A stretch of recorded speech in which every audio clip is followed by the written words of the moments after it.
Hell. Check our serve. Please. Yeah, they don't protect their serve. I mean, at a certain point, where, you know, shit get turned. I'm gonna pull out the top. My phone died, so let me see. Donald Trump is now in office. Are you guys a fan of what he's doing? Not a fan? I don't really care too much about no Donald Trump. Do you care about the Epstein list? What you mean? Holy shit.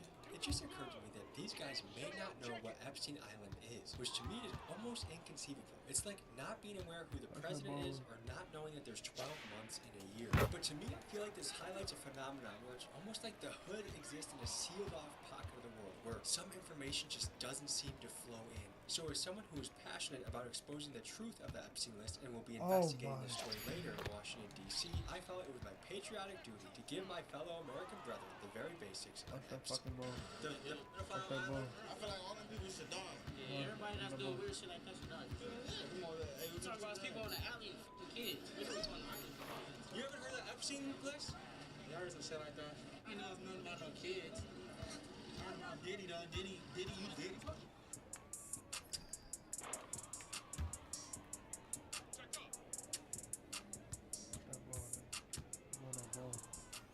Try to be as honest as possible.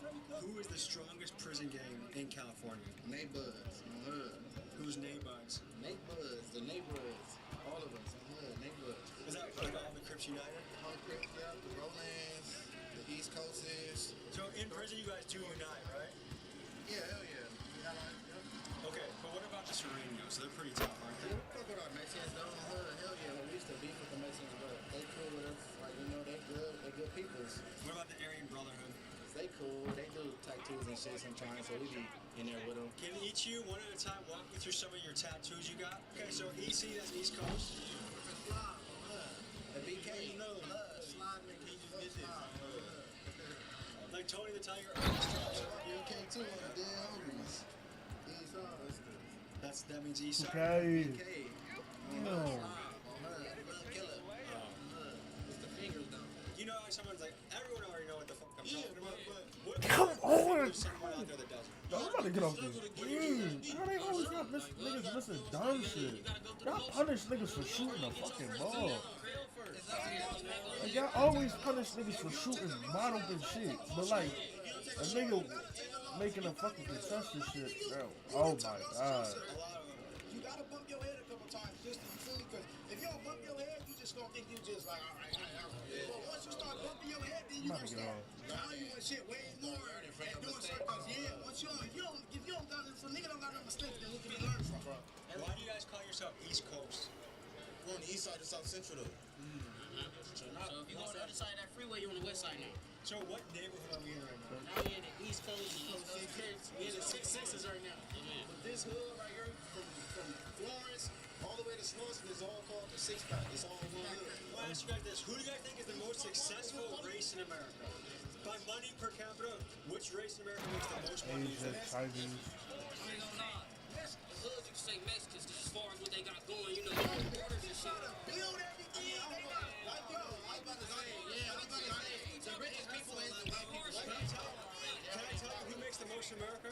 I don't know if it's first or second, but Chinese Americans and Indian Americans, they make more than white, black, Mexican. Why do you think Indian Americans make some of the most in the country? They hustlers, nigga. They come from nothing but dirt and mud. What you think about that? He said he come for nothing but dirt in my niggas is got out.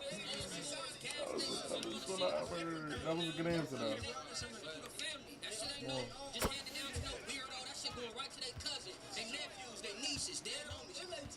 Alright, let me ask you this. There's been a lot of wild stuff happening in Los Angeles recently. The riots, ICE, all that. What's your take on it? Shit, fuck ICE. They better leave the Mexicans alone. We fuck with our Mexicans, man. I ain't gonna lie. So do you disagree with ICE rounding up? Hell yeah, we disagree with that. So we fuck with our Mexicans. I ain't gonna lie, man. So what has it been like in LA the last few months? The riots, the protests, the ICE? I've been in jail. You were jail? Oh my god. Like, hello? Say, alright. When did you get out? Well, 2 days ago. What was jail like? It's regular, you know. If you go in there, you know, if it's for your first time, you gonna feel funny. But for me, it was Fuck off my dick. Fuck off my court. Pussy. yeah. Gay ass shit y'all niggas on, man. Nigga fucking terrible. I'm ass nigga. I see you with the black. Fucking hate you niggas. Mexican guy. Niggas is Who you hanging out ass, with in bro. jail? Shit, blood. Shit, that's what I got to run. And is that because you grew up here? Shit, yeah. Okay. What percent of young men that grew up in this area become East Coast Crips? Shit, everybody shit. It's a lot of us that grew up over here. Niggas is ass, bro. Some niggas just giving niggas shit, Like, bro. are there people that grow up here that Dumbass don't choose blue East ball. Coast Crips? You know what I mean? I know Fuck people outta here, that nigga. live Stop different, pressing like, me, you know, hoods, but we grew up with them. Like me, that's the type of nigga I am. If I grew up with a nigga, I'm not gonna like, you know, do nothing to him. Like I'm gonna let him know, like, hey, what's up? Like, you know, like you slipping, but like if I know him and I grew up with him, it ain't no What's smoke. cereal? Be smoke if I know you. One thing I want to clarify that I'm just learning more of is initially I thought if someone's Crip, they're all together. But I've learned there's gangster Crips, there's Hoover Crips, there's East Coast Crips, there's Rolling Crips. What does the breakdown of politics look like? You just don't get along with some of them. It didn't start off as beef. It didn't start off. It wasn't. The gangs didn't start off to be as a gang for real. It was like Crip is community revolution in progress. It really wasn't no gang. It was really just supposed to be people that was protecting the community type shit. Some of you may be shocked to hear that Crip sets are beefing with each other. After all, aren't they on the same team? And as one of the top unofficial street anthropologists in the country, here's my hypothesis of 3 key reasons why this is happening. First, back in the day, many gangs had a much stronger centralized leadership and therefore more controls over the actions of their members. However, many leaders of top gangs around the country were either murdered, like Crip leader Raymond Washington, or given life in prison, like gangster disciple Kingpin Larry Hoover. Taking out leaders has led to a power vacuum that has led to infighting and chaos. Next, fatherlessness. Some estimates place the number of black kids growing up without a dad in America at 65 to 75%. This is a catastrophic statistic that cannot be overlooked. Here in the era where rap is dominated by murder music, some go as far to say that it is a CIA psyop coordinated by the record executives. People who own the labels own the prisons. The records that come out are really geared to push people towards that prison industry. You know, not saying that the CIA is sitting there writing rhymes, but they may have a deal with the labels. While that remains to be seen, we have certainly experienced a cultural shift in what rap music is and speaks of. I was on the jail phone with my friend Super Throw Dave recently, and I think he said it best. He said, back in my day, kids idolized hustlers like Young Jeezy and wanted to make money. Now kids idolize rappers like King Von and want to catch a body. I'm interested in hearing your thoughts in the comments, supporting or critiquing my theory. Tell me what you think. What is happening now in today's era where Crips are fighting other Crips? I don't know. To be honest with you, I don't know. I'm gonna be very blunt with you, man. You know, there's not a lot I can do about this. There's not a lot I can do about it. And I don't know if you This nigga's still Larry Hoover. those kids that you brought today, I listen to, you're not talking about. Education seems to be something that they don't want. They don't want to read. They want to look at YouTube, Twitter, and that's how they're getting educated. Englewood Crip kills East Side Crip, then they're beefing. But they're all Crips. I don't understand it. I don't. I really don't. I can't speak on it.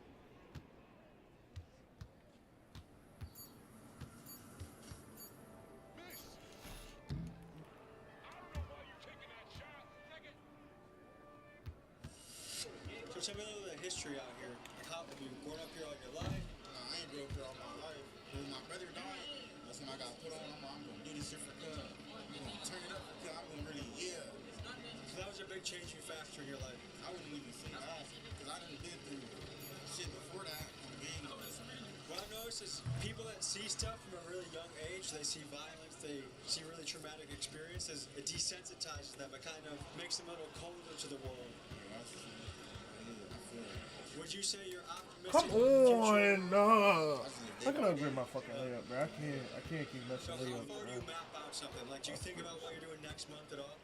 Yeah, like probably like if I'm missing wide open layups. I'm past them. Every dick round for these 6 games, bro. These niggas is everything else is just game bang shit gonna come. Really, your time gonna come to really These 6'8" What I niggas say to everybody, is real. they It's take like credit for these anything. niggas touching When me, you bro. down in that cell, boy, ain't nobody gonna have you but your mama. Have you done God, any like serious y'all time? punish niggas for shooting the ball, How bro. is juvenile I don't jail understand different than this adult? shit. Like, is there different stuff? Like, you do school? Are you doing courses? It's like juvenile. I don't know what that was. You can't. Like y'all suck so much dick. Every time I play a fucking 6'8", that shit is not Once again, funny. from what I heard, for surely, Why is this I happening? suck What's so much happening to dick our when young it guys comes that to make these them so 6'8", weak? man. This shit is fucking crazy. Ain't no 380s around this bitch. Yeah, don't. Generation. Like, bro, these fucking 6'8", bro, y'all suck so much What's going dick. on right now that they're so Like, oh reckless my for? god, y'all see 6'8" and then just say fuck my dribble moves. Like, I can't dribble. Like, it's like every time a 6'8" guard me, he's just in my fucking mess. Let me change sense, bro. Yes. They'd be baffled from the fact that they're killing each other. They're doing drive-bys. Niggas just be in my bed, bro. Like back in the 50s, you know, they say, okay, we're going to squabble, we're going to rumble, and we're going to beat the crap out of each other and go home. Back in the 60s. Back in the 60s, in the late 50s, when I'm cognitive of what was going on. They fought, but there was no killing. We have an exclusive free cell. Come on, man. I gotta be fucking dumb.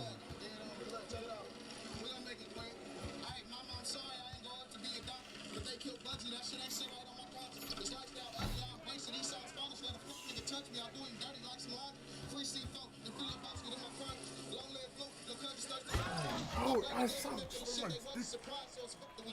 With these 6'8", bro. Y'all make these niggas untouchable, bro. That shit be annoying.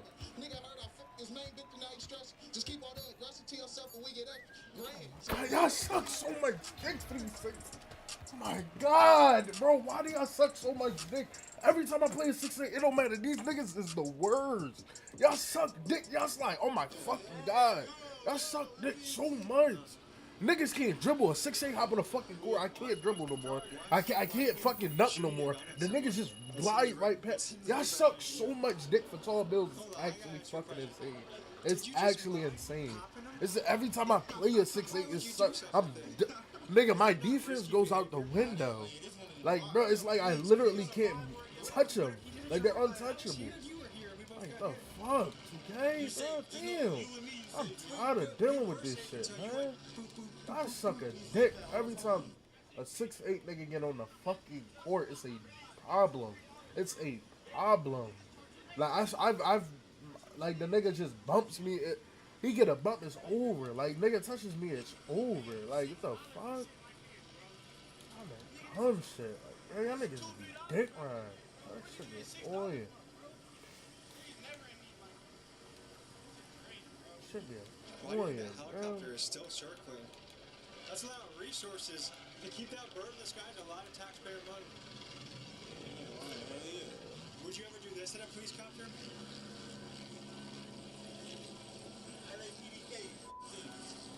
Can I say something that you might find wild at first? Like, bro, it's like, I bet if you everything's sat just going down to and fucking say, window. Another sting, you and a cop sat at a bar and shared a beer, I bet you guys would try. Like, you can have a good time. Never happened. Not with one of them in the entire world. Never. Maybe a female cop though for sure. Ah, fuck it. The shit out of a female cop. What the hell? They have undercovers around here. Man, that's why this shit good, man. I need that Bosky, you hear me? I need to get blood. Only my brother though, like I said. So what? Walk me through what this means. Yeah, Marlon YC, that's my brother that passed away. Cousin right here. HKBK, nigga know what this shit mean. Like, for the people that's watching it, they should know. But for the people that want to know, that speaks for itself. JetBeezy maintains that PTV is a self-explanatory acronym, but to this day, I'm still unaware of what this means. So if there are any linguistic experts watching this, please let us know in the comments what it means. Bro, I'm so tired of playing 6'8s, bro. Like, shit is annoying. 6'8" get on the court, like, my fucking dribble moves go down the fucking drain. Shit is crazy. Like, I suck so much dick on this nigga. It's not Here's some funny. free game if you're going to a hood and talking to a game member. Be very aware of using K in the wrong circumstance. K means killer, and you might see it in things like EBK, everybody killer, or as you see on this wall here, BK or HK, which I'm guessing is presumably blood killer or Hoover killer. It is not a friendly thing and can get you in danger. I almost learned the hard way when I was with the Hoover Crips and I made a bad KKK joke that I thought they would find funny. Have you ever tried joining the KKK? Hell no. What about... Hey. Did I say something that was wrong? What did I say? I said KKK. Say no. I said K. No, you didn't. So be very careful on how you use K in your speech when you are in the hood. Let me ask you a serious question, okay? if some of these guys came and said, look, we're done with this fighting. We actually think we could be buddies. No, we can make a gigantic group that takes over. Hell no. He backdoored. Not possible. Not having it. They ain't no equal, see no equal, sight, no equal. You know? Yeah. It's self-explanatory, really, though.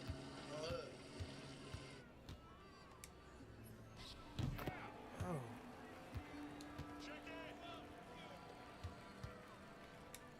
We were Get just the chopping up in fuck the East Coast outta Club here, territory. bro. Any final thoughts, fellas? Man, forever keep that shit lit. Forever keep that shit lit. Straight PTV shit to the next though. We're gonna go slide so I can turn the camera off.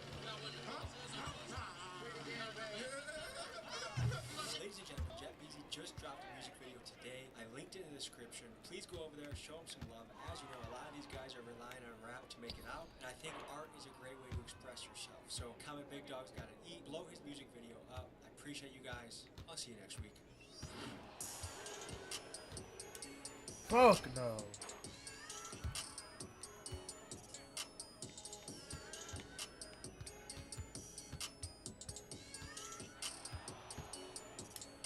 Suck a dick. I gotta get my fucking way up, bro. I can't.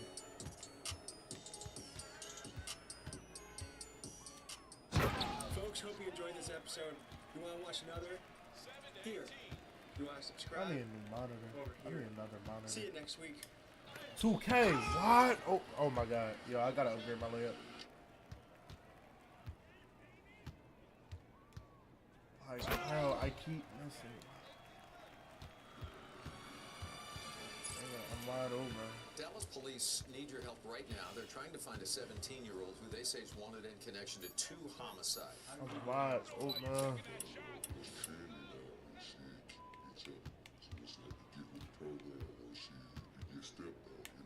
If I had the mask up, I had to let it go. Mama telling me to chill, but I can't seem to let it go.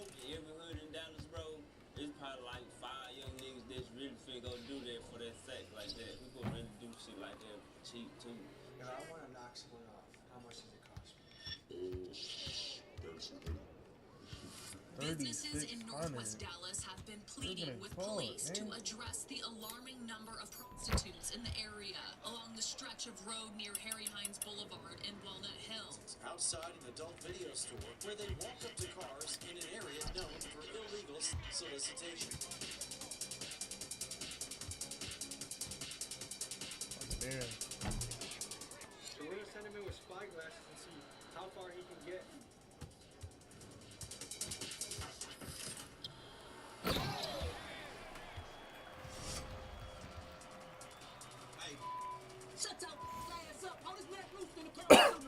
Ho ho ho ho ho ho ho ho ho ho ho ho ho ho. What the helly? What the helly? What the helly? What the fucky? What the sucky? What the Maybach trucky? I need another monitor. They say is wanted in connection to 2 homicides. How did you get into this world?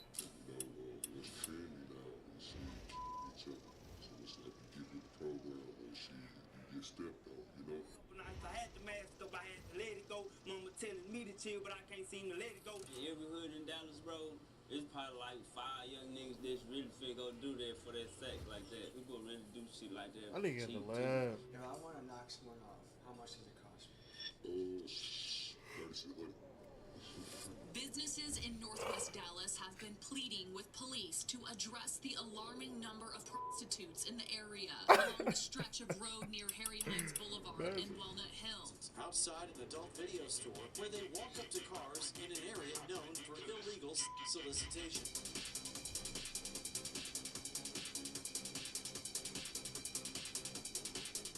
So we're gonna send him in with spy glasses and see how far he can get.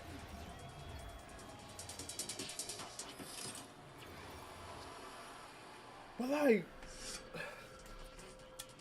Hey, shut your ass up. All this black roof in the car. We shooting a music video. Ass up. And I was like, man, this girl want me to be her pimp. I fell in love with that shit, and you know what I'm saying? I knew working 9 to 5s, that shit wasn't for me, bro.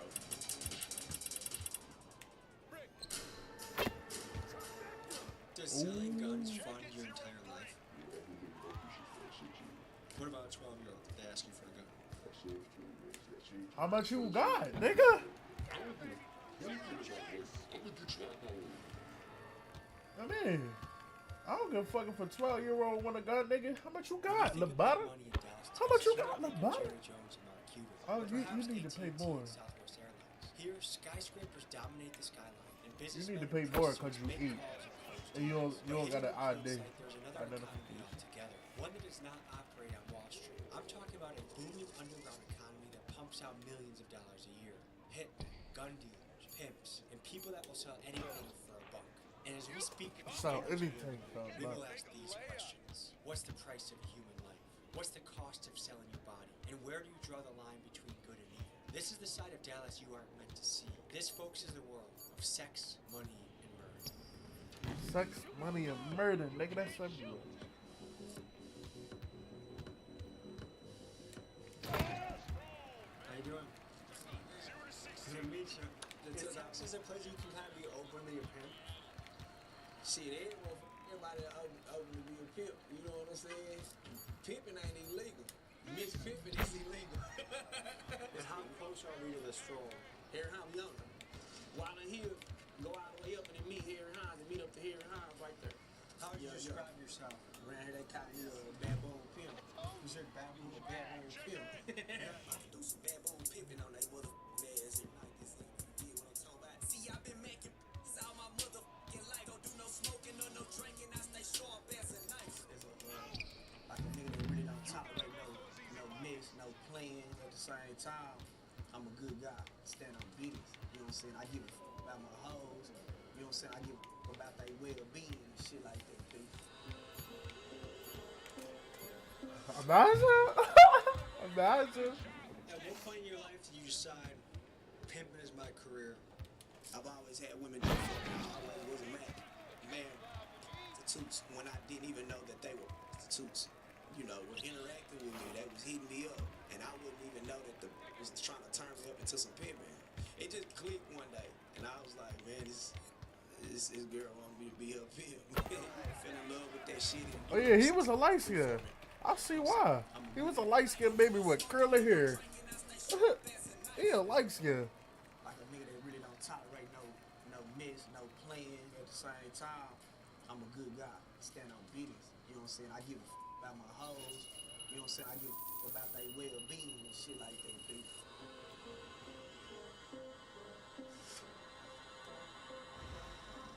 At what point in your life did you decide pimping is my career? I've always had women do for me. I always was a man prostitutes when I didn't even know that they were prostitutes. You know, were interacting with me. They was hitting me up, and I wouldn't even know that the was trying to turn. It just clicked one day, and I was like, man, this girl want me to be her pimp. I fell in love with that shit, and you know what I'm saying? I knew working 9 to 5s, that shit wasn't for me, bro. You know what I'm saying? You want to wear them all?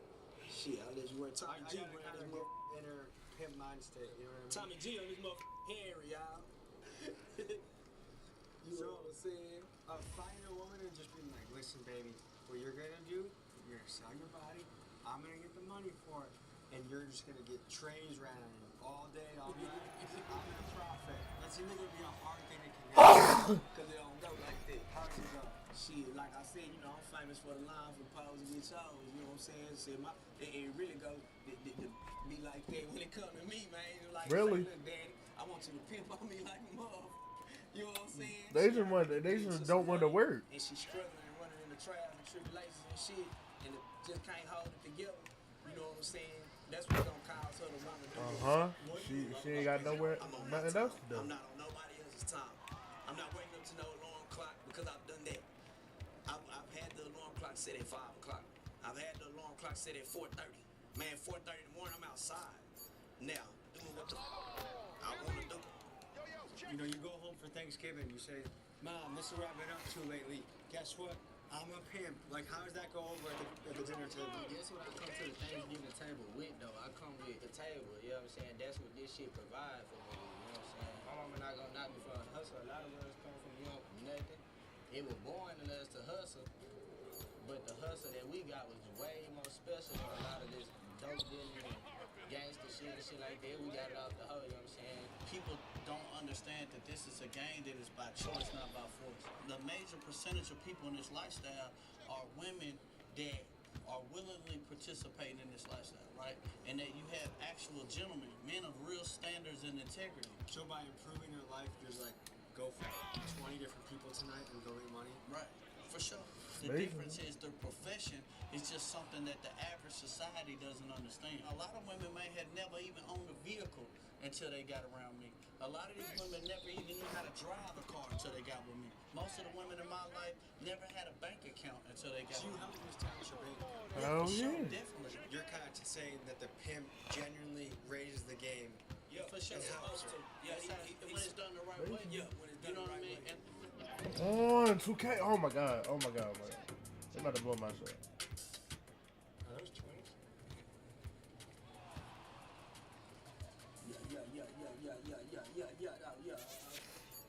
God, here we go with one of these fucking games where niggas just on my dick. Man. Shut your ass up. All this man Rooster in the car. We some music video. Ass up. You know what I'm talking about? Yeah, no, ho. Yeah, real Harry Hines, nigga, no, ho. Don't ever respect no mother get pimp no more. What's wrong with you, ho? Get your ass in pocket, dog. Hey, who your big fine ass calling? Yeah, tell him.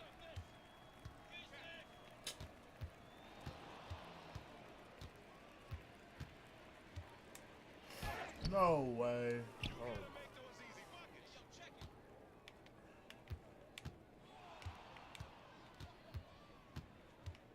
I need fucking.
I'm running out of stamina. Like, okay.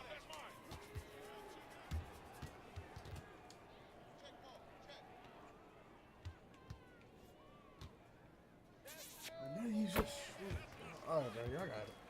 Like, oh God, y'all got it.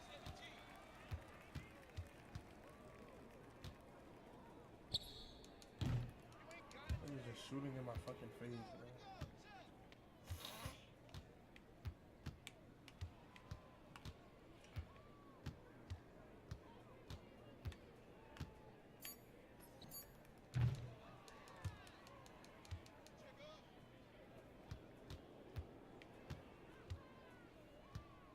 Damn. This is big, bro.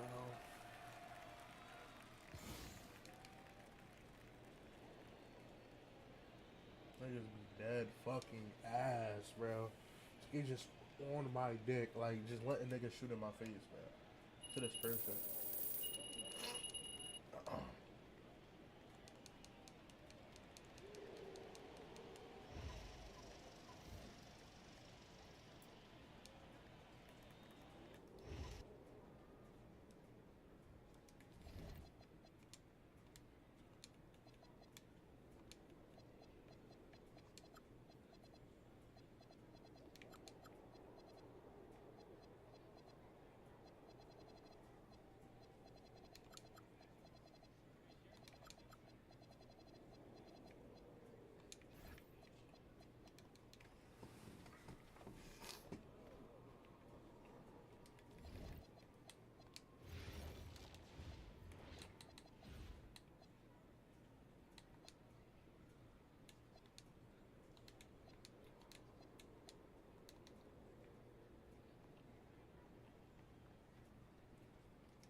took fucking I don't know how many goddamn games to get to go around. Just fuck shit. I gotta learn how to conceive my goddamn shit without wasting stamina. Yeah, regulate that shit, though. Get that shit in order next time, though. Yeah.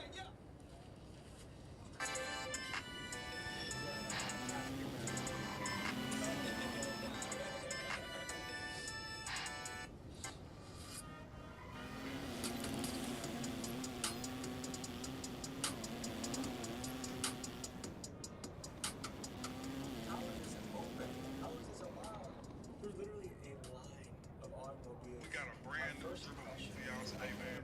Very easy move. Anyone can do this move. There are no requirements. Anyone can do it. Front yard, center. All you have to do is pull your left stick back to walk backwards and flick your right stick up one time. So hold left stick down, flick your right stick up one time, and it'll If this was in Oklahoma like you know what I'm this, saying? like, Very good for like there would be cops everywhere, like it would be shut down, it wouldn't even be a thing. I see old guys, I see business guys, I see random sketchy white guys. Like, it just seems like this is the place Very everyone easy comes. move. Anyone can do this move. There are no requirements. Basically, you know what I'm Today I'm going to be showing you how to do the moonwalk in NBA2K26. If you could drop a like on this, it'd be very much appreciated. Also, check out my YouTube for the full dribble tutorial. ISO Well, I mean, I fan post favorite. an ad, you know what I'm saying, on a site or whatever, and then that's how I've been doing it. Or I've done it. I've never done it like this. What are men asking for these days? What are your most common requests? I have a lot of like fetishes and things like that, like domination type stuff. I think the biggest. I'm about to show you how to Are they inviting you to a house? Are they inviting you to a hotel? It depends on where they, live or what, Tutorial also for where you're beginners, man. If y'all Where want to they- be able to move you know, like I go this to and sit hotel here and just look at the What's the fucking menu video and and what's listen the to what I'm price saying. You ain't Okay, following my me only already. thing is Know I what the don't fuck is you do doing with Greek. your life? You shouldn't go like lower than First move I got for y'all is the fucking Devin Not Booker, every man. scene This was able move to fit easy into as this hell. video. All you So gotta to do see a is flick treasure your trove right of stick inside up to access to activate see this things you move. can't find anywhere else on the internet. Click my Patreon link. It is in the description. What's the downsides to this business? I don't know. Right now, I'm going through the phase of like people like you know what I'm saying, disliking it, like kind of, you know what I'm saying, like being weird about the fact that you do that. You know what I'm saying? Like you go to okay, so and like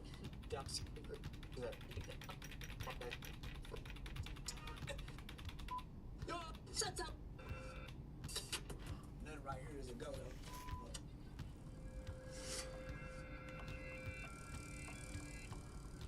Hey, shut your ass up. All this man Bruce in the car, we shooting a music video. Asshole. You know what I'm talking about? Yeah, no, ho. Yeah, the real Harry Hines, nigga, no, ho. Don't ever disrespect no mother pimp no more. Wrong with you, ho? Get your ass in pocket, dog. Hey, who your big fine ass calling? Yeah, tell him it's the big old man Rooster, the pimp, pimpin' Rooster, though, ho. Yeah, regulate that shit, though. Get that shit in order next time, though. Yeah.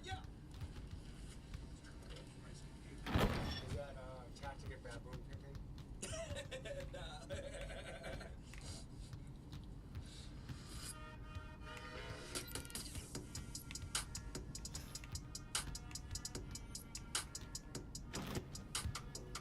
How is this open? How is this allowed? There's literally a line of automobiles. My first impression is I can't even believe it's this out in the open. Like, neither of you gotta be worried about anything. oh, I know. Do you want me to tell you something? Yes. I've been like waiting to come here. Yeah? For No one has to worry about police around here. I don't really know. I just moved here, Where'd you move from? Oklahoma.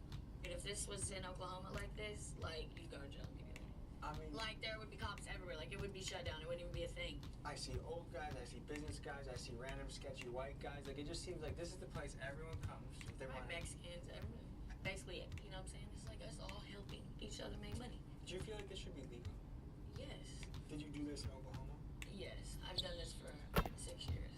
Okay. How do you find your leads? Well, I mean, I post an ad, you know what I'm saying, on a site or whatever, and then that's how I've been doing it. Or I've done it. I've never done it like this. What are men asking for these days? What are your most common requests? I have a lot of like fetishes and things like that, like domination type stuff. You know a lot?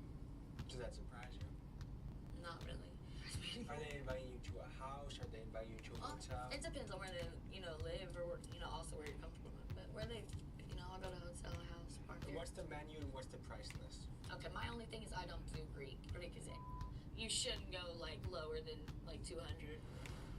Not every scene was able to fit into this video. So to see a treasure trove of inside access to see things you can't find anywhere else on the internet, click my Patreon link. it is in the description. What's the downside to this business? I don't know. Right now I'm going through the phase of like people like you know what I'm saying, disliking it, like kind of, you know what I'm saying, like being weird about the fact that you do that. You know what I'm saying? Like you go to.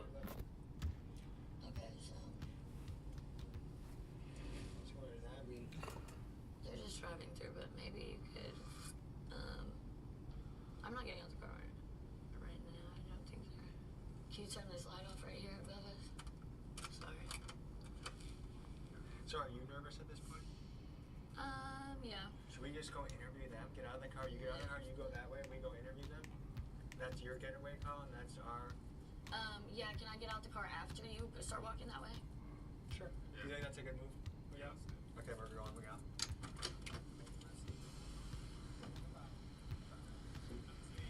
Behind us, the Dallas PD have pulled up to assess the situation, and everywhere you look, there are women in bikinis, skimpily dressed. There's tension in the air. We're not sure what's going to happen next. What do they call you?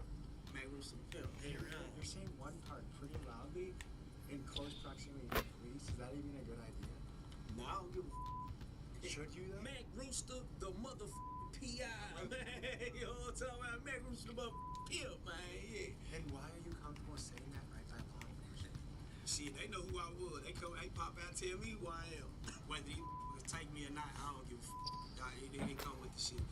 But when we entered, you know, security really wasn't feeling us. You know what I'm saying? He wasn't feeling me. You think that's what it was? Not for sure. Anytime pimps enter the shit, it's like the police gonna come. You know what I'm saying? If they feel like piling, you know what I'm saying? Which is really a big ass contradiction. You know what I'm saying? Cause the trick can ride through this mother. But you know what I'm saying? Pimp come through.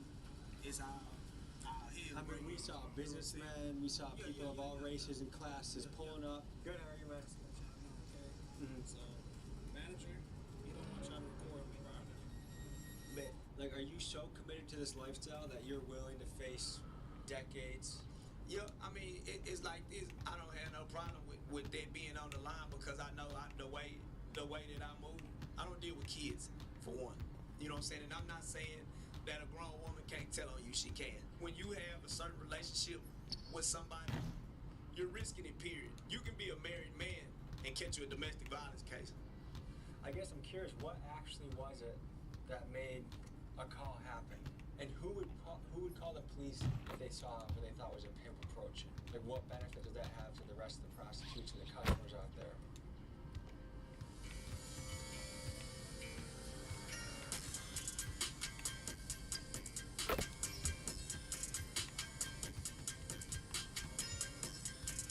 Behind the back, but this behind the back so fucking stiff. Like this shit be getting me caught. I get caught more times than I can open with that shit. And what is your profession? How did you get into this world? Not necessarily. I ain't gonna say that it chose me, but I feel like it's just new time. You know what I'm saying? It's being a young nigga. You know, it's trendy now. Shit, keep each other. So it's like That's gonna be over, bro. You gotta be using fucking shy behind the back. 2016, he was murdered with one of his friends. Some guys had came to sell some marijuana. They pulled out guns and started to attempt to, I guess, rob them. And he just got shot in the midst of whatever they had going on. There were eventually, thanks to me, 2 people that was convicted, if you want to say that, but it was like a slap on the wrist because they killed 2 people. We all are left here with the pain to, you know, that we deal with every day. Good kid, very lovable. Bro, every time the ball go to hoop, like you should re-gaze that. Nobody else out there. They was around 12, 13 years of age at the time. And I started letting them know. I said, hey, you know, y'all hitting that danger zone, like the death zone, you know, ages 13 to 25. I said, one day, you might come in class, and that desk is empty. Your classmate didn't make it. I said, it may even be you. If I want to knock someone off, how much does it cost me? $3,600. Someone for $3,600 sounds like a cheap amount. I mean, you know, with this new wave out here, you know, it's a lot of people out there seeing paper, 3600s. That's a large amount. In the streets about me. A couple nights I had to mask up, I had to let it go. Mama telling me to chill, but I can't seem to let it go. How hard is it to find a hitman in the hood? In every hood in Dallas, bro, it's probably like 5 young niggas that's really finna go do that for that sack like that. Like, you got some people that do it for like 5,000. Some people, that shit, it depend on like whoever it is, bro. Like, people really do shit like that cheap too. To kill somebody for $5,000. You know, I could tell you, bro. I would talk less than 5 or more. Nah, more than 5. That's light work. What kind of fear do you have of being caught? I don't really got too much fear, you know what I mean? I think about it a whole lot. I mean, I done got caught for, you know, something like that before, so. But I mean, if you doing it, then you know what comes, you know what I'm The saying? penalty for doing this would be your life in prison. What makes that worth $3,700? Shit, yo, the range of punishment I go to for my loved ones, you know For what I'm saying? my loved ones. To sit on death row or, you know, go to hell, you know, you don't know, but, you know what I'm saying, it's in the flesh, that's something we tend to accept, you know what I'm saying, it's an eye for an eye, you know, it's a lick for a lick, so, shit, I mean, you know, you do your homework, it's a lot of different ways, you just see a individual out in public, you know, y'all at the same place, at the same time, you know, there's God's work, you know, if you have your business, you know, and it's all about respect, bro, you know what I'm saying? Disrespect me, I stand on that business, I show you, you know what I'm saying? If you bring me a problem, I'm gonna person, you know what I'm saying? What do this life mean to me? You know? You don't feel any type of way about taking someone's life? You know, we do. If you say you don't, you cold motherfucker. I would say everybody tends to think about it. It's just a thought in their head and they push to the back of their mind. I don't give a damn if it's your mama. I don't give a damn if it's your daddy, your brother. I don't give a damn if it's your 3-year-old daughter. When you speak your real business at that table, everybody name come up. You know what I'm saying? And you have it in the pool. So that's how you make it home. What is it about that 13 to 25 with young men that makes it such a dangerous zone? When I was coming up, the dude that was doing it, stealing and robbing and had money, hey man, you know what, you better be in school. Better not catch you skipping school. It was more like that back then. Now it's not like that. You know, there's no leadership with these youngsters. I just feel like we're just in the fallen state. I think we're at a point of no return with that. So from where you sit, and we see the trend of violence in the youth, it feels like it's getting worse. It feels like it's getting more reckless. It feels like it's getting more out of control. Do you feel like that's an accurate read on the pulse of the situation? This shit trendy right now, bro. If you not catch a body gang, real life gang, over somebody in traffic, get the out the way. It's not going nowhere but up from here. If I wanted to hire someone to take someone out, how many guys like you do you think there are floating around Dallas? Oh, plenty. All you gotta do is open your mouth. You got young niggas volunteering to put their work in. Long as they get their payment and they can shine for a day or two, they put on. I believe in the higher power, but I feel more in distress by God, knowing I am wrong for the way that I live. If you before God know your heart and He know your intentions, He know if you wanted to take this life or not. And the game that I'm playing right now, I'm playing to lose. So I don't crash out time. I don't give a who get in my way. I'm gonna get you out my way. You know? Thursday, got home from work and she screamed out. She came. She's like, "Boo got shot." I'm like, "What you mean, Boo got shot?" She got the car around, and I'm in my slam the door, and the pitch fell out. And she was like, "Why you slammed the door?" I was like, "All right, man, he gone."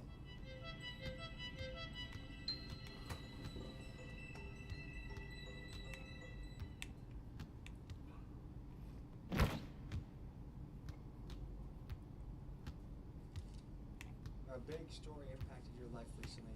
Right. Tell me what that was. Recently, 2 of my daughters, they were murdered by one of my daughter's boyfriends. Tell me the business that you're in. I'm self-employed, I do this so I pay my bills. Tell me about your business. Like, are you the builder? Are you the supplier? The wholesaler? My business, my business,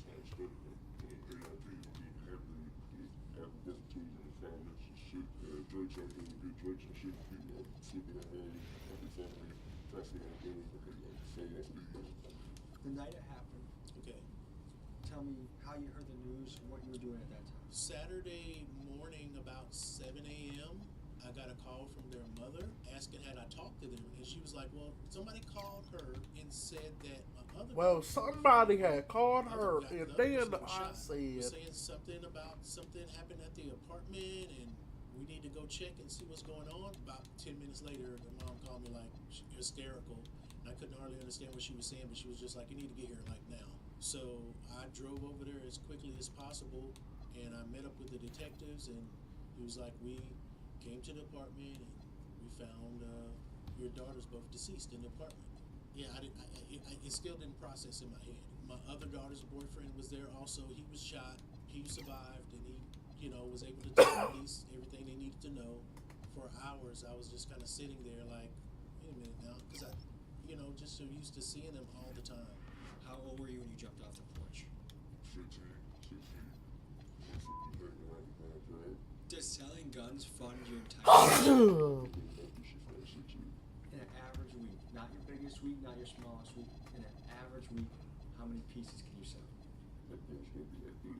So they make like 2300.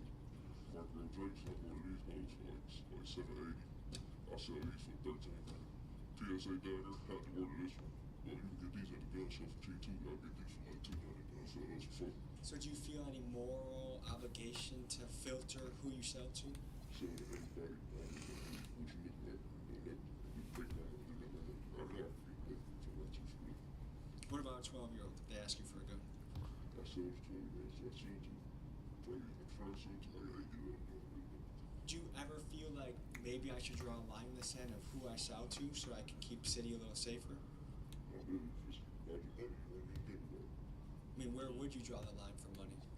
Shit, I would draw a line. Kind of alarming. It seems like there's a lot of people that psychologically shouldn't own a gun. What do you think about all the people right now that have guns that are willing to just shoot people over the littlest thing? Yeah, it's a problem. I'm a gun owner, and I believe in the right to own guns, but I think the vetting system should be a lot better. Tell me about the popularity of the Switch. Shit, I'm out here like, man, both you ain't gonna walk past me at the store, I ain't got one home. They really out there, man. So just this piece alone gets somebody 10 years, right? 10 years, yeah. What do you think about that? Okay, that's why we got time for a little thing like that. Give me a demonstration of a Switch. That's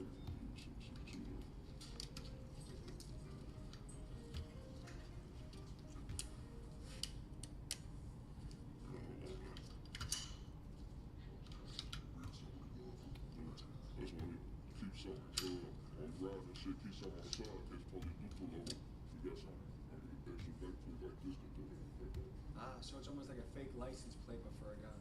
Yeah.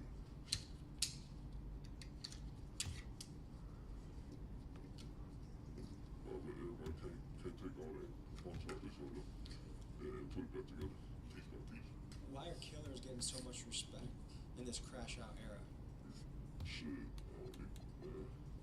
This is what they do, that's how I don't know. There seems to be a cultural wave happening, especially amongst our young people, where killing people, shooting people, being extremely reckless and violent is becoming more celebrated. How do we reverse that trend?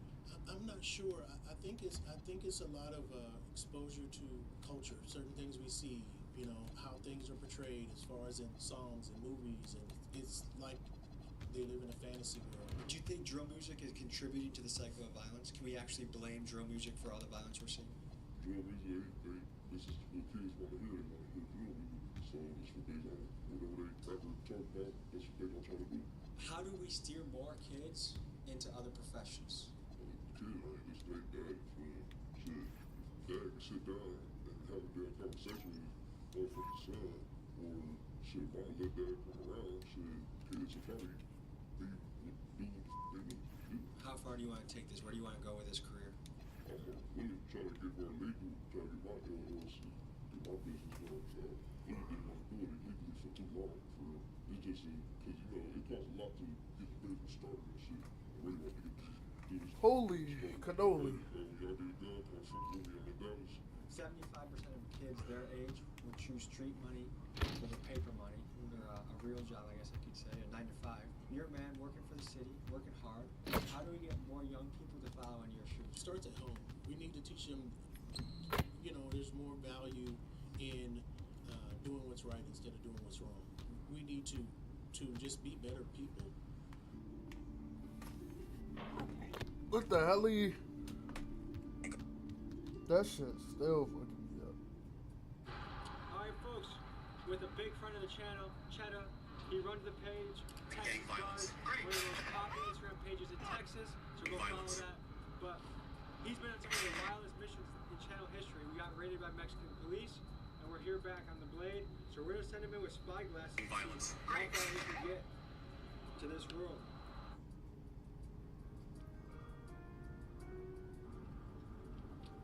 Good. Hey, what's good with you? What all this is? They're just looking at it crazy. What this is? They told us to slide by. Oh, this what the hose be? The hose stroke?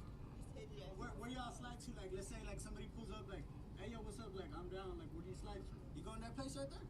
Let's go. Let's slide. Dude, they just parked the car and walk. How do we? Alright, we finna park. I hear his ass. Violence. Great. Not counting gang violence. Great. Not counting gang violence. Great. How much money is traveling through this parking lot right now? You know, it's $200 a car. 1, 2, 3, 4, 5, 6, 7, 8, 9, 10, 11, 12, 13, 14, 15, 16, 17, 18, 19, 20, 35 cars. $7,000. A lot of Mexican guys. A lot of Mexican guys? Very best. I met this lawyer on Facebook, and you know, I started like Facebook dating, and he was older. I'm like, well, hey, she like got me. And then it was all after that. Like, what did he say to you? Like, what did he approach you with to like get you into doing this? Really? I was just left stranded. That was that nigga last. He literally died with his eyes. Just like you came on. I've never been on a date. No real language. I've never done it. Consider that? Like, you trying to be saved type shit? I want to get out. I want to get out. I want to get out the way.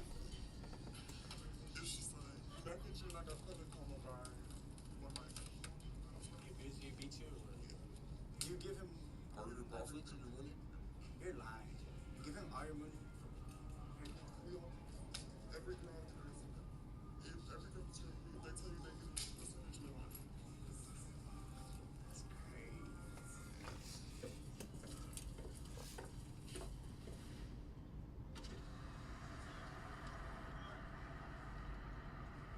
What y'all want me to help you out? Our guy's Cheddar's in there. As soon as he gets out, we leave. Is this wild to you? Yes, it's a shit show. What makes the police show up to something like this? So, only way a cop would come over here is if like one of us called them and be like, hey, there's a lot of you know, activity going on in the park. Or like an aggressive pimp situation? Correct. That's the only reason why they have us here. But it's open season. Yeah. Great.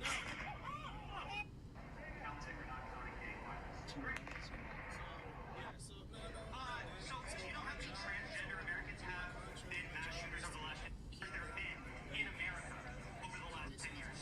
Counting or not? You know how many mass shooters there have been in America over the last 10 years? Counting or not counting gang violence? Great.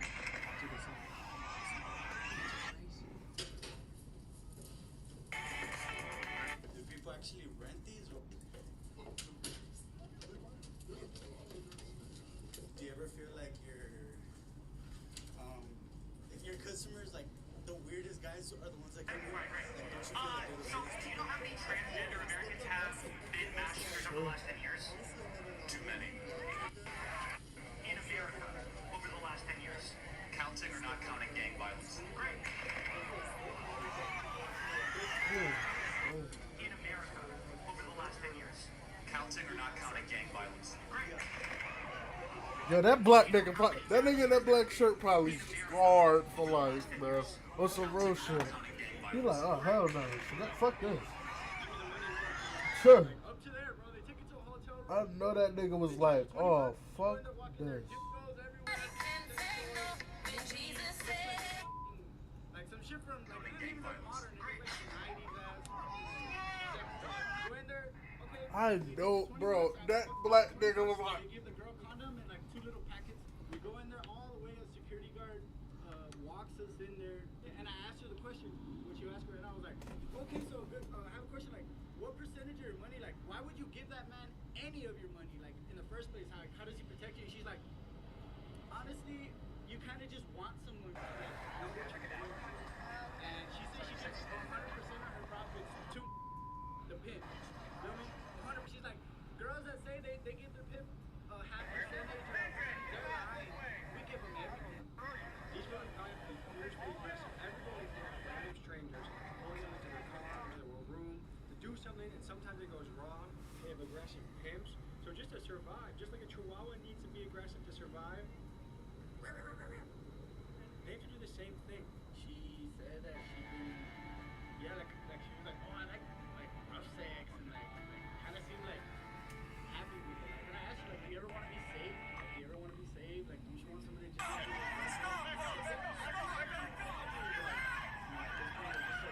she said she grew up since she was 13.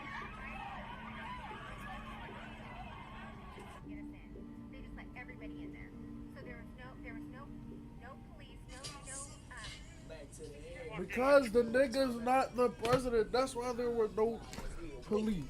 That's why they it was a fucking rally. It was a rally. This nigga. Yeah, man, how about that shit, Jack?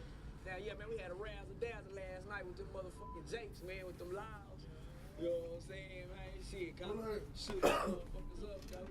I told you they were gonna let a film make it, though. Shit, I ain't doing nothing wrong. Last night kind of ended on a weird note. Was that normal for you? Did you ever encounter? Yeah, that shit, that's everyday shit.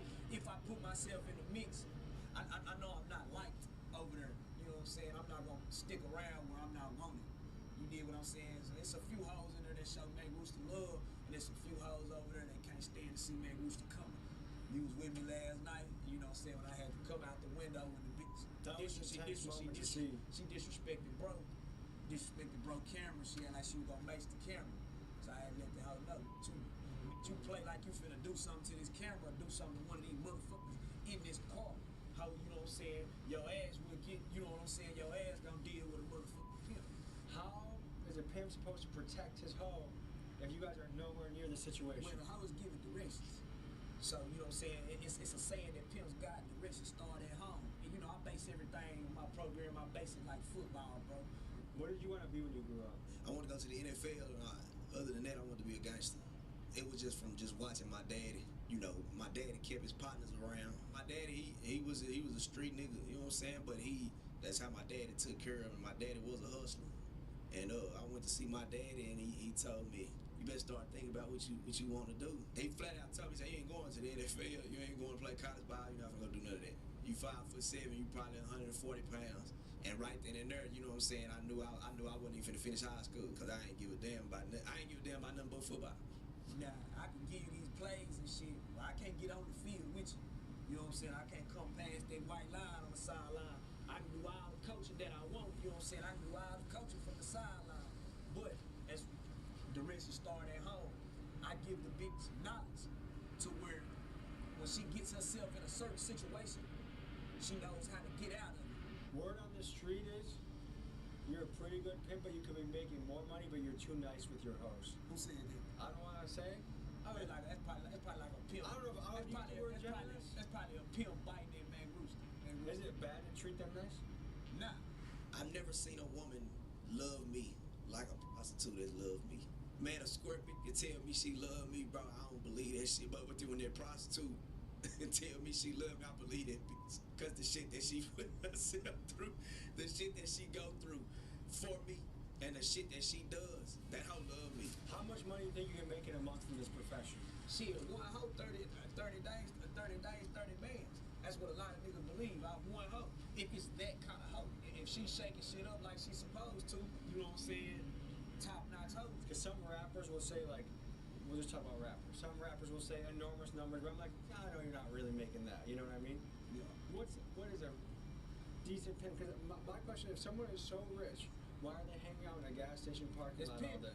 It's pimping. How much would you say roughly per hoe you invest per month to make sure she has a good quality of life? Shit, them bills, them, like, it depends on the woman, caliber. yeah. It depends on that caliber of what she got going. For me, it's hard not to look at a pimp situation and say a pimp is a parasite. Right. The woman's doing all the work. He's taking all the money. How is he not a parasite? A lot of people think he is, but like this is what I tried to explain to you that day. Okay, let's say for instance, let's say you down on my track, right? And I ain't gonna give too much game. Let's say you got this hoe, right? For one, she might see me and she might say, "Damn, I need him. I wanna fuck with him." She approaches me. I don't approach her, and she wants to be with me. So just listen, Tommy, because this is where we got jammed up. Let's say this bitch been playing Star Street right here. Let's say she's been playing right here on Star Street, right? She's making about $210 a night. That hoe fucking sucks. You dig what I'm saying? She comes to me and I'm like, yeah, bitch, where you been playing at? Shit, I've been playing Star Street for like a year. Star Street, bitch, what the fuck? Hey ho, come on. I'm finna move you over here to Venus Street. But I've never been over there, daddy. Hell, bitch, you trying to be with me, you gonna follow my instructions. You know what I'm saying? Because I don't agree with Star Street. A lot of girls get raped on Star Street. I don't care for it. A lot of girls get robbed on Star Street. Well, okay, I'm just going to follow your lead. Now I had this woman on Venus Street. Her days turn into $1,300 nights. Her nights turn into $2,000 nights. She's safe. The tricks are standing on business. There's no kids riding through. There's nobody shooting her with BB guns. There's nobody. She got that from me. You guys are acting like you're providing some like grand, elevational, educational experience for this woman. Most people watching this are gonna say you're out of your fucking mind. Yeah. What do you say to that? I'm out of my fucking mind to them. I'm not out of my mind to a real hoe. Because a hoe knows and believes that. But from the bottom of your heart, you feel like you're doing like the genuine good work. She gonna hoe without me. She gonna hoe without me. Like I told you last night, like, you know what I'm saying, like the famous slogan, pose and get chose. A lot of hoes, bro, I don't go at a lot of hoes first. I don't hit up a lot of hoes first. Any hoe in this game will tell you that, man. He don't do a lot of talking first. As long as a hoe gon' hoe, them hoes gon' need pimp speed.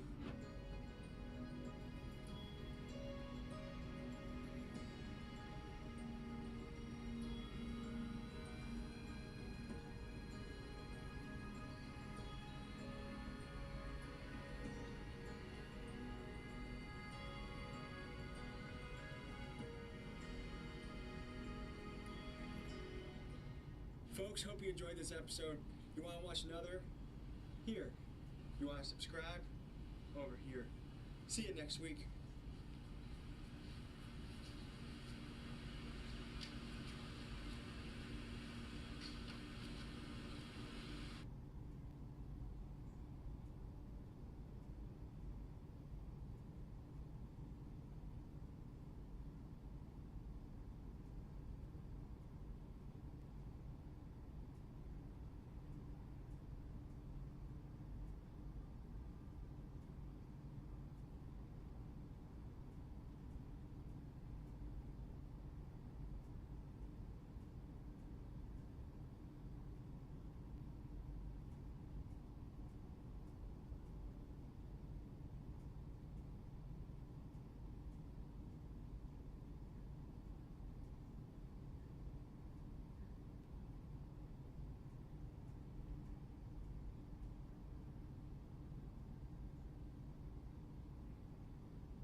Dallas police.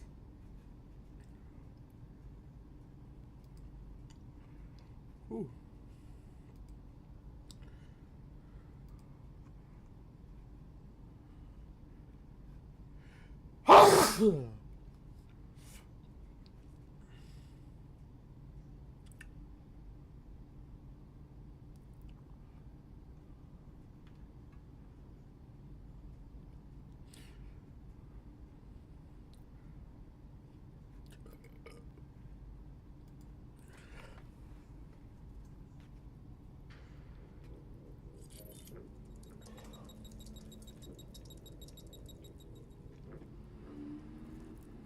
Massive Chinese hack into phone systems right here in the U.S. New details tonight on what's being called one of the worst cyber hacks in history, with federal officials revealing they've been investigating China for months. U.S. officials today went public with new details about a massive and ongoing Chinese hack of multiple U.S. telecom companies.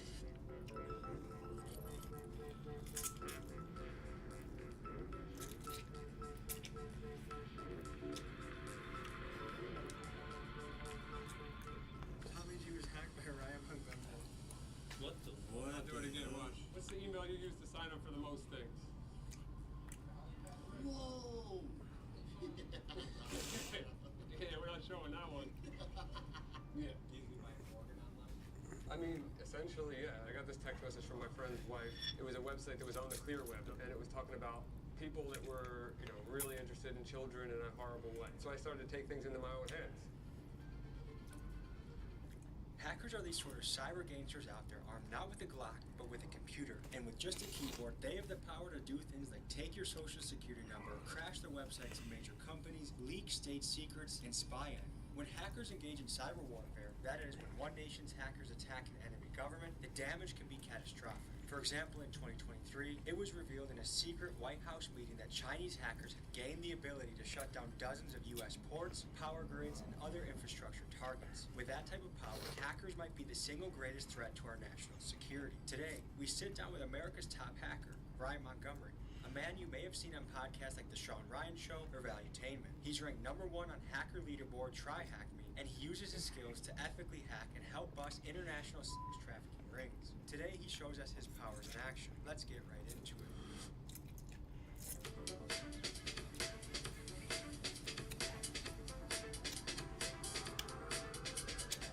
Today we meet with one of the most potentially dangerous people we've ever met, a hacker, which kind of sounds unlikely that they could be dangerous, but these guys Them have niggas the is power dangerous. To see everything. topple nation states by leaking information or exposing government secrets. They have the power to take your information and steal your money. If they want to be diabolical, a hacker is a very powerful person. So anyways, we'll pull it up. I have some bad news for you. Yeah. I already got into your mainframe and I have everything. Take it all. How are you? It is true, like hackers. A hacker, so my explanation of a hacker is somebody that has the ability to think in a way where they're looking at a device or they're looking at an object and they don't look at it for what its capabilities are out of the box or what people may interpret it to do. They're going to try to modify it to do something that it wasn't originally designed to do. I think it's more of a mentality. I think that you are like a YouTube hacker. In my brain, I think that if you found a way that a thumbnail works in a specific case, or a title works, or maybe you switch the title every 3 days and that ramps up your views, that's hacking. You're using a system that's not designed to work that way, and you're abusing the system for your benefit.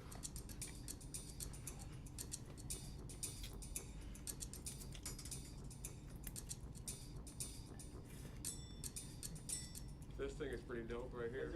Yeah. That's a casually hidden under a pillow. Most air guns will leak air if you leave air in them. Well, this thing, you pop a CO2 cartridge in it. Oh shoot! These balls in there. What are that called? The pellets, like the pepper spray pellets. Yeah, but these have pepper spray and tear gas. I'm not like a defense type of guy, but I definitely like to have stuff ready.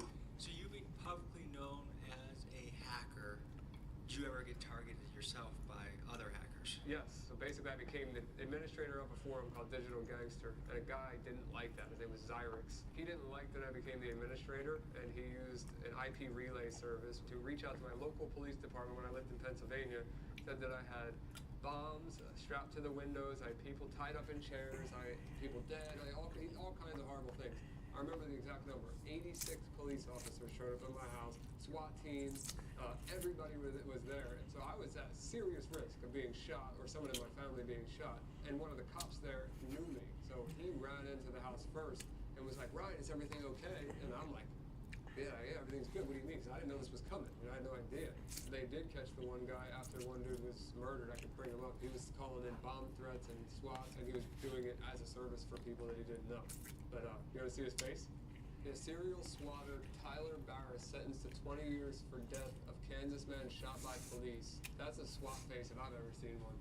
My brother had a little bit of a similar origin story to you as far as he was about 10 years old. Yeah.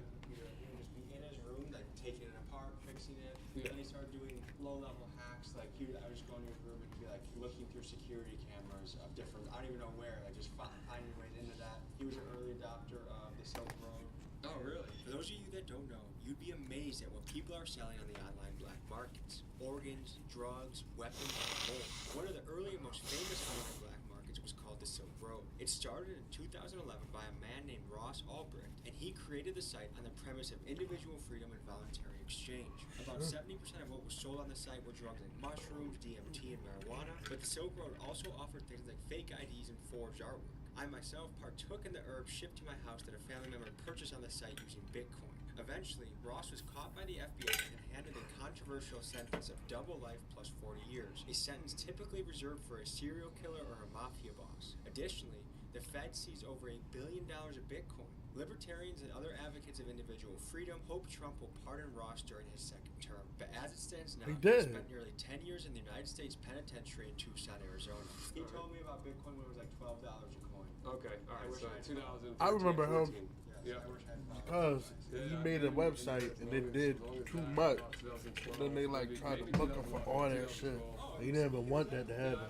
Do you think it actually is the currency of the future from a hacker's perspective? I genuinely believe it's a currency of the future for many reasons. I mean, you see what the politicians are saying, or one of the major ones is saying about it being the new gold, basically, like the new foundation of our currency. What can a hacker do to take your information or to take your money? If I was on the bad side right now, if I was a black hat hacker, the first thing that I would do is go to that recent data breach. It was called the National Public Data Breach, which had roughly 3 billion rows of data in it. There's only 300 million Americans, and I would be using that database to get your social, all your previous addresses. I start to find your family members based on the information in that database. Apply for some credit cards, try to get some products online, maybe use some finance companies online to buy some products, ship them to a virtual address, like a burner address. That's where I would start. Before we go any further, I gotta let you know about something very special Ryan is offering for everyone that watches this video. He owns a company called Pentester, and it's a best-in-class cybersecurity service. One of the things he does is erase your digital footprint. Remember, just recently in the news, there was a data breach of nearly 3 billion people. Chances are your shit is leaked, and getting Ryan to help you with cybersecurity is like getting Tiger Woods to help you with golf. It's a no-brainer. Just look at how sophisticated this service is. It shows you where your passwords, social security numbers, addresses, even credit card numbers are leaked on the dark web. It's just $19 per Gang, individual, I don't never keep bread on my shit. Plan. And to all viewers of this video, Ryan is giving you a 15% discount if you use code TommyG. Link is in my pinned comments. I highly recommend you use the service. And now, folks, back to the video. What's the modern day equivalent to the Silk Road? The dark web? Yeah, well, there's a lot of marketplaces on the dark web. Can you show us? Oh yeah. So I mean, I'm just gonna look it up as if I've never seen it, because that's genuinely, I don't know of any good ones right now, but we're about to find out. That's where you can buy people's credit cards. That's where you can buy guns. That's where you can buy almost anything, right? Yeah. You can buy an organ online. I mean, essentially, yeah. I mean, there's a lot of different services that claim you can buy a lot of things. So I know for sure, guns, drugs, unfortunately, children, some of them. Online. Yeah.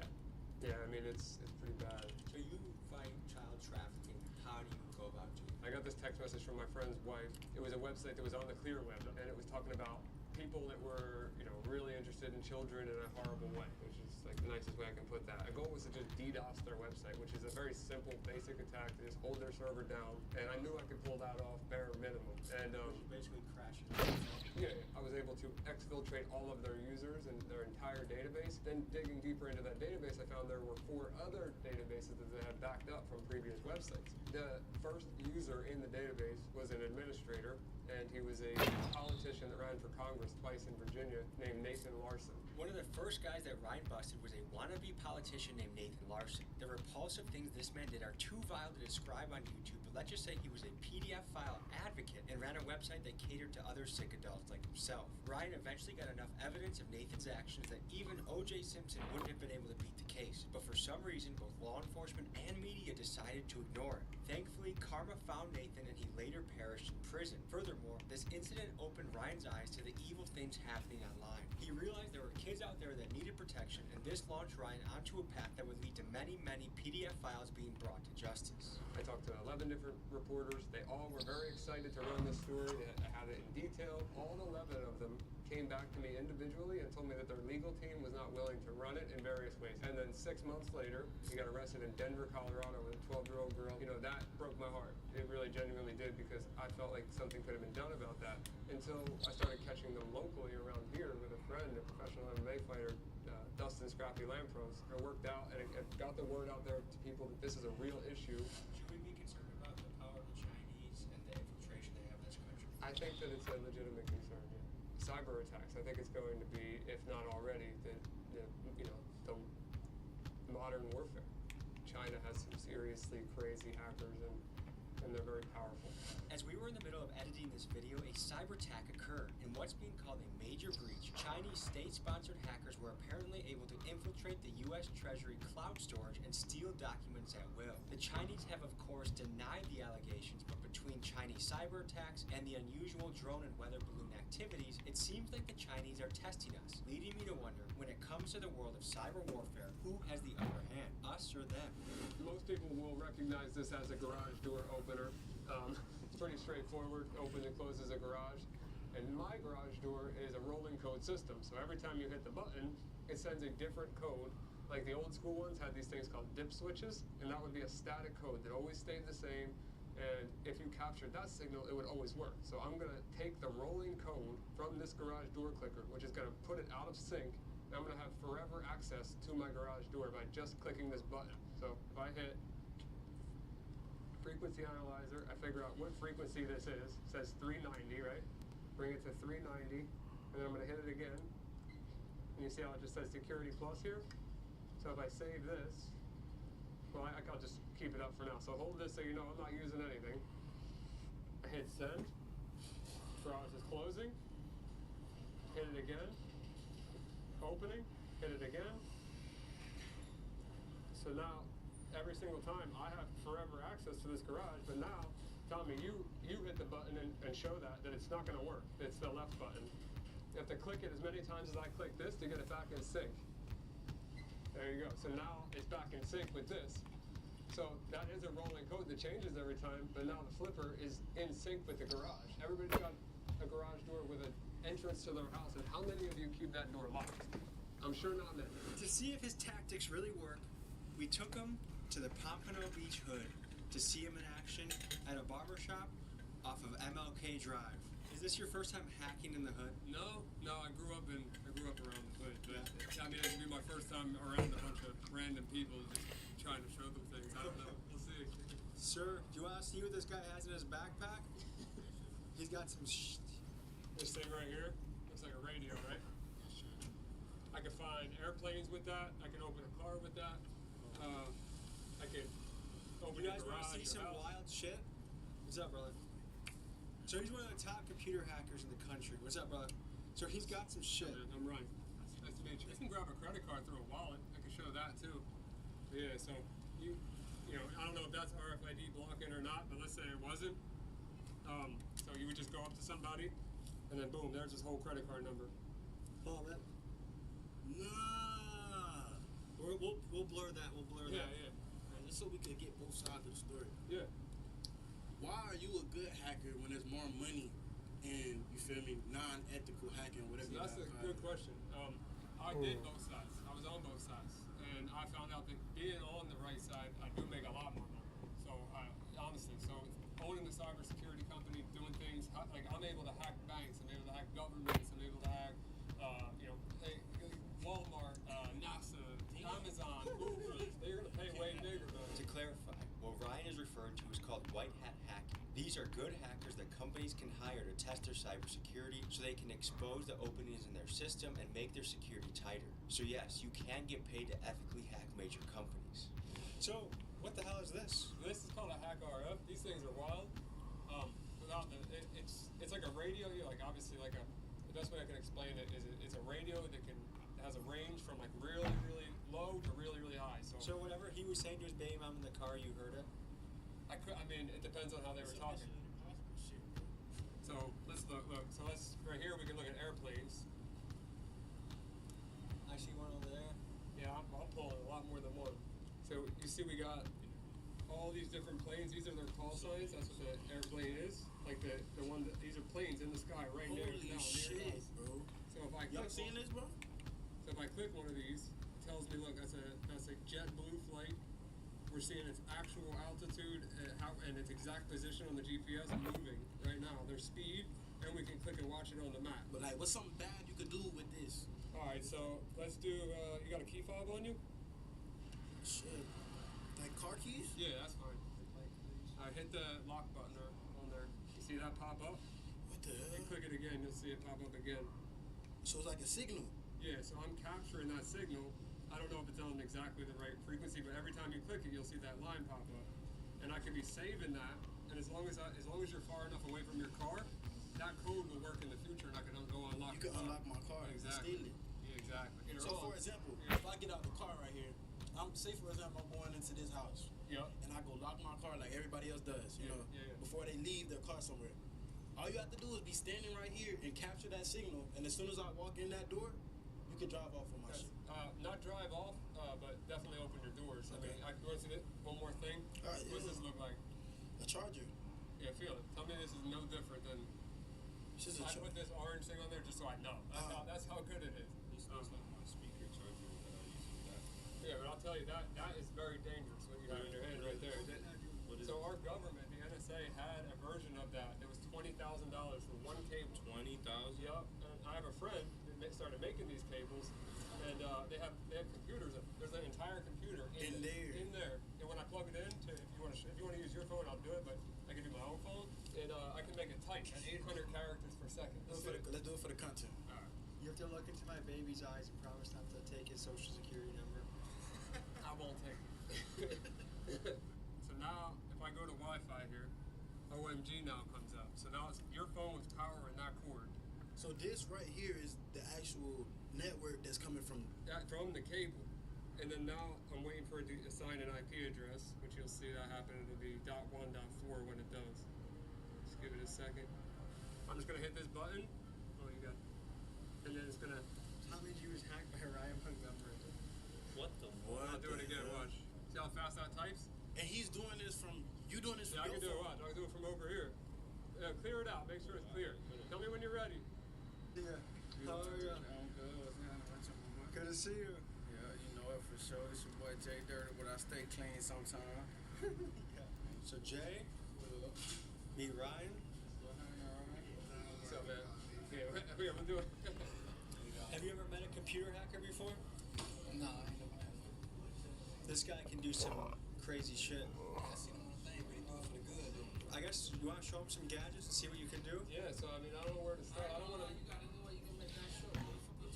Yeah. You know, we could do something basic first. I mean, we could do the TV. I could do it right out off the mirror. Do it? Yeah. Off the mirror? What you doing off the mirror? Turn the TVs up. I'm going to turn them all the way up.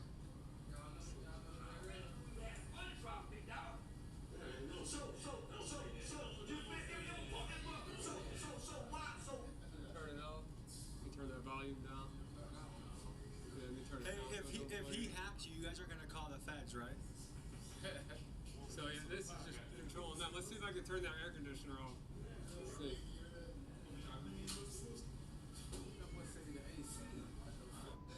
Oh, it's off. There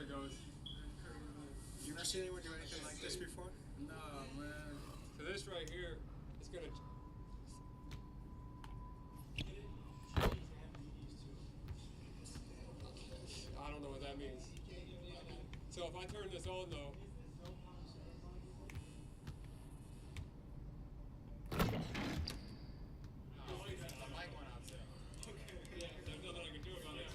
This is like a minor EMP strike. It is. I turned it off. You can have it knocked back on. His servers got taken out. Their servers got taken out. My servers got taken out. Did he take your servers out? No, I'm back on. You're back on, but he did take you out? This man's like a goddamn terrorist. You also have a service that can protect people from getting hacked, right?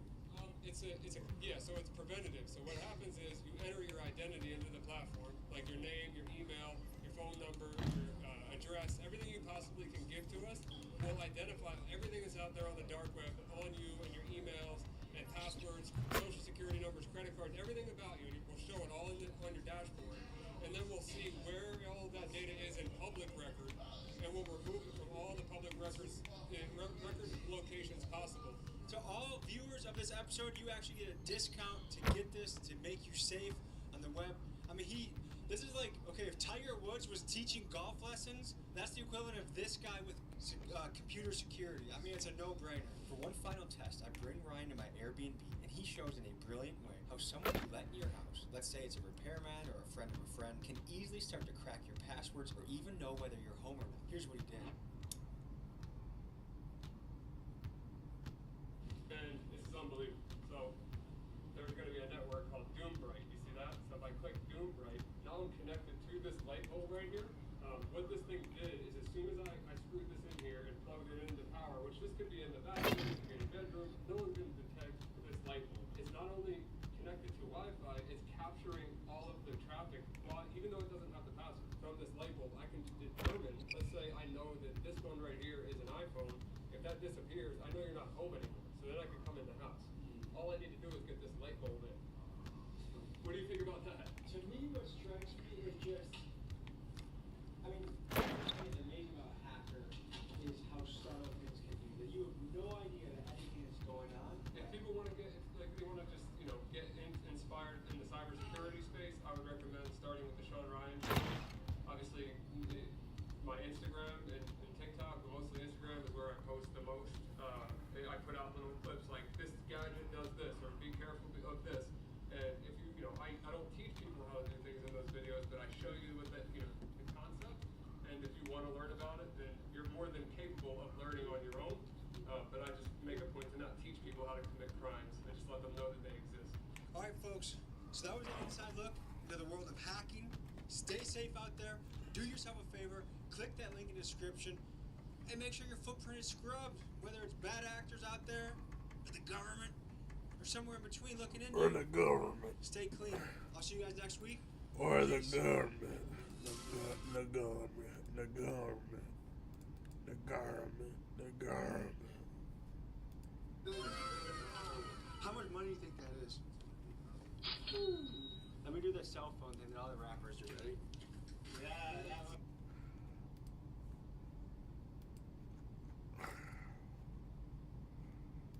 Huh? Scientology. How do you define Scientology? Or a family destroying human trafficking cult. When you die, it's just your body that died. You as a Thetan just jump into another body. So I was born in Scientology from the very first breath that I took. I was in the billion-year contract. Pledging themselves lifetime after lifetime for 1 billion years. Pat Harney, you gotta relax. This is public, right? You open it up, all are welcome.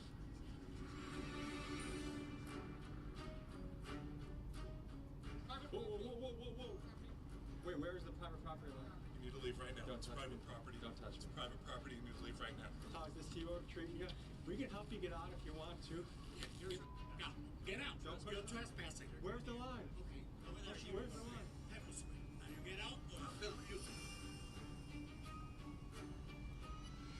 Before I begin exposing one of America's most notorious cults and reveal to you what they do behind closed doors, first let's get you up to speed on what this religion is. Scientology is a religion that was started by L. Ron Hubbard, a a man who also happens to have the Guinness World Record for being one of the most published science fiction writers of all time. It's a bit of a complicated religion, so bear with me, folks. It's based on the premise that a galactic overlord named Xenu brought billions of beings to Earth millions of years ago, chucked them into volcanoes, exploded them with bombs, and created creatures called Thetans, which essentially is this invisible spirit that attaches itself to you and is responsible for all of the negative things in your life, ranging from anxiety, addiction, emotional pain, and more. And the only way to remove these pesky Thetans from your body is to follow L. Ron Hubbard's foolproof process. His methods involve paying boatloads of money to the church for courses called auditing classes, and even signing yourself up for a lucrative billion-year contract to the church. This cult has a shocking list of charges against it made by former members who allege the following. From the age of 2 on,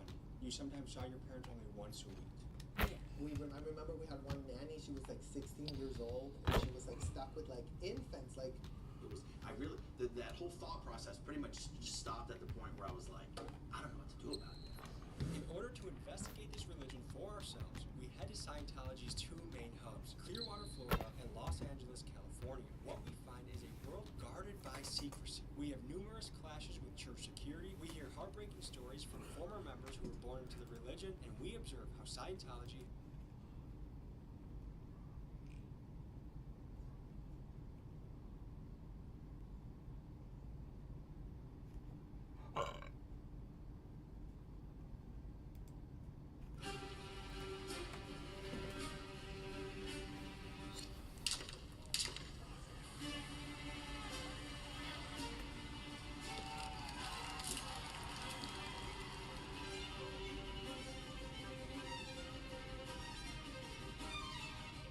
These Democrats, they call us violent. They just shot our president. Then when he turned his face, you could see from his ear coming down.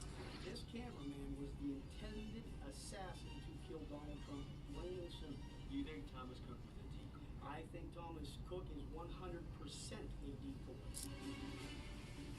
Thomas Cook. Who was it?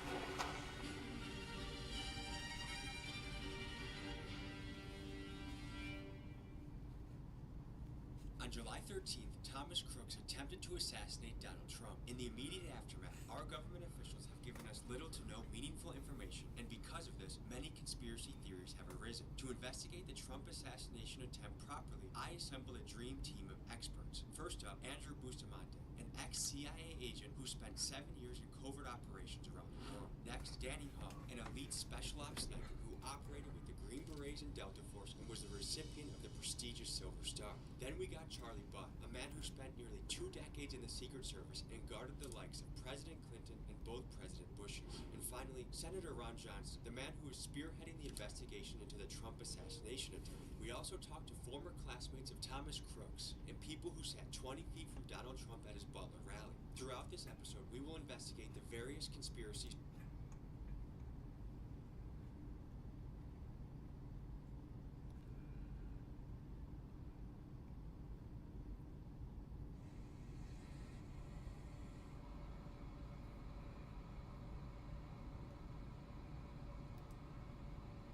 It's the poor that's gonna starve and die. It's not the rich. I think poor is somebody like me. It's a struggle every day. You're struggling, instead of just making gas money just to get through the work, the everyday and stuff for that month. The county is considered first or second poorest county in the United States of America, which we're not proud of. That was yours? What happened? I don't know, they come on about 3 o'clock in the morning. It was one of them things, I guess.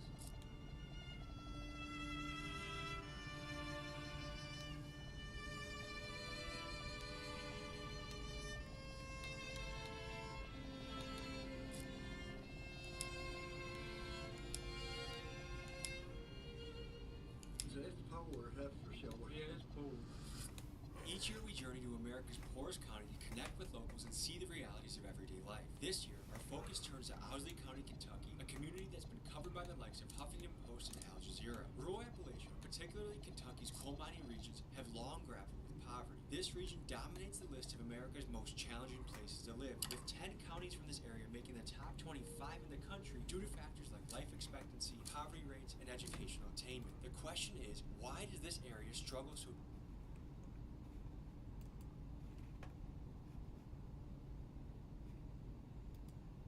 Nah, nothing that we listen to be good, but you feel me? Of course, drill music ain't gon'. When you're watching these You gonna die regardless. No, bro, like, don't be on no. Bro, we ain't on that in Philly. Like, we really got ops. We do the niggas that need done to them. Like, in the year of 2021, I read a statistic there was 501 murders, bro. Yeah. That's like a murder every 18 hours. Yeah. What happened that year? Like, what happened in that year? You said 2021, right? It was that pandemic. Yeah, it was that pandemic, and it's like a lot of. Gave people too much free time. Yeah, too much free time. And was it just wild on the streets of Philadelphia? Yeah. Had money, they got better guns and all that shit, so it was like... Were there checks that was buying guns? Yeah.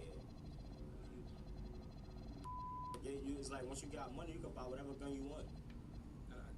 So in hindsight, that's probably one of the worst decisions they could have done, yeah. I feel like the murder rate nationwide in 2021 went through the roof. Yeah. Around that time, it was like, had so much more money, and was reading up on guns, you feel me? Ammo, that, man, all that after the checks came out, you already know, like, had switches, you feel me? Like, all type of new, you feel what I'm saying? Was never no switches until 2021, you feel me? That's crazy, bro. Yeah, but, like, I say this shit definitely went up because everybody was hungry. I feel like everybody was hungry. Everybody wanted to eat, and at the end of the day, start beefing. You feel me? That's just how it ended. You alright, bro? How are you? I'm chilling. How you doing? I'm good, bro. What's the name? My boy Skrilla. Nice to meet you, Skrilla. Yeah, it's me. And where are we? We in the trenches. We in Zombieland. Kensington to be exact, though. Kensington. Regular. It's nothing, though. Come on, we out. Nothing. Skrilla for president, here. Mello.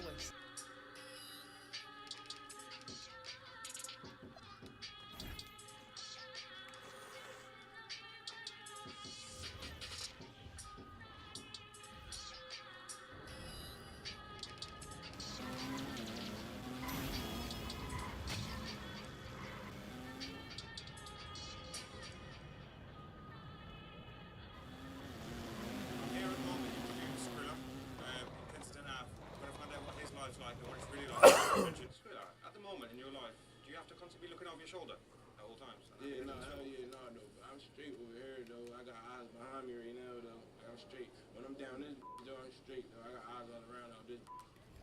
Is it like certain parts of Philly, if you was, your head would have to be on a swivel at all times? Yeah, kind of everywhere, though. Everywhere in Philly, though. But this home base, though, I still got to be on the swivel over here, though. But I got eyes on the swivel for me, though. Screw that. At what age did you jump off the porch? Probably like, I jumped off the porch like 13, 14, like 14. I jumped off the porch, but I got really jumped off the porch like 15, 16, like 16. And again, how did your parents feel about it? Because as a 16-year-old bro, no one wants their son jumping off I ain't the gonna porch. lie, my parents ain't with that though. Like, I was strong. I'm on some scattered, cause I used to play ball. Like, I did a lot of little though. As a young boy, I did like a lot didn't do though. Like, I didn't went to good schools. I didn't play ball. I didn't play football. I didn't play every sport. And then why get into the streets where like people all that Cause I wanted money when I was young boy. I wanted money, and I like the music I listened to, and this was glorified though. Like, this is like what I wanted to be. Like, I'm what I wanted to be. Yeah, tell me about your life then, dude. So what was your life like in the younger years? I ain't gonna lie, growing up for me, for sure, like, that shit was like, okay, that shit was hard. I ain't gonna lie, I had like rough experience growing up. I ain't never really had too much, like, feel me? When you say rough experience, I mean, like, I don't know, bro, like, the typical Philly, like, play sports, whole fucking, I can't, bro. This shit so normal, bro. Like it's like a typical stereotype, bro. I can't even like tell you like shoot, like growing up, feel me? Like I ain't gonna, we always up, feel me? Yeah, I probably was the worst. I probably was like out of all my homies, though, like growing up, bro. I ain't gonna say I was the worst, because it was for sure that was in one of the fucked up predicaments than me, but like I was one of the ones with like like out of all my homies though, like I was one of the ones. I was dope. So bro, what's the name? That's just a picture if y'all know. This nigga been. Oh, this he said.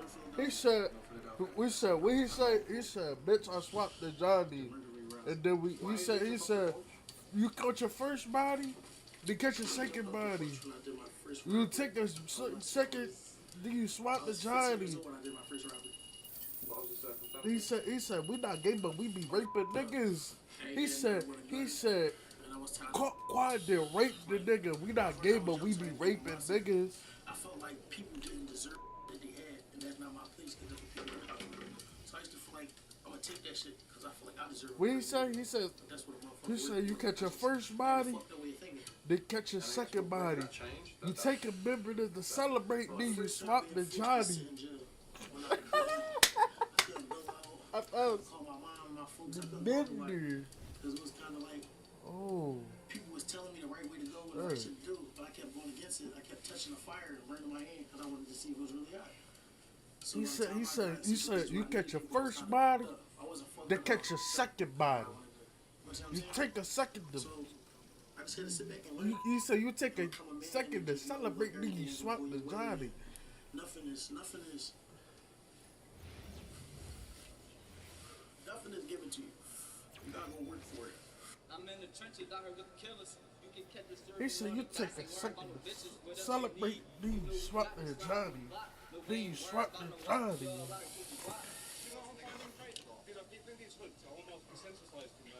It's not. It's like, it's sad to say, but it's like, it's normal. It's like, it got normalized to it. Like, it's like, it's nothing, it's like, it's really normal, especially when you're in the church. When you come up in the church, like, we should listen to kids or people on the block, like, just to keep certain things safe. He said you catch your body, then catch your second body. You take a second to celebrate, then you swap the Johnny.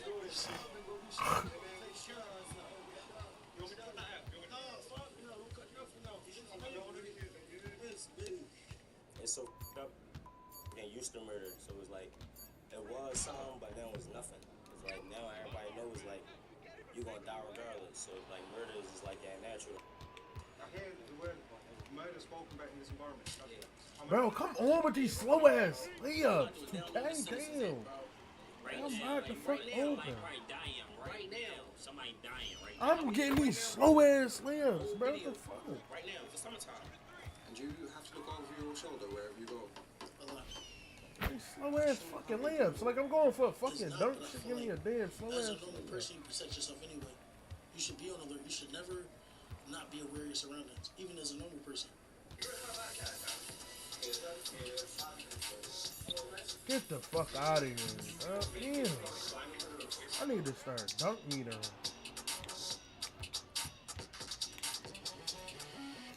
That's a shot. Do you think drill music is good for society?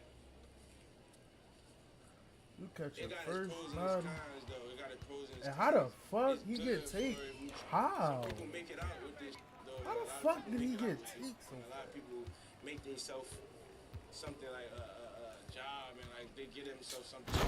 Damn, he got it. They on It got turn. its pros and its cons, though. So I'm It got its already pros and knowing. its cons. But I feel like it's bad more than it's good, though. They on tough. They gave this nigga fucking tape. I'm getting these slow ass dunk animations, bro. That shit influenced Philly a little bit. I ain't gonna lie. That You shit talking about cheese fucking cheese. Like our generation was the last generation of like going to high school and still worrying about fist fights. Like damn, bro, you gotta go to school with a pipe. If not, bro, you're getting. Why are you going to school with a pipe? That's not true. You don't go to school with a pipe. Nigga, that's how you get caught. Nigga said you gotta go to school with a pipe. Niggas just don't go to. Just don't go. It's not that deep. Bro, bro most wanted, so he not coming. Get down or lay down, we got the feet jumping. Corvette, yank off fast, they can't see nothing. Broke boy, who ain't got a life, you ain't gonna be nothing. And T, I wanna go back to your music, yeah. Is it, from my understanding, it's very aggressive. You said nigga you swat the Johnny. What's up with that long ass dunk? I got 2 million dunks on, bro. What is going on? When you have the ability to speak about it, and you're speaking aggressive, it almost, I guess, contradicts the religion. Yeah, I'm about to say, because actually being a Muslim, we're not supposed to make music. Exactly. Oh my god. Everybody's sensitive. Then I'm out of fucking stamina. This shit is crazy, right? The aggressive style that you have. Essentially, Keith, it's like once I get I'm out of stamina like shit. Like I'm forced to do dumb shit. I don't understand that. Every time the ball go in the hoop, I should start off with a new stamina. I should have to start off fucking drained. When you're saying that stuff in your music, I feel like that. I'm starting out all fucking drained. Now I'm doing stupid shit. It's like I always say it's annoying, it's like entertainment. It's like that's what they be wanting to hear. Like, I gotta start off fucking dying. It's like that's what they be wanting to hear. But like as you say, like with the kids. Oh my, they're not even giving me my fucking. I tell them like not to get in the streets because he's telling me I ain't listen. I ain't think. I thought they were just talking. You really like be thinking this, bro. It's like I'm getting punished for playing defense, man. I'm getting punished for playing fucking defense. Look. Thank you. Like, what the fuck am I looking at? You gotta stop sucking my dick with this jump shot, bro. Give me my the streets the reason why I'm rapping like this. Bro, do you think drill music's good? Hey, society says bad. Hey, I mean, no. Nothing that we listen to be good, but you feel me? Of course, drill music ain't gonna be good. These niggas on my. I didn't get my tempo twice, man. Dumb as hell to actually, like, you know what I'm saying, go out here and do this shit. Like, I don't want niggas so slice. Oh my god. I'm not understanding. I'm wide open.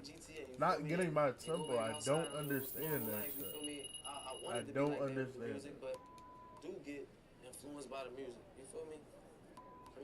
Out for paper, that's the motto. Out for paper, we the mob. Get it any way you can, be broke when you die. I was in the trap making that bubble, telling granny lies. She asked us, was that residue? Then we start getting butterflies. Suit and tie, bow while you breathing for you reach the skies. Yo, bitch, got that sweet pussy and that's where it applies. What the fuck? Dropping soon and watch these numbers multiply. Looking at me froggy eye, looking like you want pray to God. Every time I hop up on the beat, seem like a murder happened. My blasting, hit hard like them crack addicts. Bad things happen and that do me dirty, ask them. If you can ask them, they probably in shirts cause blast them. Oh, it's tragic cause it's grown folk business. I remember all them nights that we was graveyard shifting. We was all about $1 trying to ball Scott Pippen. We was making all the noise, but y'all was sounding like crickets. I'm like looking at my past now, wondering where I'm going to. Cops keeping tabs on that never with you. Claiming they never rap until they comfortable. Before 5 is functional, attitudes is adjustable. Pussy.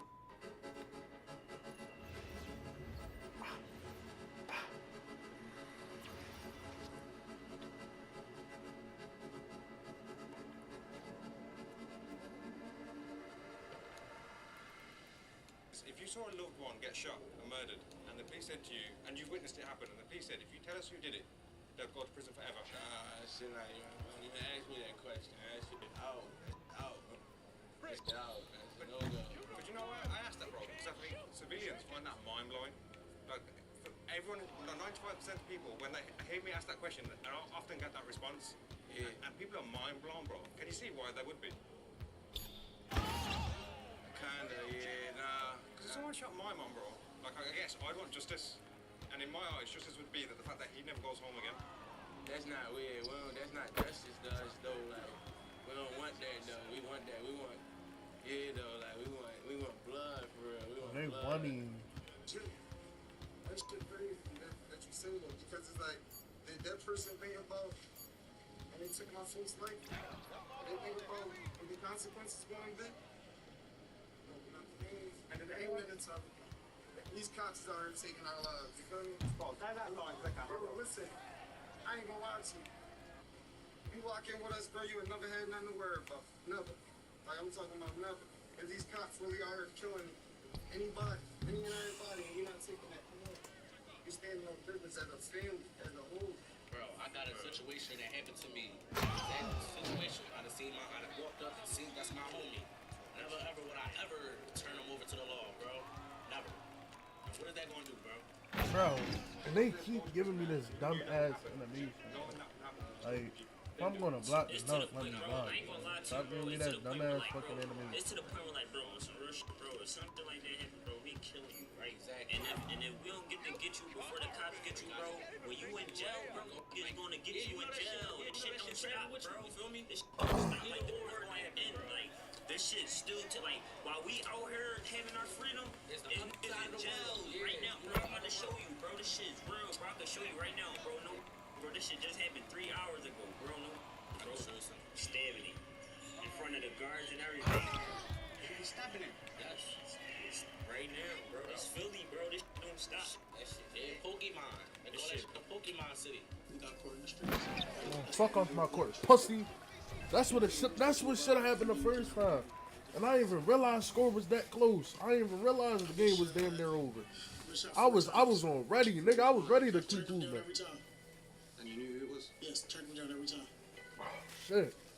No one's running this shit. I was ready to keep pooping, nigga. I was even looking at the score. I was ready to keep going.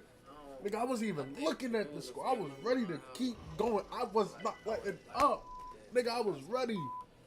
I was ready to keep scoring. Cause that shit bullshit. I ain't gonna lie, like, you feel me, like, even with, like, homies out here, like, I'm just being Oh real. shit, you can do this? Homies got killed. You can do this? Know who killed their homies. You feel what I'm saying? And at the end of the day, Oh, that's tough. if everybody felt that way, I don't got lead a goddamn theater. That's hard. sometimes that shit don't even do nothing. You feel me? Like, get little tips all the time and shit like that, but that shit don't, you know what I'm saying, be masked up. You know what I'm saying? Be out the way. Listen, when I was a young, wild, stupid, retarded motherfucker. Oh. Until when I was 20, I'm 30 with a kid, 2 kids, want them to succeed. I want to succeed. I want to leave legacy. You going to jail, right? Yeah, there. Yeah, he right here. He's talking about he right there. This nigga what are you out here for? What are you here for? You're not doing nothing productive. You're not helping society. People that kill people are bums. You know that? Because people that have stuff to do tomorrow, you gotta make it back to London. I can guarantee you not gonna kill nobody in America. You feel me? Because you got something to do. People that kill people don't have nothing to do tomorrow. They're the most dangerous people in the world. Hell yeah, that's a good statement. That's the truth. Them niggas are bums. They ain't got nothing to do tomorrow. Watch people say, I don't care about nothing. I'm scared to die. You're not scared to die. You only die once. I'm not scared to die. It's gonna happen though. You want to do it in 10 years, 12 years, 13 years. Always jail, no jail. Even people I don't feel like they always jail on them, bro. So, bro, what about the person who shot you? Do you reckon he should be in prison for the rest of his life? Do I think he should be in prison? I don't think it. He want him to be dead, nigga. He don't want no prison. You already know who you want. He's talking about you don't think he should be in prison? Hell no. He should be in the fucking coffin. Don't let it happen again. I don't think it. That shit ain't gonna happen again. No, so I mean, for him, bro. So what justice should he be doing for what he's done to you? What do you reckon? You reckon prison's not it? What do you reckon? Prison. So what do you reckon should happen to him? Say if you're in control now. Nigga said, what do you? He got away with this. Then you feel me? He got away with this. He said, what do you reckon? What do you reckon? Well, even if you saw the person who shot you, if you saw the person who shot you, if I saw him face to face, and you knew who it was, I knew who it was. And would you go to the police? Would I go to the police? No, bro. Damn, it's not worth it, bro. Them niggas ain't gonna do shit about it. They're not gonna do nothing about it, bro. This is what niggas are coming to realize. They're not gonna do shit about it. You'll get send a person to jail shot you. If someone shot me 100%, like I'd want justice. I feel like that's fair justice. Like, bro. He shot me. He'll never see his family for 20 years. So to me, in my eyes, that's a level of justice. You're still alive, right? You still can see your family and everything. Yeah. That nigga can't see his family and shit no more into that. Yeah. You can call him whenever, call him certain times. Not like niggas still got family. That's true. All this, like it's more than that. They say me like probably did that shit by accident. You know what I'm saying? I don't even know what the like. I remember it was just shot for him. I don't know if it was people I play. I'm gonna learn a lot of people, so a lot of other people like civilians up in the park, and I don't know if they're civilians or not. There's people in the park, you feel me, everything. So you don't know who the shots for. Like I don't, you feel me? I don't know nobody though, bro. Got families to feed, all that shit. You can't feed his family in jail. But look what he's done. Does he get? He said, you not scared of death? Nigga, you only died one time. How you not scared? He's like, you're not scared of death, nigga. You only died one time now. He said you only... This is your number one. He said you only died one time. Let's see him. Yeah, Roger, moving. Civvy. JT Vigil, go Steve. He said, but you only died one time. He said you only died one time, nigga. Fuck you me. Fuck you me. Fuck you me.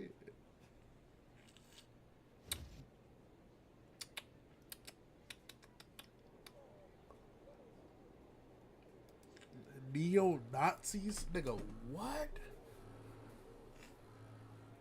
You got one of those cities where you can come from out of town, kill something, and just leave. You somewhere you ain't supposed to be. Why do you think the murder rate in Houston is so high? Houston different, bro. A different type of breed out to the younger youth now. See, they crashing out. They doing whatever, you feel me? They want to hat now. This we do it out here now, you know what I mean? Put a belt on their ass and shit like that. You with the money don't even glorify no more. They don't respect that no more. They respect who got the most hats, who got the most souls. Either you kill or be killed out here. People get their feelings hurt over words. He one of them.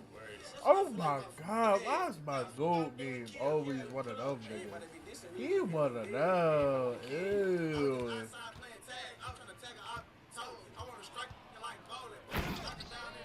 Damn.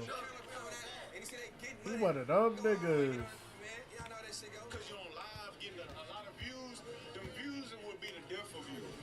Y'all want to the street light? One of your partners gonna die. I'm telling you, I know I already seen it. Drill is in the city, bro, and it's getting worse. More people keep dying. More people gonna keep going to jail, bro. Yo, my whole crowd gone, bro. If I see no car right now driving past us slow, I'm gonna stop this interview. Excuse me. Just smoke 3.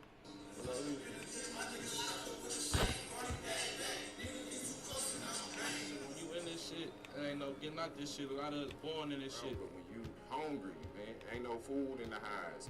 And then at the same time, you seeing that flourishing around you in the same environment. They flourish. How they do that? Jump off the porch. Where I sign up. And there. So I'm back here with another documentary. This time we're in Houston. Normally when you think Texas, you think barbecue, sports. I'm about to show you a side that you never knew existed. Who And from thinks what I've looked that? online, at the moment, Nigga, that's Canada is the murder capital of the South. I think cowboy.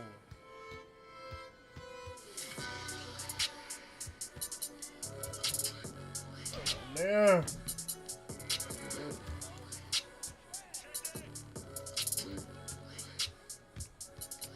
And where are we at the moment? We're in Acres Home. Just 790, you shit. feel me? You The giving murder. me the game. Houston, Texas, you feel me? And what's this area known for? We Texas out here, you feel me? We be on our own shit. Country He shit, giving me the like game. that. I just gotta do it. Shit, you feel me? Didn't go down out here though. We make the best out of it, you feel me? That's all we could do, shit, you know, feel me? And you gotta grow up. You can't be a kid forever, you feel me? It's a real world out here, you feel me? So you gonna go through real shit. Everybody gonna figure it out. There's places out here that shit, people need help, shit. You gotta go get that shit. People really struggling out here. It's a lot that come with this shit. For me being a kid, watching guys I looked up to leave, you feel me, off this same shit. I'm growing up around my everyday, he gone now, you feel me? Like, that shit weak, you feel me? Like, you don't wanna hate that shit, like. And get you, how do you deal with that trauma? I be trying to stay focused, shit, rap, do what's best, shit, what they been trying to do what they want me to do, shit, look at it as a bright side, like, shit, I can't just sit on my ass and feel sorry, just cry like the same shit every day, I gotta make a change, shit, what would they want me to do, you feel me, like, I gotta keep going, what's my next step, I gotta keep going, I can't let everybody, if one person just feeling down and shit, everybody up, the whole team gonna be like that, you feel me, everybody around you gonna be fucked up, somebody gotta make a change, so uplift everybody around this bitch, you feel me? We right here, we in Third Ward. Is it safe to be here? It's safe, yeah, but you in the safest part of Houston. When you say Houston, Third Ward is probably one of the stiffest and safest places. It's dangerous, but you safe as fuck, boy. Hey, you with the right people, we ain't gonna let that happen. Seriously, you ain't gotta worry about nobody robbing and shooting. That ain't happened less than 2-3 years. Like, we worry about money. That's what I said, like, ain't nothing going on. We ain't got no ops, like, the ops is down there, but we up faking. What age did you jump off the board? Huh? What age did you jump off? I ain't gonna lie. I really was never no push for me. There wasn't no push for me. Like, I ain't gonna lie, no cap. My brother, little brother died. You know what I'm saying? He didn't get to see 8 years old. My brother was 8. And my blood little brother ain't get to see 20. He died at 17. His blood little brother died at 8. He didn't get to get past 8. What part of Houston is that parking? It's like, yo, it's the Okay, the schooler. What's it known for, this area? Fat Pad, Big Post, H-Town shit, you know, a lot of just different H-Town shit. That's where it was originated from, you know. Before us, we got niggas, you know. This shit we doing out here now, you know what I mean? Put shit, put better things and shit like that. The murder rate in Houston is higher than any other city in Texas. Why do you reckon that would be? I mean, because, like, shit, we don't know how to get along. How? We see is... How? Tell me, what did I do that was weird that game? Let me know. If you can let me know, what the fuck did I do that was weird that game? What did I do? What did I do? You got me to shoot 3 for 8. You made it me on most of my shots. You was playing good. Huh. Nigga, you left me wide open. Gun, cause I got mines, I'm trying to slide. Anybody fucking with them that's on that side of the head gon' die. That's on my mama, you gon' die. I did this shit so many times. I'm with the shits, I'm on my mind. I'm cracking fours and dropping fire. That's on my mama, nigga. I done did some shit that I can't say. Fuck, that ain't no sugar coated. Nigga played it, he got face. I keep my gun inside my hand. You got your shit up on your waist. Not worry about a fucking thing, cause I'ma bang out with my Drake. You know what I'm saying? This the H, you know what I'm saying? This the north side. You know what I'm saying? Northwest side. Y'all know what's going on. You know what I'm saying? This shit real, bro. Not for fake. I've been saying this shit drill. You know what I'm saying? But now all the blogs, Houston blogs, and big time rappers around the city, old school, they starting to say drill. You know what I'm saying? Like it's starting to be a topic in the city now. That shit starting to make gangs, getting into it and shit. Who started drill and who the best. I'm seeing a lot of arguments of who the face of drill is of Houston. Exactly. And you looking at them on my life. Oh. On my dead brother, you looking at them. I started this shit. Oh. But shout out, you know what I'm saying? Shout out CEO Gucci, you know what I'm saying? Shout out my dude, y'all doing y'all thing. They know, like everybody know, bro, where this shit came from, where this shit started from, you know what I'm saying? And finding murders in the hood is glorified. It's like, it's right is glorified. With the money don't get glorified no more.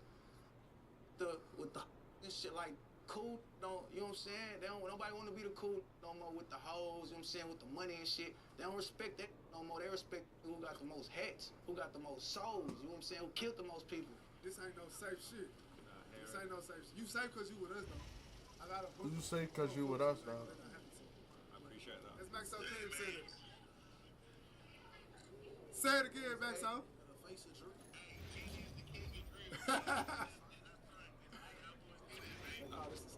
And what's the station? Oh, that's Duke. That's motherfucking Duke. That's motherfucking Duke Dennis. You somewhere you ain't supposed to be. You good because you with us, though. This ain't where you need to be at. Super drug infested, super murder, super all that. They built a whole task force just for this one block of women. Facts. All they do is control. That's why when I don't know if you passed the scene. Like, the police. Yeah. It's a task force just for our block. And what kind of relationship do people in the streets have with the police? Shit. We get the fuck away from them. Would you say you're more protected when the police are around? Hell no. They're killers. They're killers. They're down there see us get into a shootout and sit back. All the time we defending our... Well, you damn right. You damn right. If I see y'all niggas get into a fucking shootout, I'm going to stand the fuck back. That ain't got nothing to do with me. That got everything to do with y'all. That shit ain't got nothing to do with me.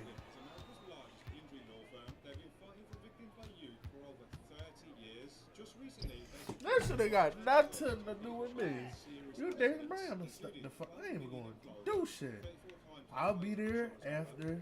Let's see who made it out the, you mean. Let's see who made it out the, you mean. And then I'm going to rush y'all niggas. Fuck. I'm not going to. It's. Ooh, shit. Yeah. Ooh, shit.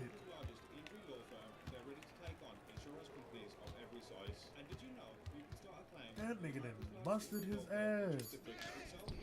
Ooh, shit. I didn't even know this dude could do that. buildthepeople.com/taboo. There's a link in the description. That nigga bust his ass, man. Why do you think they would do that, Mark? Why do you think they would just sit and watch? That nigga bust his because, so bro, hard no. to decipher who the aggressor. So when you got two group of people shooting at each other, who started it? Who defended themselves and who, you know what I'm saying, who the aggressor? So fuck it, I don't know. He who giving it me is. the third. I just So gotta now, see it. We finna go at both of you. It's like 10 different apartment complexes on this one block. You can hit the gate and be in a hole. Like if I hit that gate, I'm in the next apartment. Go down, hit another gate, I'm in the next apartment. Oh, bridge right here. You can go over the bridge and be in a whole nother section. It's 4 parts of cyberspace. Well, 3. Yeah, so this shit ain't normal. Hey, we in the trench with this shit. 9 minutes. Big game. We've been doing this shit for a long time, man. It went from getting everything, having Thank you, everything. because like, what the really fuck? nothing. Now my mama fighting for her life. Damn, that's really long. He got shot. What? So they like, Alright, that's bro, how they giving me the You game. only gonna hurt somebody or do something. North side, south side, we ain't fucked with them. I ain't gonna lie. Straight like that. They can stay with us. What's this known for, this area? Get money, clear. You know what I'm saying? Get player red now. Just get money. Just hustle, stack money, save money. Gotta save the day. And if play with us, they gonna die. But that's the thing, He though. good, See, that's the thing, bro. though. That's the near they try to pay for us, so we won't get no money because they feel like all we do is. I just possible and all we do is kill. Giving me the game. Y'all good. They just turn the lights out. At nighttime, they turn the lights out. That's what every time they get slammed at nighttime. I'm a player, like I believe. Get the fuck. Give me my tempo. You gonna shoot that shit too.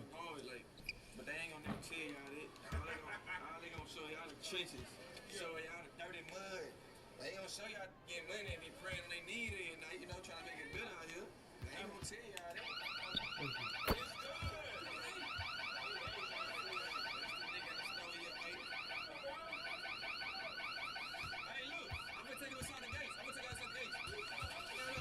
Shit go, this store nigga gon' always hate. He gon' when he see them cameras popping out and he see they getting money, he gon' always hate him, man. Y'all know how that shit go. How do you think civilians look at people in the streets? I can tell you, like, I'm an anus baby, bro. I believe in Jesus Christ, bro. Like, I'm just, this all I know. Like, if it's all I know, how can I wake up in the condo? How can I wake up in the better school? How can I wake up and go do this or what y'all want me to do? If all I know is, you feel me? All I know is this. So I cannot just... He was playing me so 0 for 6. Nigga, I went 0 for 6. That's what they know. Oh, That's the internet. hell. That's real life. Tell me I really that goes 0 for 6. Murders in any city in the whole of Texas. Oh, that was up. They got 1 for 4. Everybody, we out here, everybody sticked up. We all got one of these. I went 1 for 4, bro. For my protection. Yeah, like for my protection type shit. People get their feelings hurt over words. So weird, the nigga dying over words. If you was all playing offered me a so job weird. here, let's just say a made-up situation. You could become a doctor, live in New York. Would you take it or would you stay here? Yeah. I was against it. I'm gonna take that. That's not reality. That's a perfect situation. It's not perfect here. Because I guess a lot of people who watch these documentaries say about the people in the videos, why don't they just leave? What would your response be to that? Like, some people can't get away. Like, it ain't new. Like, you gotta have the paper to just move away and start a whole new life. Like, don't be having that type of money. Like we stuck in this like, and pay like 20K, 30,000 just to, you feel me, start a new life. Like 10,000, like, that ain't gonna do it. You feel me? We would've blew that same day on just sticks. Just like that, just on more guns for protection. So almost like once you've made the choice to be in this life, there's no way of getting out. Yeah, there ain't no way of getting out. Yeah, I ain't gonna lie, people gon' it don't matter where you at, they see you, it's that. Like, yeah, you can try to just big, like, chill and go get some money, but this shit ain't. And but why did someone shoot you at 16? Shit ain't even. So I was thugging shit on us, shit just happened. Because I'm assuming that if someone's shooting you, they want you dead. Right. But why would someone want a 16-year-old dead? I don't know, they was grown too. It was. And did Oh my. Yeah, I graduated, I ain't gonna lie. Yeah, no, it's like half man. Hell no. I'm I ain't finished school, but I ain't gonna So young niggas that ain't in the streets, I mean, I don't hop in this shit. This shit ain't where you want to be, fam. Yeah, we gonna play forever. But you guys are still very young, man. So still, isn't it still not a choice of you guys just, I guess, stepping back on that road? Now when you got people trying to kill and shit, nah, it ain't no. We baiting my three. He want me to know. Swinging out and you gonna die. How would you describe your childhood? So for me, I was giving him the I played fucking football. And really, I played everything, but my main sport was football. You just say I was the most popular in the school, but I'm definitely wasn't no lame at that. Oh, I'm playing football. I'm smart. You know what I'm saying? So that was cool. When I was about 17. He baiting that's my when I two. started Nigga, what? My damn self. What made you make that choice to start hustling? I'm fucking. Shit, the want to have some money on my own. You feel me? Like, that, literally that right there. Did you ever think about, I guess, just getting a job? Yeah. And so what it is about the job is it's one of those things where it's slow motion. And as a young, I didn't have the wisdom that I got now of slow motion better than no motion. But I know the risk and I know the dangers because of what my mama went through. So for my mama say, she just was doing what she had to do, like to feed me and my sister. And she was a single mom. She was trying to give us the life that we was accustomed to. You know what I mean? She was never really accustomed to hearing no and things of this nature. So she was hustling. That's what she was doing. Shit changed when I was about 12. She caught a case, caught a big case. You know what I mean? And it went from getting everything, having everything, to really nothing. My mama fighting for her life. She facing 25 to life. We don't know. Damn! Why the fuck mama facing 25 to life? What the hell? What the hell? My Dukes done caught a fucking body. I'm there. My Dukes done caught a fucking body. Why is your mom facing 25 to life? No, that's actually crazy word. Niggas normally the other way around, man. It's always the other way around. He said my mom Dukes facing 25. 25 to Leezy. I said, damn, why?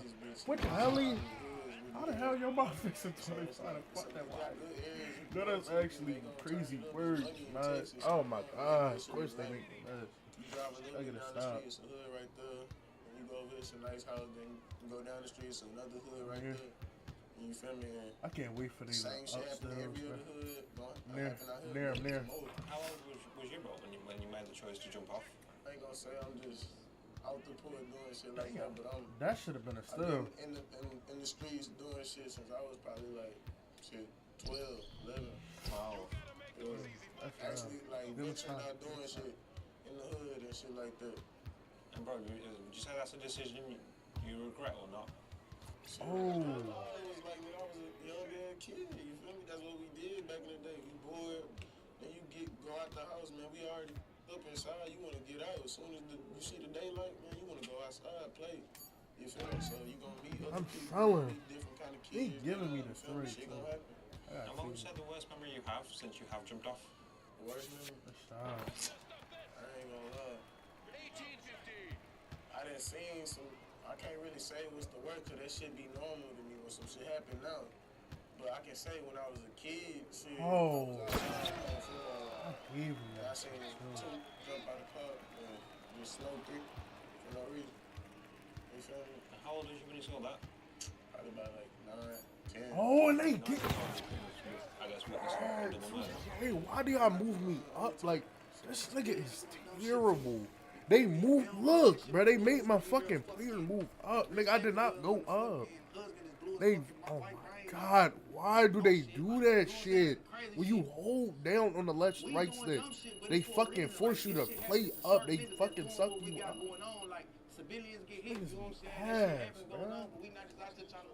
Sit there and move your player the fuck up, bro. Shit is weird.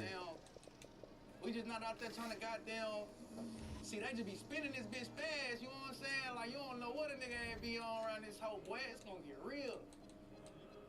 Y'all good. Y'all good. Shit, authentic. Car could come by right here. You have full fledged. Y'all better start dunking. Come get to hitting this. So I'm just saying, not saying that's just gonna happen. I'm just saying that's how this shit go. Like, and we ain't finna go put on the song. We was sitting on the side doing interview. Nah, fuck that shit. This shit happen. Once this shit like get serious, might die. You know what I'm saying? So that shit that we really can't speak on. So that be our bitch ass up. Come see me. How you came in here like slowly driving this shit? That's a big no-no, right? That's a big no-no. Why would that be a no-no? So if someone's driving slow, we don't know what, you know what I'm saying? Then you. He got the little dirt eyes. But shit, you in that when you can swing that door and jump out there. So you jump out that horse playing. I'm gonna be the last time you ever horse played. And so, if you saw a car driving past that you didn't recognise driving very slow, what would your reaction be? If I seen a car right now driving past us slow, I'm gonna stop this interview. I'm gonna stop this interview. And as soon as I stop this interview, I ain't gonna even have to talk. They gonna walk past me. They gonna see what's going on. Come back on this spot. 25, 23, till I'm free guys. Why these niggas talking down that pride up in the field, nigga? The feds did a fucking sweep this shit for real, nigga. Put that gun down, you ain't got no fucking kill, nigga. Chopping so hard, get a kill, nigga. Me and my niggas locked up in the pen, my niggas strapped up with a shank. Throw his bag back, nigga get too close and I'm bang. Niggas broke son, boy, I just take a 10 out the bag. Then I play with me, my best ain't fucking itching for a body. Oh my God, what beat is that? Oh,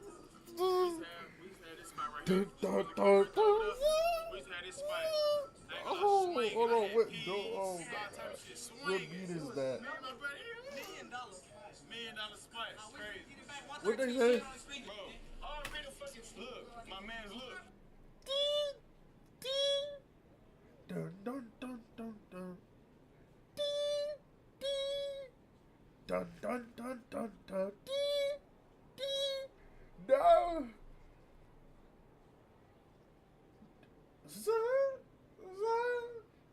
Dun dun dun dun dun. Dun dun dun dun dun.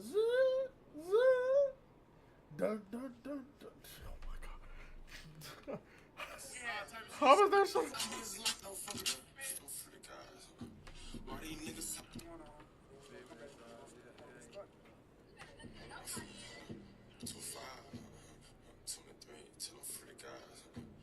these niggas talking down that prayer dot?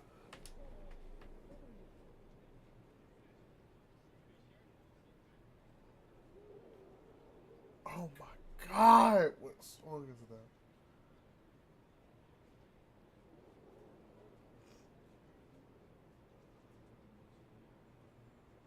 Nightmares of Nature. Nice.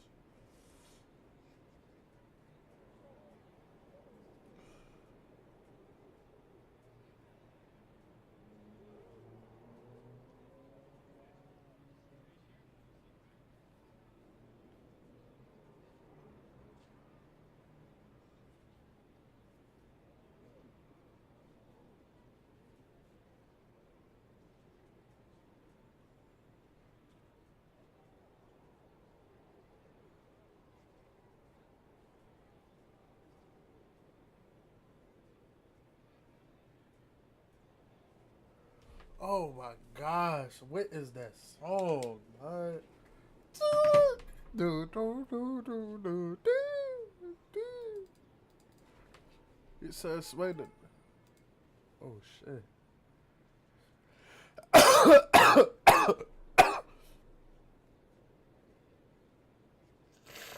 I'm about to say, what the hell? What the hell?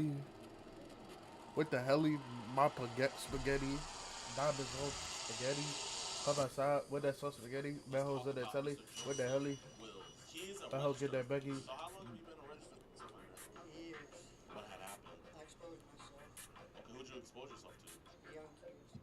I just want to make sure you weren't lying to her. When you said you were going to pull out, were you a man of your word? Was you pulled out? If that man, of course, my father was growing up in Texas. He was a Oh, what the hell? What the hell?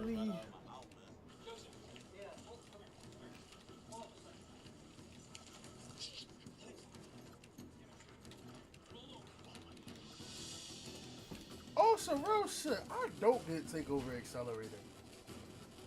I takeover be moving slow as shit. And I be making it again. Back to a brand new episode of your favorite show, EDP Watching. If you guys can, do me a favor, and let's get this video to 100,000 likes, man. You guys have been absolutely killing it. We're talk about Mr. Joseph Wills. Joseph Wills, he's a bad guy. He's a registered offender. But, you know, we've had that on the channel before. That's nothing new. But we've never had someone that's on their third strike. That's right. So back in 2004, he caught a charge for saying some inappropriate stuff to a real underage minor, right? Gets put in prison, goes do all that. Later on, all the way back in 2017, he was at a meeting with his parole officer. And keep in mind, he had already, I think he had like 3 counts of not registering as a registered offender. So he got some marks. But when he was in the meeting with his parole officer, he was just on his phone the whole time. So yeah, they found the mother load of CP on his phone. Boom, goes to prison again. Now we are here.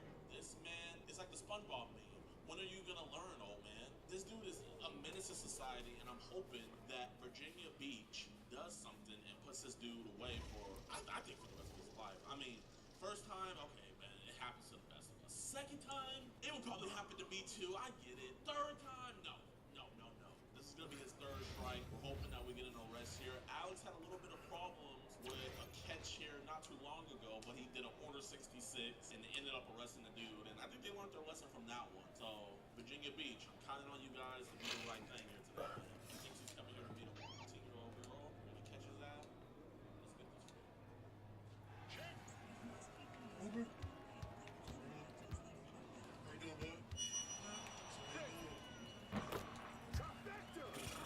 I don't understand. How are you niggas so gullible?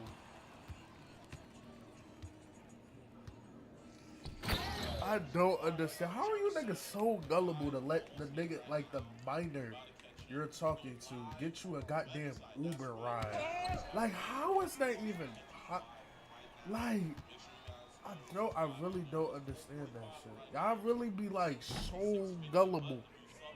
Y'all never ask yourself, it's like, how the fuck is this 13-year-old buying me a fucking Lyft ride? Nigga, do y'all know how expensive that shit is? It's expensive as shit for a Lyft or Uber. And y'all motherfuckers be coming from like an hour away. Y'all niggas never ask yourself like, how the fuck can you afford that? He said, huh? What's this? What the fuck is this? We know you hate child predators. Love what we do. But sadly, you niggas never say. EDP1.com. And for only $4.35, you can help support us locking these monsters away. That niggas never say, how the hell can you afford that? Like, on some real shit, niggas be living like an hour away, bro. That shit be making no sense.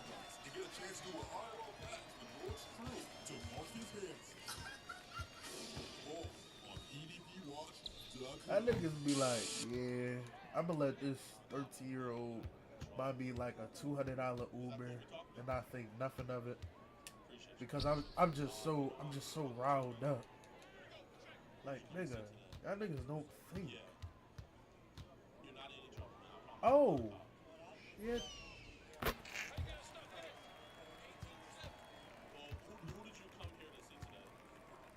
Oh, goodness. Face.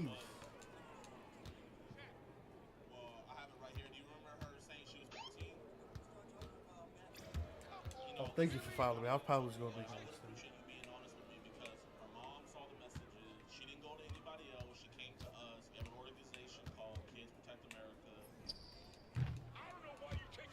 Like, that nigga still, like, I'm gonna have nightmares about that nigga, Charlie. I'm gonna have nightmares about that nigga.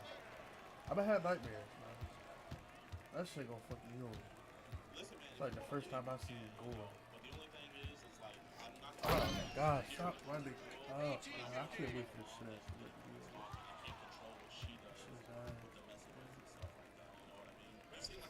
Man, this event is here. I gotta worry about niggas fucking talking. Yeah. Here, let's just go over here though, so that way we're out the road and stuff. What app did you message her first on? Right, I can't wait for this event to be over. Like, niggas can literally come back in 2 dunks. Like, 2 failed plays on defense. Niggas up 8 points. Like, that makes no sense. 8 points, just here you go. Like, niggas get 4 points. Like, god damn. That is crazy. He say I'm not a monster. I can see you're kind of a little bit remorseful right now. Monsters aren't remorseful, okay? I'm the last man to come and judge you when I was in your shoes not too long ago, okay? So I'm here talking to you mano to mano, and I promise you that everything I'm saying right now is fact. So genuinely, man, like I don't want you to worry, bro. You know, you're not in any trouble. I'm not a cop or anything. You just made a mistake, right? Okay, man. I got you, man. Yeah, man. Bro, once we're done. And y'all niggas really be coming out there with no break. Like y'all niggas come out there with y'all, with like yo, like on some real shit. I don't even dare to type Uber in my fucking phone. I already know that shit too expensive. Did you know these kids? How did you find them? Where am I trying to go to? Let's go to the airport. How long is How'd that? you go out there? Like, what were you completely naked? No. You were dressed? Oh, that's not far. Okay,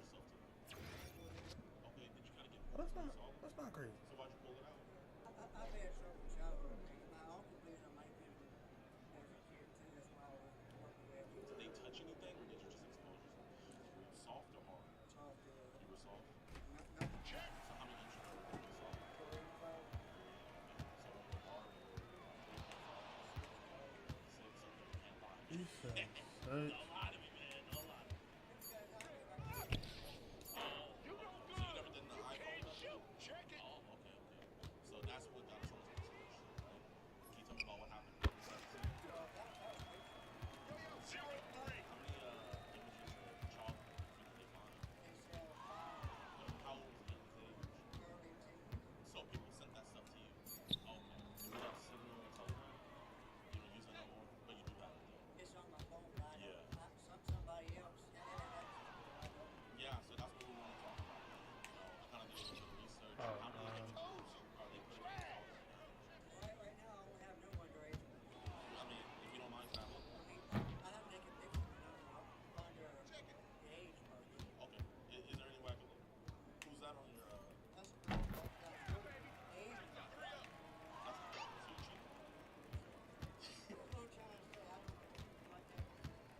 Yeah, man. I mean, if you post all that, man, you know, I don't think she would be too happy. What's up with that? Oh,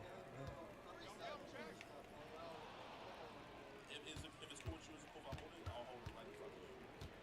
Yeah, she looks over there. Oh man, you have a lot of girlfriends, man. Hey, said I'm not trying to be a player like that, but just know I get them bitches.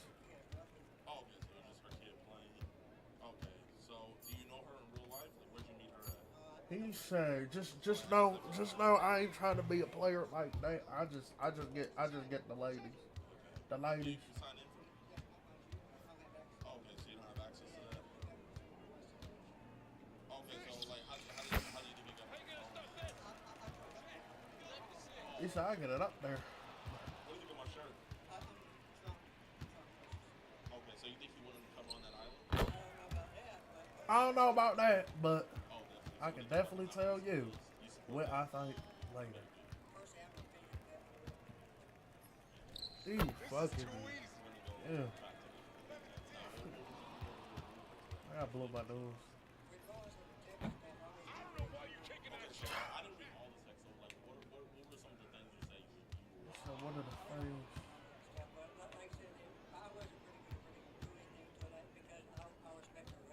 You know, I feel you don't want to get into it, man, and obviously, you know, How the fuck do niggas be getting take? Like, bro, I don't understand that.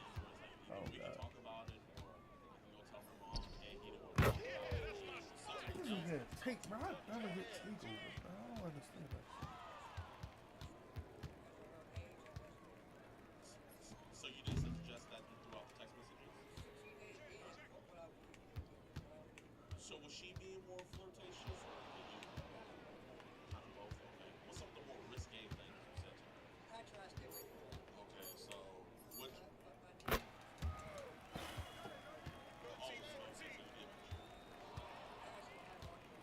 You know, I think kind of talking to you, I can kind of believe that a little bit, but you know, if someone looks at your rap sheet, you know, yeah. So were you in a relationship with her, or was this gonna be a one-time thing?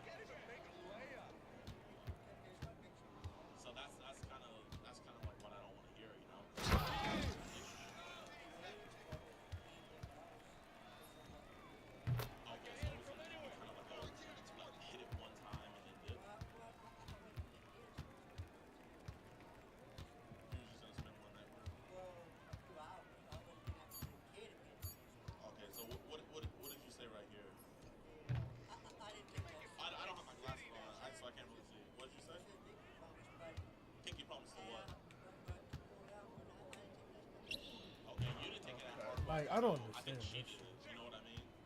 The thing I'm trying to figure out today was, were you gonna go raw or were you gonna bring a con? Okay, so why'd you tell her you were gonna pull out? I'm being honest with you. I wasn't going to do nothing. I mean, you think it's respectful to say how you want to show love to her and that you will be gentle? You said, I want to show you, like, He said, I want to show you my thing. let's say you're saying you weren't going to do it legally. I don't understand. You can be around children. So why are we going around children?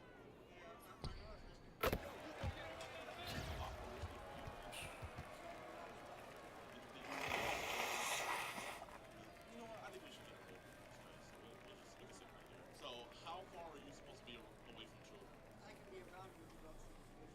Okay, so why do we think we did that, Joseph? I know I have a problem. Well, listen, can you look at me, man? I would really appreciate some eye contact. That's what we do, man. We help men like you fix this problem, okay? But for me to do my job, I need transparency, you know what I mean? Kind of been lying to me a lot, but listen, that's okay, though. That just shows me you're remorseful about what you did. And I know that we're going to be on an honest track from here on out, right? I appreciate that, man. So, I guess, how long have you had this attraction to younger people since we've been in adult? It's not really an attraction. I don't know what to call it. Did you find her attractive? Yeah. Okay. So you really didn't want to have a relationship with her?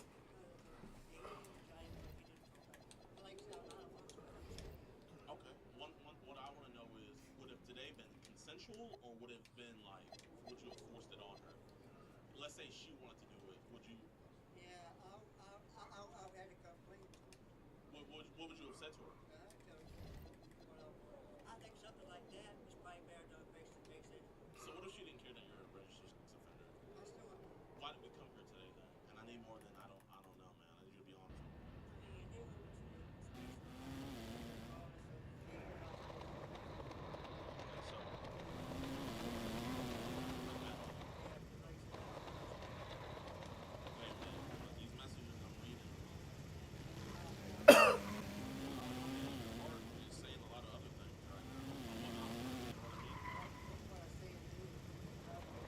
Why? Why? Why?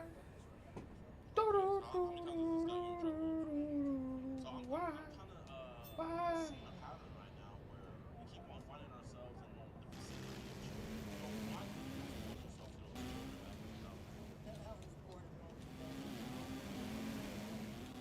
What the hell he? What the hell he on? What the hell he on? What the hell he buried? What the hell he buried? What the hell he buried?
Holy, what the hell he?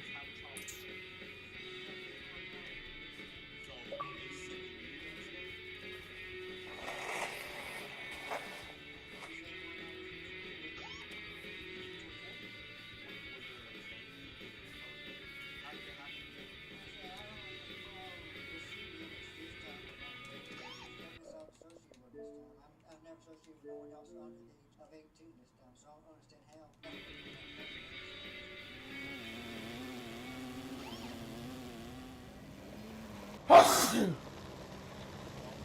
Oh gosh. My ass hurt. I'm gonna hit 60% for hop off. Are you a virgin? No. So you've had. How old was she when you had? 19, and I was 25. Was she the last time you had? Yeah, the first and last time. The first and last time. So you're a one and done. Well, as far as that goes, I would like to get into a relationship with him. That's why I'm asking. Did you want to get in a relationship with her? Make a plan as a good one. So I guess why didn't you keep the conversation friendly if you wanted it to be friendly? Why do you think you screwed up so big time? Because the text. What do you think the worst thing you said in the text was? So, when you were in prison, did you ever get bullied by any of the inmates? I went to a more cells. Did people know why you were in there for? I'm pretty sure some of them did, but they didn't answer. So, what did you mean by we can fool around? Just like playing stuff. I wouldn't talk about stealing. So, what did you say right here? I know I said sex stealing, but I'm talking about earlier. So, I guess what kind of sex would it have been? I just want to make sure it was nothing crazy. Would it have been regular sex or a man and a woman in a house all by themselves talking about the whole time? I know the position I'm in. I know I should have been there anyway. Yeah. I mean, it's not like you guys would have been ordering cupcakes. Maybe we should be ordering cupcakes. Lucky for you, you didn't send any, check. I appreciate that. So, you keep on saying because of her age, but in the text messages, it seems like you didn't care about her age. I did, but like I said, I worried back. Do you know instead of being shown is your action? So, listen, you're not gonna have sex with her, so you can be honest with me, okay? So, you don't have to keep all lying to me, okay? So, just be honest with me. I really appreciate honesty with yourself. You don't want to have an honest conversation. You don't want to have a conversation. Because I know how that would have played out anyway. Okay, how do you think it would play out? I know there would be no question. Regardless of what I said, I could somehow should get more practice. Okay, so would it have just been kissing? This is too easy. About like drugs? That's not enough. Yeah, but I would not have asked. Okay, but if she offered it, would you go to it?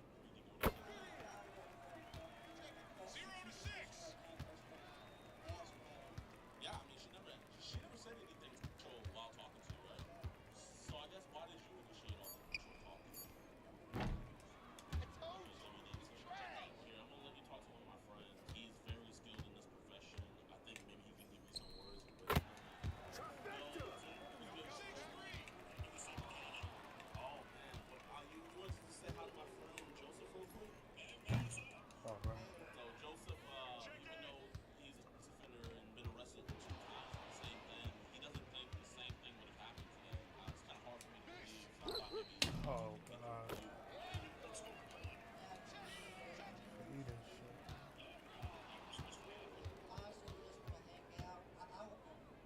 Oh my god.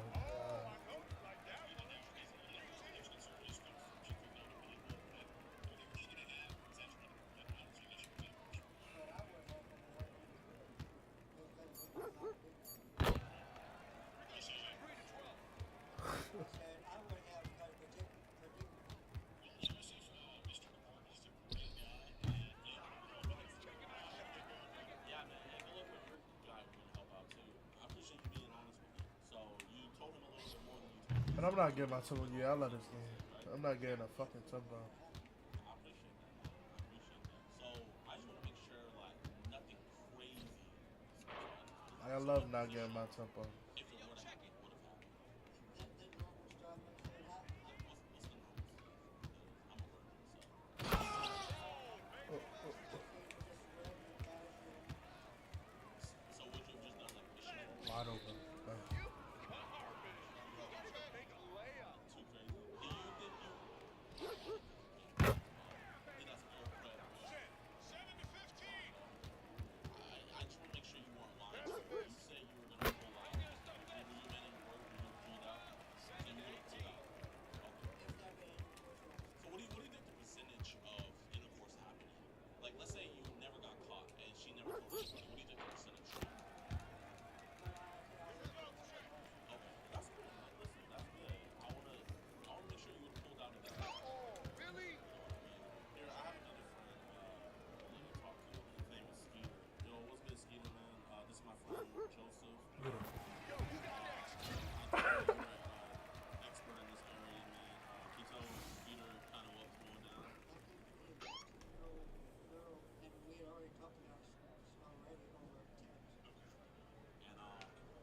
believe it or not, I've had the same conversation with him, and look at him now. He has all these LGBTQ likes around him.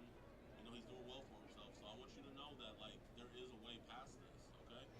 Because I caught him in the same position. Well, the girl I was meeting was, she was football, so it was a little bit better, a little bit more legal, but still legal. I mean, like, that 1 age year difference is, like, killer.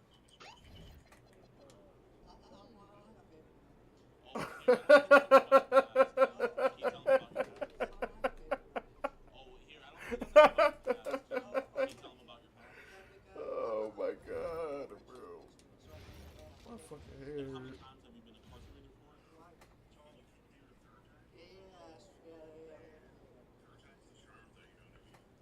What state are you guys in? Virginia. Was he trying to take her to Virginia? So why did you ask her if she was a virgin?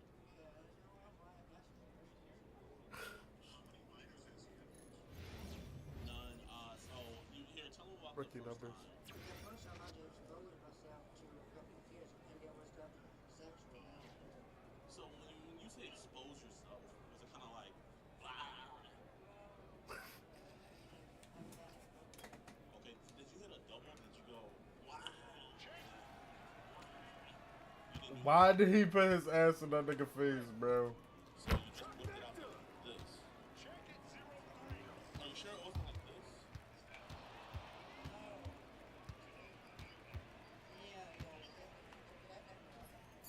You no good! You can't shoot! Well, here, I mean, if we want to figure out how far it goes, I think we have to subscribe to edpwatch.com for almost 445. If you want your reactions like this, I'm about Joseph, uncut, uncensored, and you can figure out all this explicit and dirty stuff you've done in the past. So it's only 445 for right now because soon, as you know, Joseph, we're going to be raising the price to 650. So, but if you want to be locked in at 445, Whoa. gotta subscribe right now. So Joseph, This nigga's price gouging based on the economy. I have like weird Tourette's where I do like tele-commercial ads. Well, I appreciate you answering, Skeet, man, and I think we gotta go talk to some guys together very soon. Thanks for talking to my friend, Joseph. I really appreciate it. Do you have any sisters? Hey, is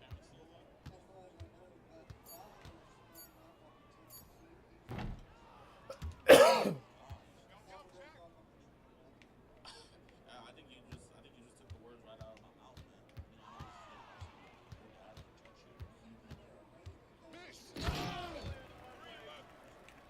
So it's so crazy. Your uncle will find out. Really? Shoot to 13! Do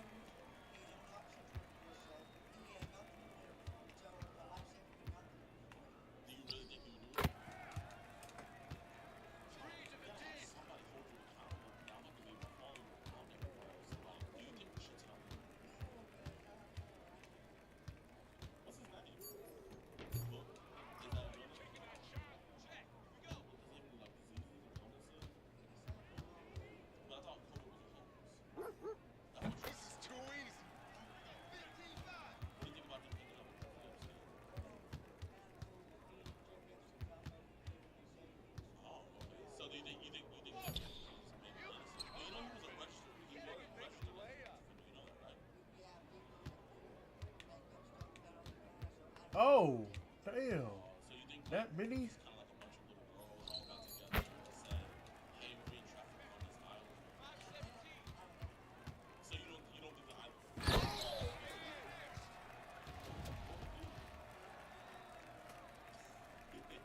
I know that's right. So do you think Trump's on the Epstein list? You don't know. What do you believe in your heart? You don't think he is? You think he wants to protect those kids? So I guess, like, why doesn't he believe so bad if he wants to? Did you vote for him? Oh, you can't vote. You know, Trump, he pardons people kind of like you. I mean, you would have been pardoned for your crime. I know this is gonna suck, but I gotta call her mom. I just want her mom to be assured that, like, hey, this isn't gonna happen again. So, yeah, I mean, listen, you can go whenever. If you don't want to ride with us, you can leave right now and just walk in. Hey, we're talking to Joseph right now about your 2-year-old daughter.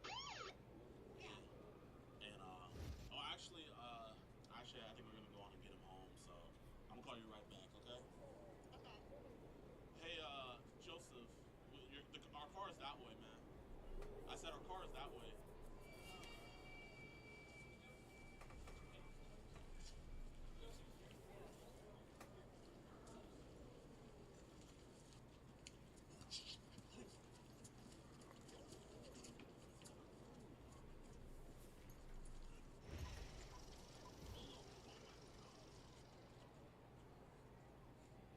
Today, we will be testing the fastest possible jump shot in NBA2K26. Not just things, they're people and places. Joseph, you're never gonna meet a 14-year-old girl again, right? Everything. Okay. Yeah. We'll give you guys the updates whenever y'all ready. Check.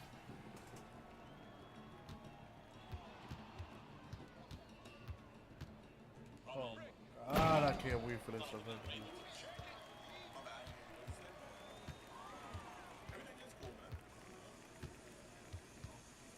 Listen, they're just straightening it out, man. You know, you're not gonna talk to any 14-year-old girls anymore, right? This your last time? Can you tell this officer I'm never gonna talk to a 14-year-old? Yo, check it. Show me your apology if you tell them you're sorry. I mean, whenever I'm sorry, I tell people why I'm sorry. Can you tell them why you're sorry? Did you talk to her? The funny thing about him, whenever the detectives come, they'll see it. This decoy who did this for us, he has this method where to figure out exactly where they at, he likes to send them cards. He'll be like, oh, I want to send you a card. And so the guys will be like, okay, you gotta send it to this address. So he had an address and he sent the card. And then whenever they got the card and they were like, oh, I got the card, he asked them to take a picture of it. So like he took a picture of him holding the card with the address. So it was like his face in there with like the address written out and everything. And he was like, I got it. That's smart as shit. I be wondering. Watch is a group that makes it their mission to catch suspected child predators, and they brought that mission to Hampton Roads last night. Shocking video tonight shows the moment Virginia Beach police officers chase after a man, tackle him. I was wondering how they get these niggas love. As soon as he saw the cops, I mean, he just started taking off. I guess Virginia Beach PD, they don't play about that physical fitness because they caught him very fast. EDP Watch. He says the man in the video is Joseph Wills, and one of the organization's decoys had been allegedly talking to Wills since June 28th, posing as a 14-year-old girl. Virginia Beach police say they did take Wills into custody around 5 p.m. near the 2700 block of Reef Court. We try to make it to where the internet is actually a safe place for kids, and anybody that takes advantage of that, we hope that they contact one of our decoys so that they can face the repercussions of the law. Online court records say Wills is facing 2 charges in connection to last night's incident. Yo, what's good, YouTube, man? Sorry if I got stuff in my teeth, man. I was just eating. We're on the road catching some other dudes. But Joseph Wills, he was arrested on scene, and these are his charges right here.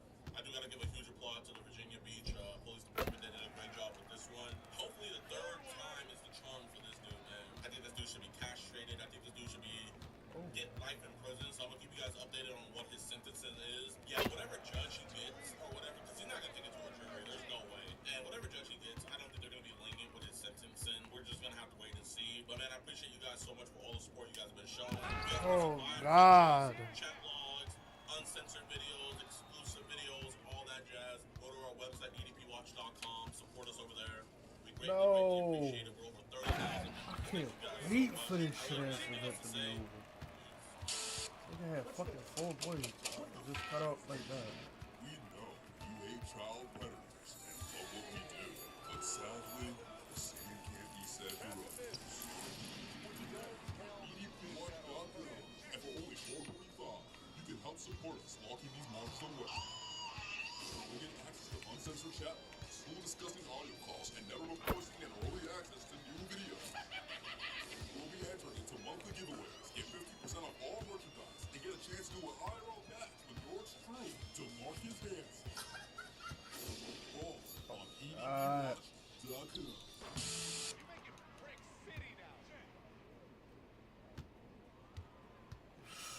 Look at this dumbass event. Niggas gonna be losing the whole game to get 2 fucking dunks and right back in the fucking game. Shit is crazy, bro. Like, bud, can I get my fucking behind the back, please? Like, for the love of God. I'm Yeah, but I'm trying to get my behind the back. Shit, not letting me do it. Niggas see me just losing the whole game and just fucking come back off a dunk, bro. Shit is fucking stupid. Shit, niggas come back off fucking one dunk.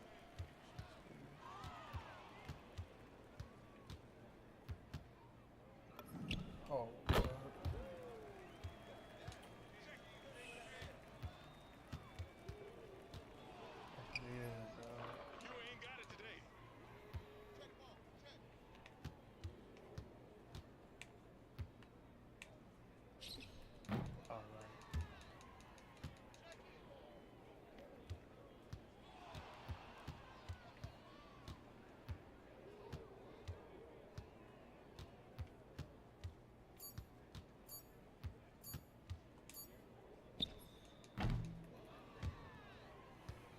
Gotta pull out every move in the fucking arsenal back for this one. Damn, bruh. 2K, damn. What the fuck is going on? Like, yo, I'm not getting no dribble moves, bruh. Like, what the hell?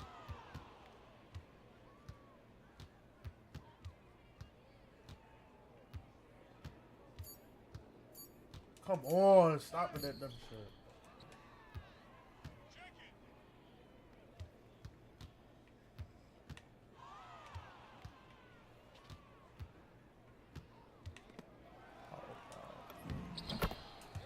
Like, yo, man. Okay. Oh, man. Alright. Like, this just, I just don't get none of my dribble moves. I don't understand. It's all great.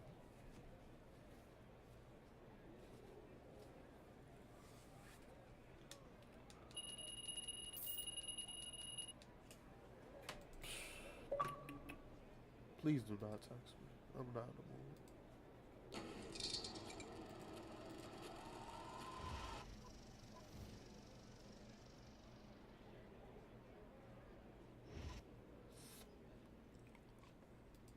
Okay, I said we gotta go get these criminals. They holding hostages. We gotta get the hostages out. Like dead ass, y'all. We haven't won this bitch.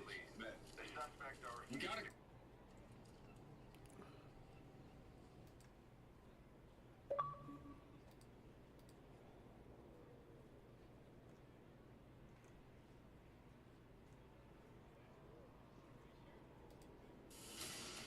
This is 21-year-old Joshua Campbell and 22-year-old Deshaun Anderson. On March 21st, 2025, Palm Beach County sheriffs responded to a TD bank in reference to a counterfeit check fraud in progress. When deputies arrived, Mr. Campbell is attempting to leave the bank parking lot, and Mr. Anderson is seen crawling out of the back of their vehicle and running down the street. The investigation reveals that and almost almost like what the hell is a chance for another child to stay alive. What the hell that shit says almost. What the hell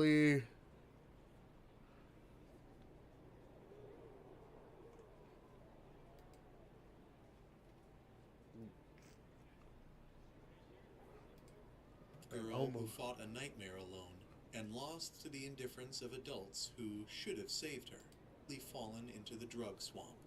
Rebecca off. What the hell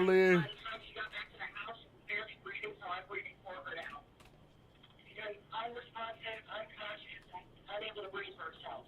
Okay, so she's still unconscious, unresponsive? Yes.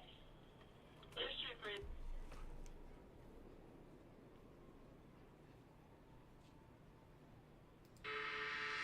Despite advances in forensics, that nigga fell 17 times. Nigga, shut up. Shut up, Rebecca. The hell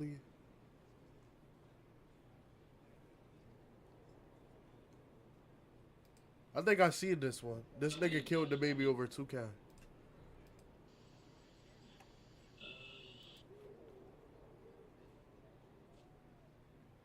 Oh, this one? Claiming his son, Dakota Collins.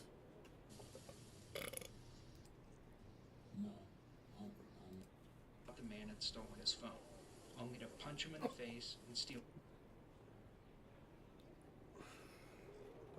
Full of fish. Full of fish.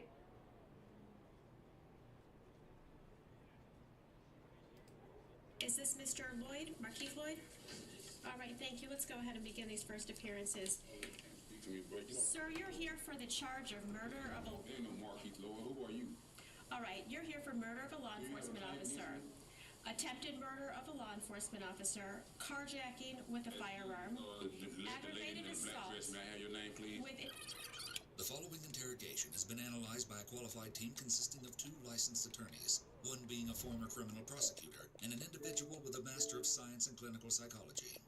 Look, you ain't learned yet? It's raining. Look, take me home. This man still trying to speak. It's raining outside, y'all. It's still trying to speak. Look. Take me home.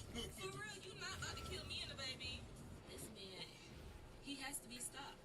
Shit, it just stopped. But no, you need a greater force than that. I'm not going to let him pass to me. What? I'm not going to make it. Not like this. Oh, there's a high speed change? They in a high speed change? Sade, it's always the business name She Sade. was simply making some lighthearted jokes. What she couldn't have known was that her dark prediction would ring true very, very soon.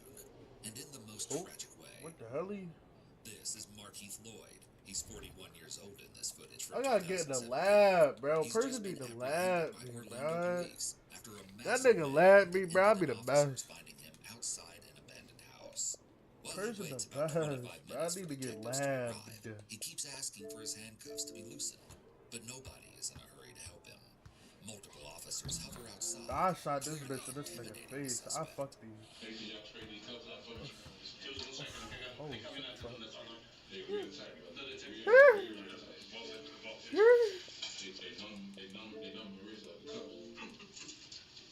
Marquis expects his complaints to be met with sympathy and proper treatment, in spite of the extreme circumstances that have led I to shot this that bitch in that nigga's face. Face shot.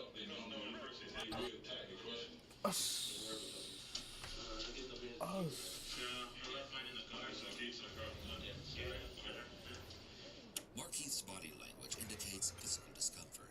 The longer he remains in physical discomfort, the more his mental state will be worn down.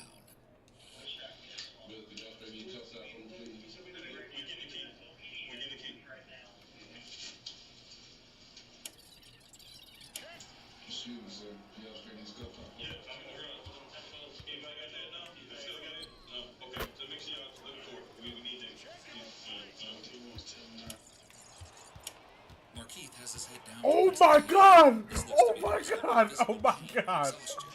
The longer they keep him waiting, Oh the more his shit! anticipation will build. It will also allow adrenaline to wear off and take some fight out of the suspect. I did not expect to break that nigga ankles like that. Oh my god! Oh my god! Then the nigga got put on his fucking ass. That was actually crazy. Yo, I almost sold the club.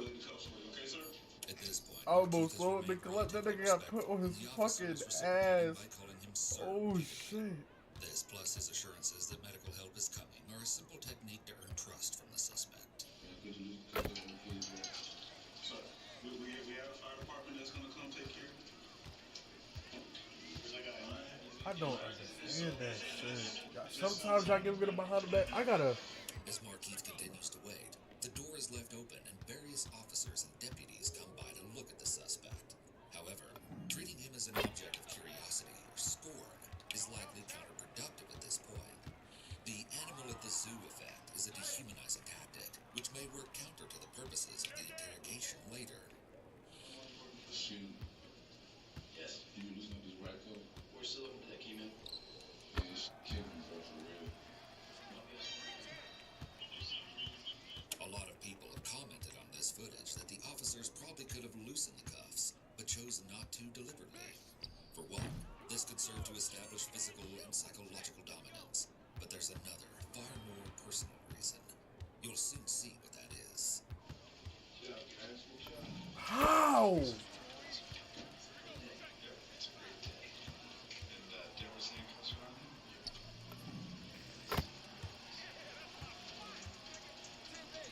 He killed the baby or some shit. Did he kill the baby? Hold on. This shit get entertaining.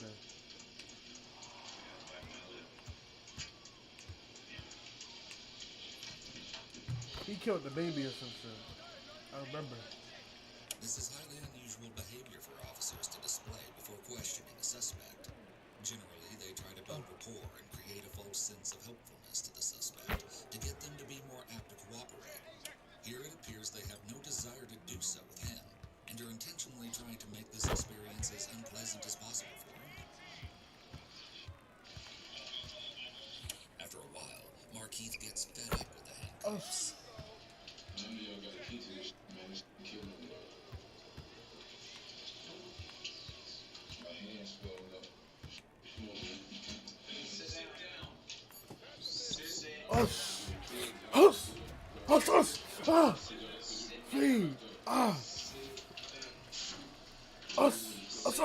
Stop! Get the fuck off me! I gotta get live. Persian, lab me, please. I'm on my knees. I'm not gonna plop it out, Persian. Lab me. Please, how the fuck did I get so much from that game? Persian, lab me, please.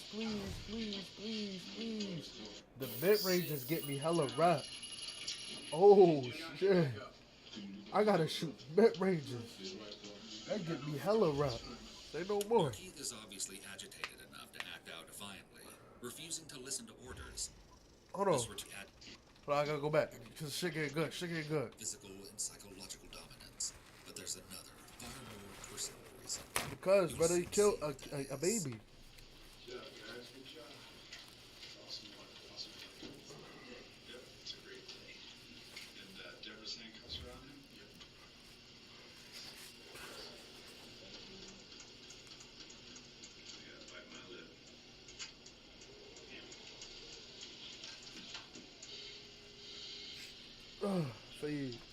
GG's, bud. GG's, bud. Generally, they try to build rapport and create a false sense of helpfulness to the suspect to get them to be more apt to cooperate. Here it appears they have no desire to do so with him, and are intentionally trying to make this experience as unpleasant as possible for him. After a while, Markeith gets fed up with the handcuffs. None of y'all got a key to this man. This killing me, bro. My hands swelled up. Persian, I'll give you a cigarette, Persian, if you lab me, Persian. Persian, get on the game and lab me, please. I would never plop it out if you lab me, Persian. Persian, just lab me. Please, pretty please. And do not get back up. Pretty please, Persian. Persian. Markeith is obviously agitated enough to act out defiantly, refusing to listen to orders. This return to a confrontational aspect is once again altering the state for the interrogation to come. I need stamina. This is a fascinating change in the dynamic between prisoner and keeper.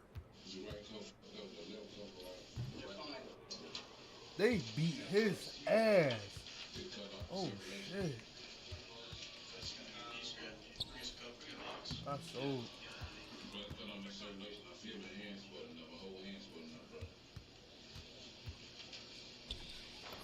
Oh my god. And after waiting a few minutes in silence, Did I put that last thing on his ass? which is an attempt to regain control of the situation by going to the top. Yeah, that was 6 minutes ago. That was the nigga. That's the nigga I put on his Bedoink. Soon, two men walk in the room. Markeith, I'm Detective Cage with Orlando Police. We'll talk about that here in a second. Okay. Can you sit up and tell me your name? This is the start of the baseline I gotta like. wherein the interrogator starts to get an idea of the suspect's Remember, demeanor bro. and Please, reactions man, when that shit's the answering same simple time, questions. man.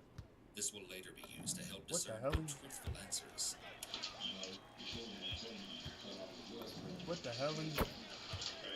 We can work on that.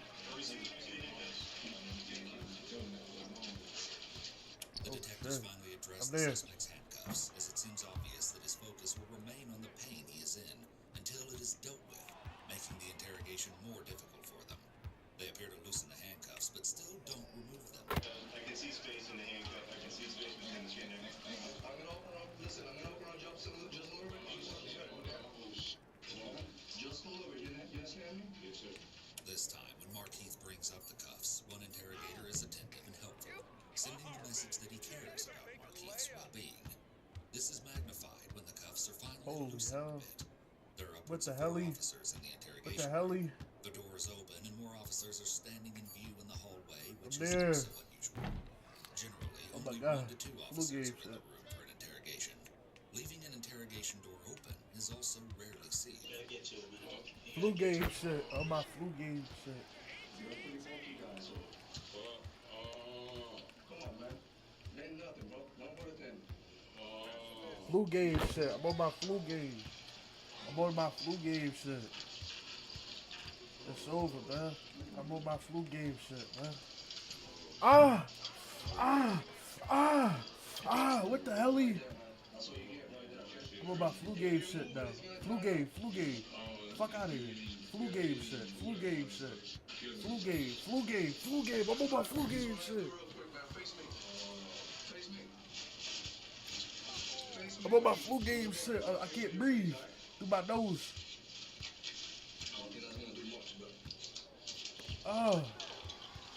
What the hell? Why my nigga bent over like that?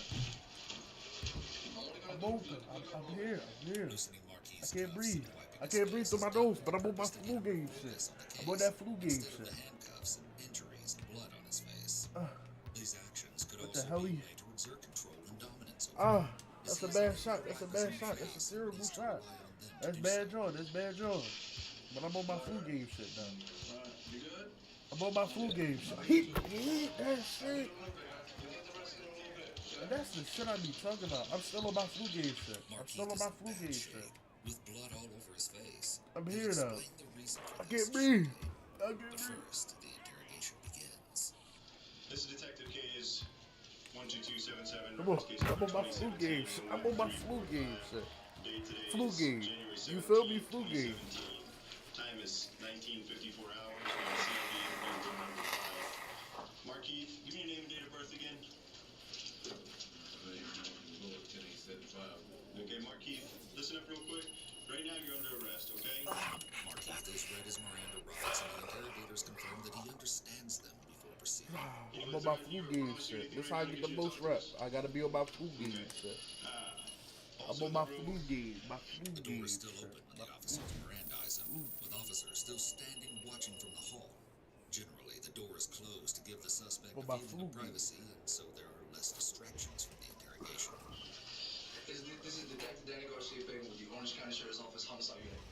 Okay. The technique that will primarily be used here is the Reed interrogation method, though there are some hints of the UK-originated peace method early on as well. Markeith, you know why you're here tonight, right? Okay. Can you tell us why you think you're here tonight? Ooh, I gotta get my memory.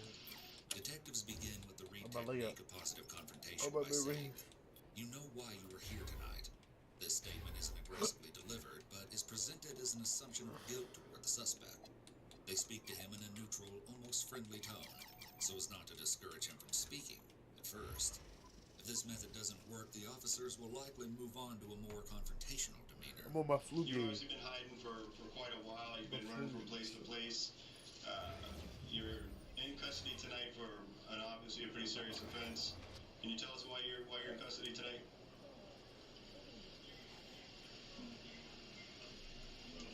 I'm on my FLUGAME shit. I'm on everything. Every nigga got a front. Can you tell us Every nigga gotta feel this pain, bud.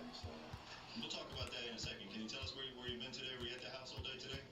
The officers ask him next where he was today, in order to begin to establish a timeline and get him talking. My defense would be game. My defense would be game. You feel me? The defense. The defense get me out the fuck. Okay, Markeith, just talk to us. Sit up a little bit. You're not that f***ed up. You can talk. Okay? Sit up and talk to us a little bit. This is in reference to a homicide that occurred about a week ago. And you know the one we're talking about. You've been running for a reason. You've been all over the news. You're well aware my FLUGAME shit. Positive confrontation can often make suspects feel backed into a corner. Markeith is deflecting this by acting oblivious, engaging in denial and claiming fabrication of stories against him. Tell us what story we're making up and tell us why it shouldn't be believed. I just came to the house, started shooting shot. It was designated. Come on, bro. FLUGAME shit. You just what? It was just a complete lie. What is? That I just came to the house and shot. It was complete. You gotta shade that bitch, right? A mother of two. You on your FLUGAME shit, man. You on that FLUGAME shit. You on that FLUGAME shit. Hell no. Get the fuck out of here. Despite their 17-year age I'm on that FLUGAME shit. I'm not letting up. I'm letting that up. I'm not letting up. I'm not letting up. I'm not letting up. I'm on that FLUGAME shit. You see, Sade was Fuck that. in fact, just a few days Oh my god, I can't wait for this shit ass to be over. I'm on my FLUGAME shit. I'm on my FLUGAME shit. I'm on my FLUGAME shit. I'm here. I'm here. I'm there. I'm there. I'm everywhere. I'm on my FLUGAME. But underneath the surface, there were a few things he wasn't happy about. Rest assured, we're going to dive way deeper into the bizarre thoughts and behavior Markeith started to exhibit. But for now, what you need to know is I'm on that my the FLUGAME relationship shit. My defense carries. I'm my offense. What the fuck is you talking about? trust. The pair's romance would reach its breaking point. Oh my god, you can't get a block in this game. At this time, Sade was about 12 weeks pregnant. On the 10th, Sade moved back into her parents' home, not saying much about the falling out with Markeith. He ain't got much in him. He ain't got much in him. He ain't got much in him. He ain't got nothing else in that team. He ain't got nothing else in that team. He ain't got nothing else in that team. When Markeith shows up, I'm there. she goes outside Get the fuck out of here. Bro, 2K, bro, damn. Sade's brother Ronald I'm there though. My defense carried me. My defense carried me. My defense carried me. My defense carried me though. And came outside to find Sade and Ronald lying on the ground. Get the fuck out of here. And I can't even make a lot of this. Get the fuck, my defense carried me. She was shot 8 times, losing not only her life, but the life of the unborn child that she was carrying. Miraculously, I thought she actually had a baby. Which meant he lived to tell the tale of that horrific shooting. And you'll see when we get to the trial that the only 2 surviving witnesses to see what occurred that night, Markeith and Ronald, told very different versions. As Markeith went on, the news was spreading the story of the shooting, which brings us back to him sitting in the interrogation room, insisting to officers that the narrative the media has been circulating is a complete lie. Listen to me, I'm on my FLUGAME shit, man. I'm selling. But I'm selling though. Oh shit. I can't wait for this to hit me over, bro. Niggas just run to the fucking peak and 4 points. Run to the side. Oh my god. See, in the street it goes like this. In the street, Markeith wants respect, and he wants everybody to give it to him. And guess I gotta get lab, bro. The interrogator takes a clarification approach. This is suggestive of the Bro, you asked, bro. We talking lab. The peace interrogation method is a less confrontational interrogation method than the Reed technique. We talking The lab. method stands for preparation and planning. I gotta get lab. Engage and explain. Account, closure, and evaluate. Peace. Under the peace method, investigators allow a suspect to tell his or her story. I gotta get lab, whole ass nigga. Shut up. Presenting the Shut up. suspect Shut up. with any inconsistencies or Shut up. contradictions between We the talking story lab. and other evidence. But right now, you know what I need? I need you to give me a little bit, because I deserve it. Nigga said belt to ass. You didn't do shit special. I respect. Okay, well, all I want to do is talk to you and figure something. Belt to ass. Nigga did nothing special. That was bad too.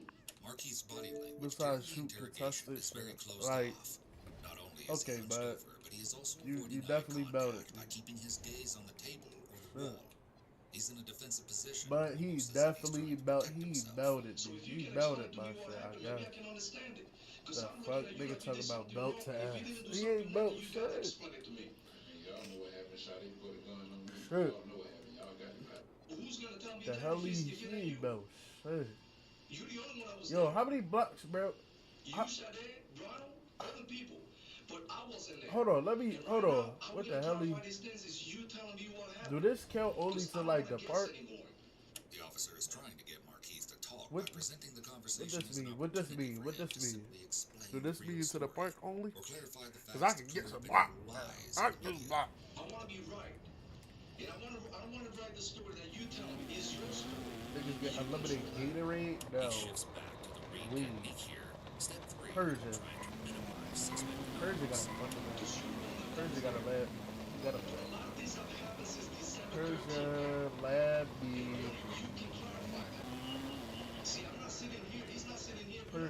Persia needs to lab me, man. I'm fucking over. Persia lab me, bro. It's over, bro. I gotta get. I need to sit there for like an hour in the mic court and just get mad.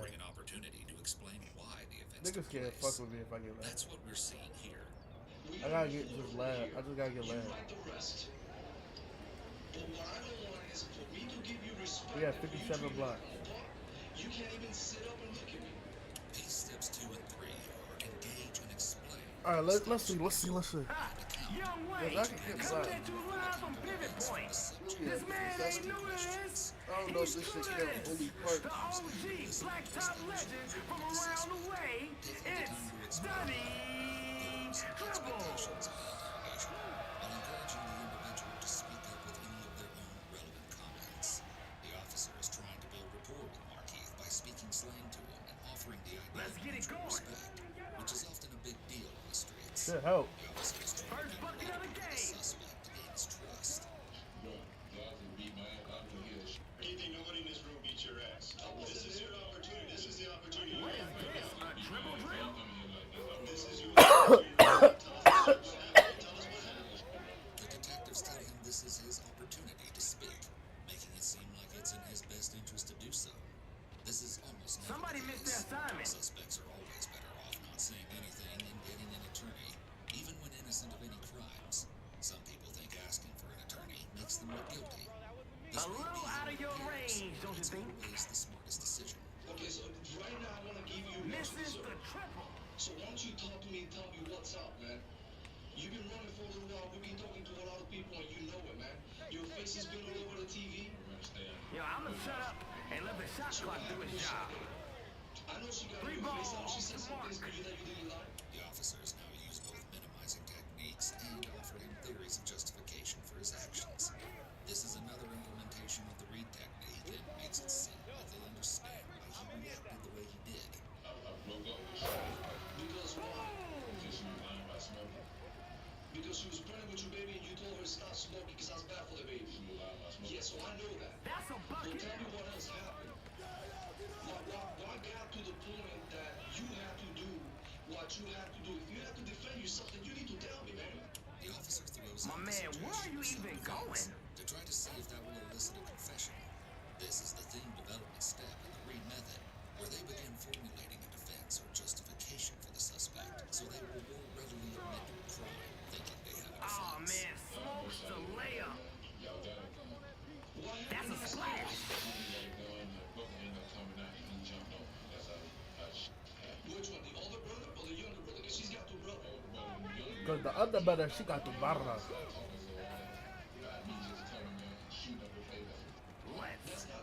That's not what's being written. No. I'm telling you. Automatic bucket. Marquis, forget the news. The news put in there whatever they want to put in there. I'm telling you, I'm the one who wrote it. No, that's what the news are saying. They're gonna fill in the blanks. Nobody near him. Okay, I'm telling you, I wrote it, and that's not what was written. I didn't care about the news. I don't work for the news. What I said was just get ready to inbound. No, forget it's time for the defense to stop getting cooked. If it didn't happen how they're saying it, can't leave these guys wide open. The only person that can do that is you. Me and this detective right here, we cannot write the story for you. We get it. You can dribble. The interrogator goes towards look at that hustle. trying to get the suspect to acknowledge the crime. So this is the time to do it. Don't give up. See if you can find a weakness and break into I know this. the answer to that. I can sit here and ask you 1,000 questions and know the answer to that. But I don't know exactly how you felt that day that you had to pull the trigger at Sadek's house. Notice how the officer says, what next? We've seen the triple game. Markeith had no choice. That day that That's you had to pull going the in. trigger at Sadek's house. This is again going on the theme of self-defense or He's about to justification. show us something I can yourself, that's what it was. That's a block. You man up now. And clarify for me. My challenge to you is be a man. You were a man that day to do what you have to do. Again, the officer said, have to do. You were a man that day to do what you have to do. Continuing this theme of self-defense, implying his actions were justifiable. The difference between a W and an L Be a man. is defense. Okay? Be a man and tell me what happened. Because that's the only way we can clear this. You'll see shortly that the authorities have already gotten the search warrant for his personality as displayed on social media. One thing they know is that his identity and reputation is a source of pride. Nobody home. He's free to fire. Cooperating undermines his manhood. Forget the news. The news is not here. It's you. I am Stop it now. That's who's here.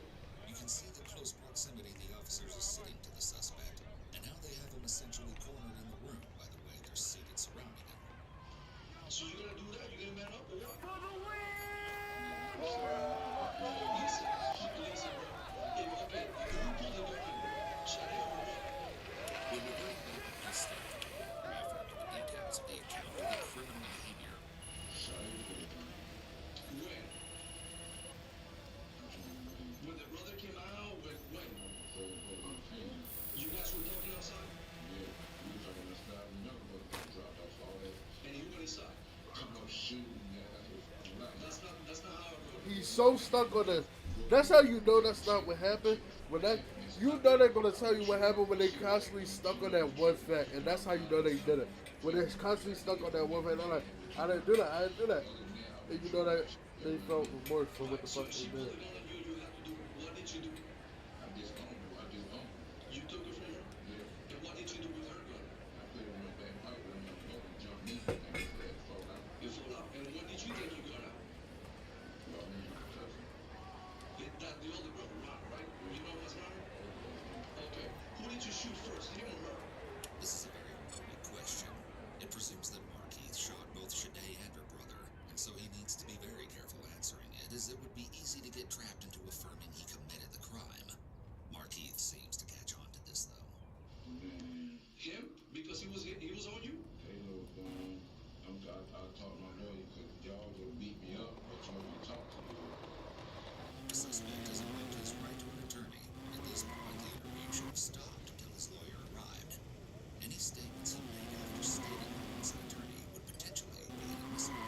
If he voluntarily begins speaking again, the best approach is to re-Mirandize him to clarify he is again claiming his rights after noting them. Listen, look, Keith, I wasn't there. I'm here. I asked for somebody to find you. I ain't got no problem talking. I ain't trying to hide. And I'm not disrespecting you either. I'm treating you with respect. It was against that. Like that. Okay, so fast forward, man. Fast forward. We go through all this stuff. You do what you do. Whatever happened. Look, I'm fast forwarding to last week, 10 days ago. Markeith, we gotta know what happened, okay? We got a grieving family here for a police MP, officer. what's They up, wanna know man? what I'm happened. Chris You Matthews. deserve to know what happened. The interrogator refers to the grieving family in an attempt to play the morality and conscience cards on the suspect. The police officer that the detective mentioned is Lieutenant Deborah Clayton, 42. This brings us to the second half of Markeith's interrogation. If you were wondering why the tensions between Markeith and law enforcement have been especially high, well, it's all about to become crystal clear. After Markeith fled the scene of Sade and Ronald's shooting, police were working anxiously to track him down, but for a long time, they had no luck. Markeith had somehow managed to slip out of their grasp, and for all they knew, he could be anywhere at this point. Christmas comes and goes, the holiday only a reminder to Sade's loved ones of the happy times they were excited to spend with her, but now will never have the chance to. And then, on January 9th, 2017, It's Mr. Hot Zone himself. What's up, brother? Markeith walks into a local Walmart. While inside, he approaches a plainclothes loss prevention officer and asks if the store has a restroom other than the one at the front of the store. This was a red flag for the officer, as he suspected Markeith might be trying to conceal something in the bathroom. More than that, he observed that Markeith seemed to be tiptoeing and acting secretive. For someone on the run from the law like Markeith, it seems pretty risky to show your face in such a public and busy store. But maybe he was just desperate and running out of supplies. Maybe he figured that such an early morning visit would be safe, that he could get in and get out without was Orlando Police Lieutenant Deborah Clayton entering the store just 15 minutes after he did. As both parties did their shopping, they actually crossed paths a few times. And then at 7:11 a.m., the fugitive and the law woman were actually in the same checkout line, separated only by 2 customers, before Markeith chose to leave this line and go to another to complete his transaction. Up to this point, nobody seemed to have any idea of Markeith's identity, although I'm sure he must have been nervous to be so close to an officer. Clayton finished paying for her groceries and walked out of the store, and I can imagine Markeith breathed a sigh of relief that she hadn't recognized him. But this was just the calm before the storm. Another woman in the store had noticed that there was no cashier working one of the lines, and so she went to customer service to get an employee. As the two returned, she notices that a man has since started waiting in that very line, and so she walks up to politely explain that she had been there first. But as soon as she lays eyes on Markeith's face, her pulse begins to race. She recognizes his true identity. Coincidentally, her cousin had apparently been married to Markeith, and although she herself hadn't spoken to the man before, she knows exactly who he is. Not only did she have that personal connection with Markeith, having seen him through Facebook pictures and videos, but by this point he had also been publicly named as a suspect in SHlT's murder, and a news release had listed him as armed and dangerous. SHlT's parents had even hosted a press conference outside their home to beg the community for help in finding their daughter's killer. As the harrowing realization dawns upon the woman, she snaps her head back down, saying to herself, "Oh shit, that's him." The lady tried to keep calm while exiting the store, but as soon as she was out the door, she spotted Lieutenant Clayton and ran towards her where she was still putting her groceries into her car. The woman frantically alerted Deborah. "Ma'am, there's Markeith Lloyd in the store. Y'all are out looking for him for murdering his pregnant girlfriend." Totally caught off guard, but determined to spring into action, Clayton radioed in for backup as Markeith made his way out of the Walmart. Within the next about 10 seconds, other shoppers were running and ducking for cover. What we know about what happened here comes from multiple witness accounts. They say Clayton approached Markeith as he was leaving the store and told him to stop and to get on the ground.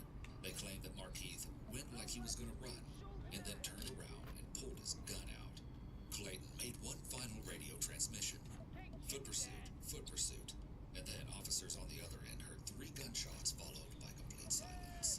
About 1 minute later, they received a call that an officer was down. One Walmart employee claims to have witnessed the entire scene. She says she had just clocked out when she noticed the concerned shopper approaching Lieutenant Clayton about Markeith's presence. She could do nothing but watch as the situation intensified in the blink of an eye. She says she found herself sitting by Clayton's side and praying for her as she bled out Absolutely on the ground perfect. from 4 gunshot wounds.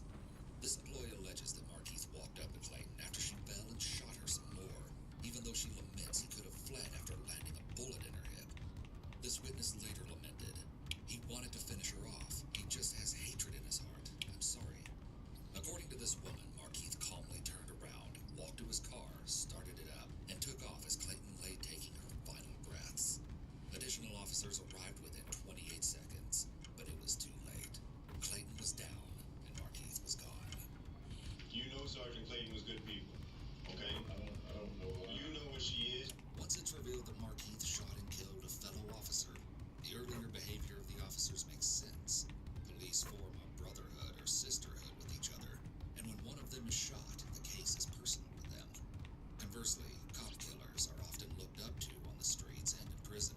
You guys went to the same school. You guys came from the same neighborhood. You know she was good people.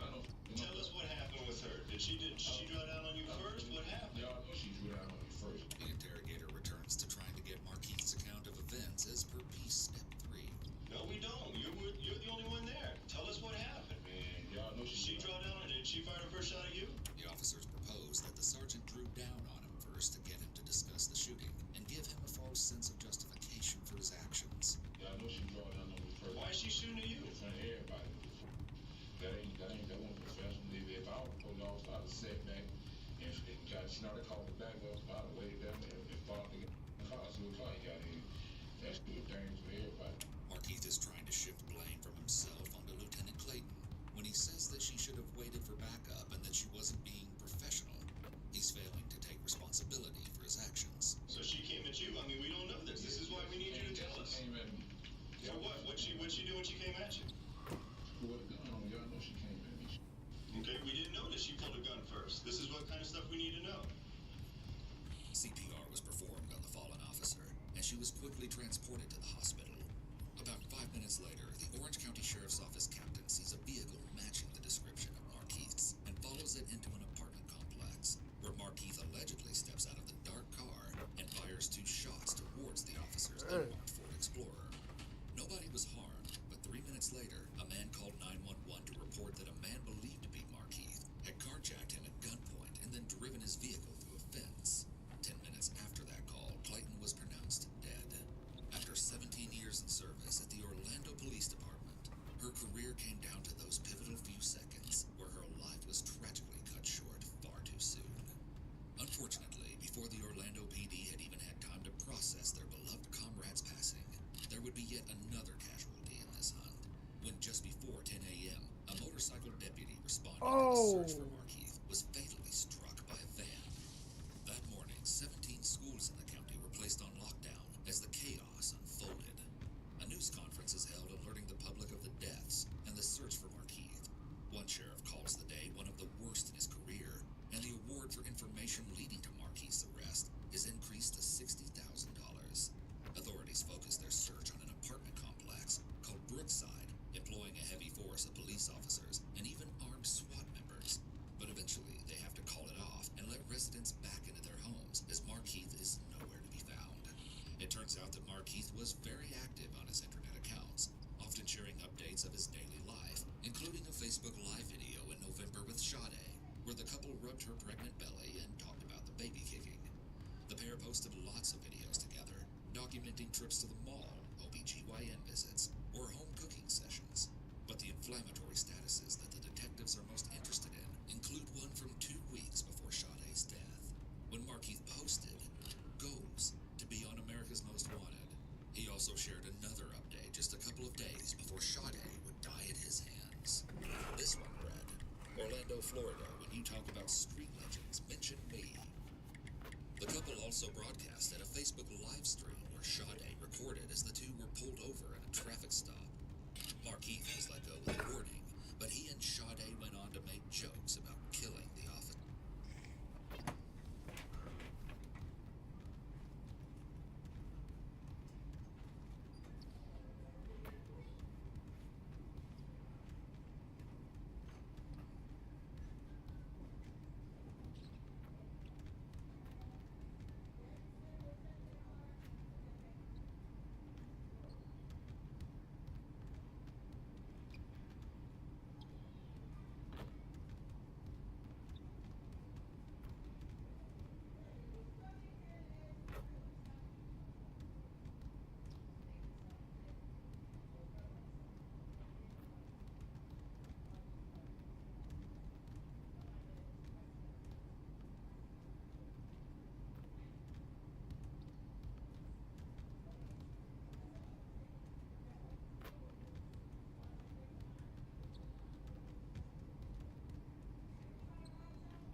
Like, what the hell?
What the hell are you?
like even the air though, like that's so hard to graze the nigga. Like that's so hard. Wait, how? Graze them like this. Like this.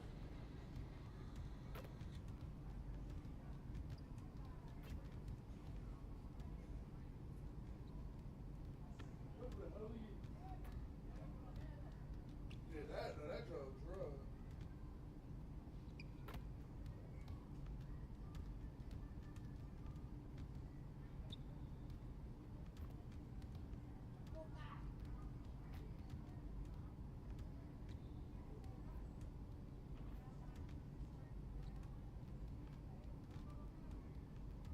But niggas is born, bro. This nigga see.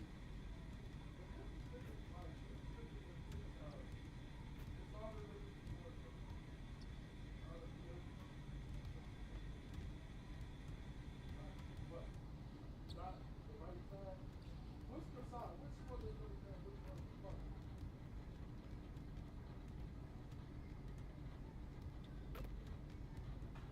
Which side? What side is the left side, right side? I know the Democrat is the left side. But them niggas, all the niggas on TikTok like, yes! All the niggas on TikTok like, yes, he died, yes. There's all the motherfuckers who warned us about the trans ugly motherfuckers. That's the niggas he warned us about. All them, huh? Yeah, that boy. That's all them niggas he warned us about. All them niggas he, oh yes, he died, yes, finally. Them ugly motherfuckers were like 10 years ago. Stop! Go sit down.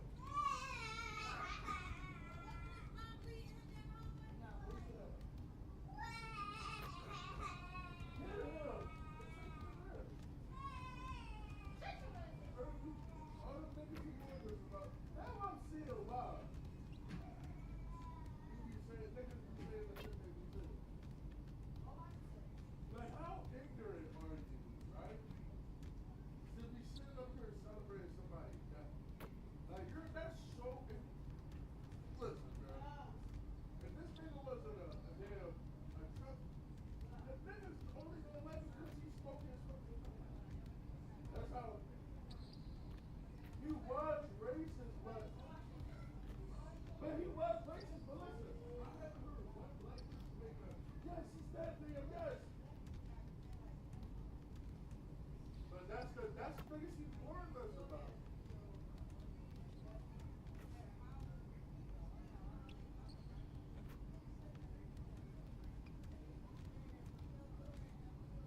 They can't ever live the same after that. And they can't ever live the same after that. Yeah. They can't even live, they can't live their life after that. No, I'm talking about because, listen. But listen, hold on, listen. Like they said, this is great competition, right? For the crowd of like, what? That old. You still out here. My kids are at danger. I'm at danger for the rest of my life. No matter how you see it, no matter how, when you see it.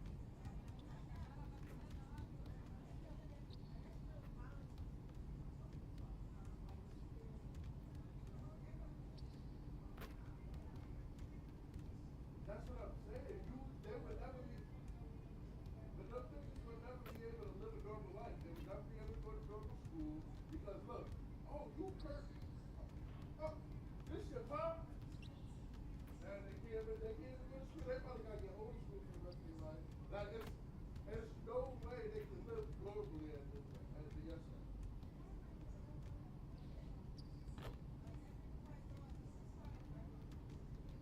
Oh yeah, it was. It was nobody. It was no. They said it was a freedom walk. But like, there is no difference from another nigga walking up on a college campus. You just got followed. Yeah, that nigga served. You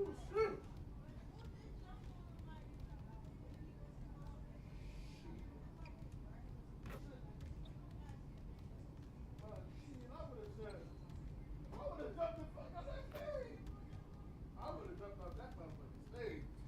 Shit. You hit that nigga like that. How you feeling?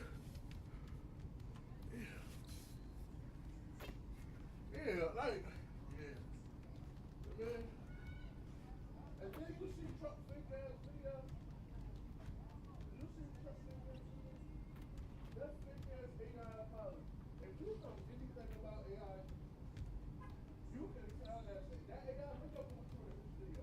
That shit is the most AI video. It's not even funny, yo. You can tell when something is AI and when it's not. I'm gonna send it to you. I didn't watch it, man. That shit is so AI. I'm like,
no role models in the here right now. No role models to speak on. Look at my energy. Last night I was getting my free ride by the better bitch. Now I can't believe. That's all I said. Good. Put the phone down. Embassy that laid the one. Came fast like 911.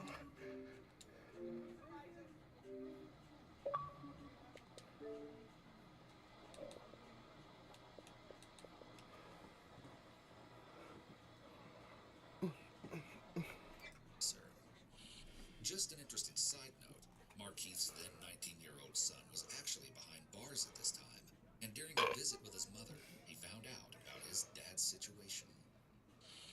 My daddy was for killing that girl.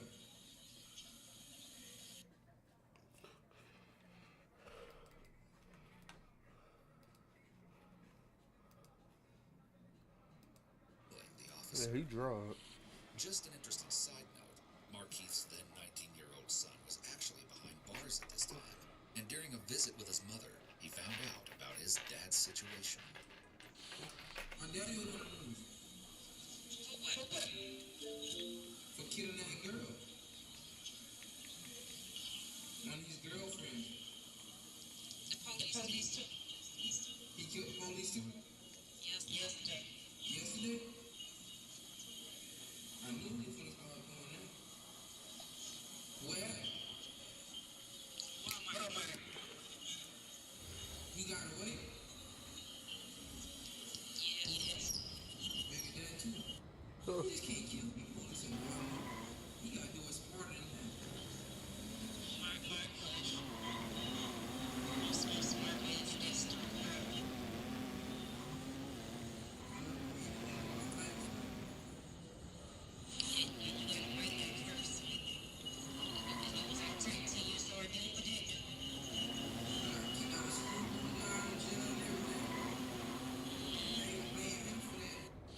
It's sad to see that the boy was already going down a similar path in life. Meanwhile, after another fruitless search and the FBI most wanted Twitter account posting Markeith's photo for the world to see, the reward in this case was raised to $100,000, which is the biggest reward Frontline has ever received.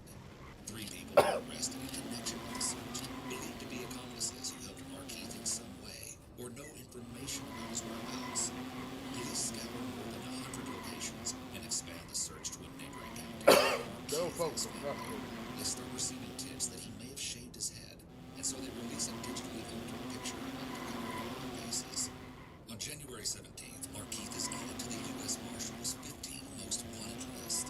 Everyone can feel that this hunt is reaching a climax, and it is later that very same evening when they find him. It wasn't a tip that led investigators to Markeith, though. It was his phone. They were able to trace him through pings when he texted people. He's all alone in an abandoned house in Carter Shores. Police aren't sure how long he was hiding out there. When they first arrived, Markeith tries to sneak out through a sliding glass door, but is met with Orlando police officers. He was observed dropping 2 handguns from the window as commanded by law enforcement. He then complied with further instructions and crawled on his stomach from the entry door to awaiting officers, where he was placed under arrest. Lloyd was wearing an American Body Armor Level 3A bullet-resistant vest at the time of his arrest, rated to stop all handgun ammunition commonly used by law enforcement. A helicopter captured this harrowing footage of those tense moments.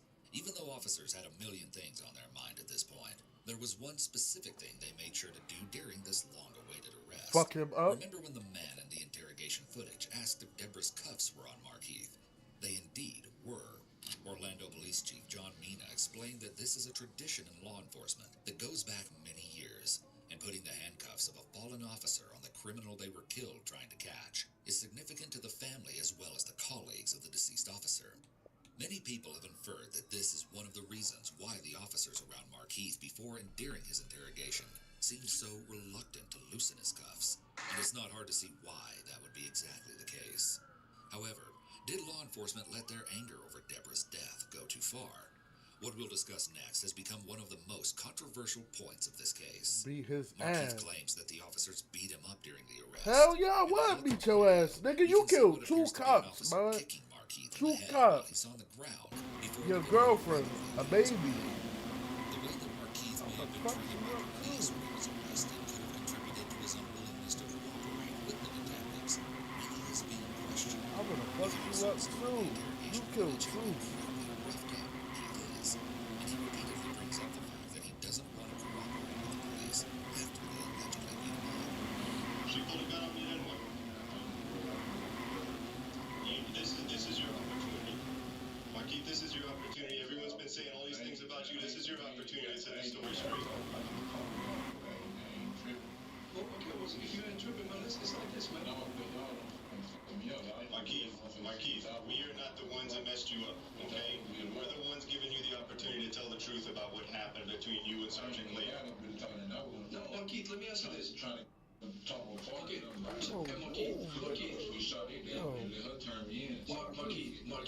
Markeith, check me out. No, Markeith, check me out. You worry about how you feeling right now, okay? Well, tell me something, man. What goes through your mind when you think about your baby in that belly and not living anymore? That baby died because of the actions that happened that day. They're playing the guilty conscience / morality card again. The death of the unborn child. He is trying to evoke remorse for Markeith in order to get a clear admission of guilt. So you worry about you, that's gonna heal. That you might get a scar. You know what? In 2 days you'll be eating fine. That baby is dead.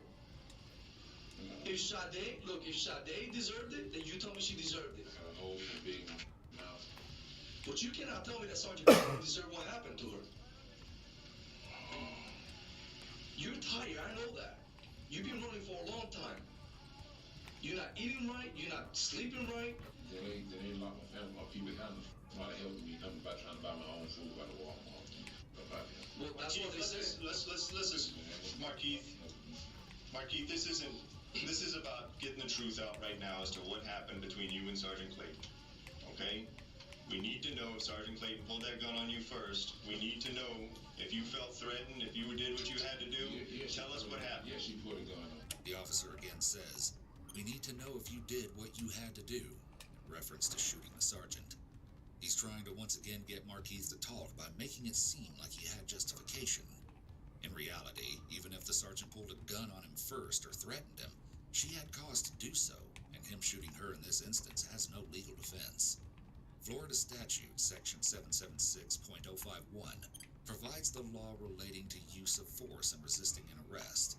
A person is not justified in the use or threatened use of force to resist an arrest by a law enforcement officer, or to resist a law enforcement officer who is engaged in the execution of a legal duty, if the law enforcement officer was acting in good faith, and he or she is known or reasonably appears to be a law enforcement officer. Did she threaten you? Yeah, she put a gun. Yeah, I know she put a gun. Yeah, I got the tape. And is that why you did what you had to do? Yeah. So tell us what happened. If you're threatened, tell us what happened. The interrogator shifts back to read step 2 here, shifting the blame away from the suspect directly in the hopes that this will encourage him to talk. Man, I ain't got to talk, man. I'll talk to my lawyer, man, and talk to you. Again, Markeith invokes his right to an attorney. The police continue to question him despite his unequivocal invocation. The statements he makes are at risk of being inadmissible. When exactly were you being threatened? This is your opportunity, Markeith. This ain't my opportunity. You see how much blood over here? That blood will heal. Those wounds are going to heal. Okay? That will heal. All of that is going to heal. What happened with Sergeant Clayton, that's a whole different story. Okay? Did she come at you and threaten you? Did you have to do what you had to do? Tell us why you did what you did. Was she threatening you when she was on the ground? When she's on her back and you're shooting her, were you feeling threatened? She was shooting the whole time. She's shooting at you while she's on her back? How can she shoot at you from her back? I'm on the ground, shoot from the ground too. If you're on the ground, I mean. Okay, so she's on her back, she's shooting at you. Is that why you're shooting at her? Is that why? The interrogator is not getting answers to his questions. All of the questions so far are leading questions. In other words, attempting to lead the suspect towards a given answer that the interrogators want to hear. Y'all give me some medical attention. Y'all trying to... Marquis, these are simple questions. She's on her back shooting at you. Yeah, I'm talking to you. And I ain't got... Tell us what's happening when she's shooting on, when she's on her back shooting at you. Tell us what's happening from there.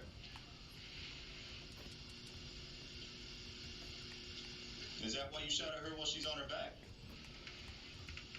I ain't called nobody. I ain't did shit nobody. She's shot. She's on her back while she's being shot, Marquis. There's only one reason why you're doing this. Okay? Defending myself. Defending yourself against her? Why didn't you just run? You had the opportunity to run. You had the opportunity to fight. You had all kinds of opportunities. You chose to shoot. Why did you choose to shoot? You telling me you can't outrun her? You can't outrun a female with 30, 40 pounds of gear on her? You're gonna try and tell us you couldn't outrun her? Marquise, why did you choose to shoot instead of run? When the interrogator asks, why did you choose to shoot instead of run? This is a great question because it goes to intent to commit the crime and would play a meaningful role in whether the crime is viewed as premeditated as opposed to something lesser, like manslaughter. Marquise, why did you choose to shoot instead of run? I ain't shoot with run. Why she shoot the oppose me instead of follow the car? All you people standing out, she put all on. What difference would it have made whether she approaches you or 10 police officers shoot you? It would have made a difference for the car would have You see what can't help yourself, and that's why you had to shoot? Man, you saying that now. Then tell us what happened. You're not telling us anything. No. Tell us what happened. That's the question.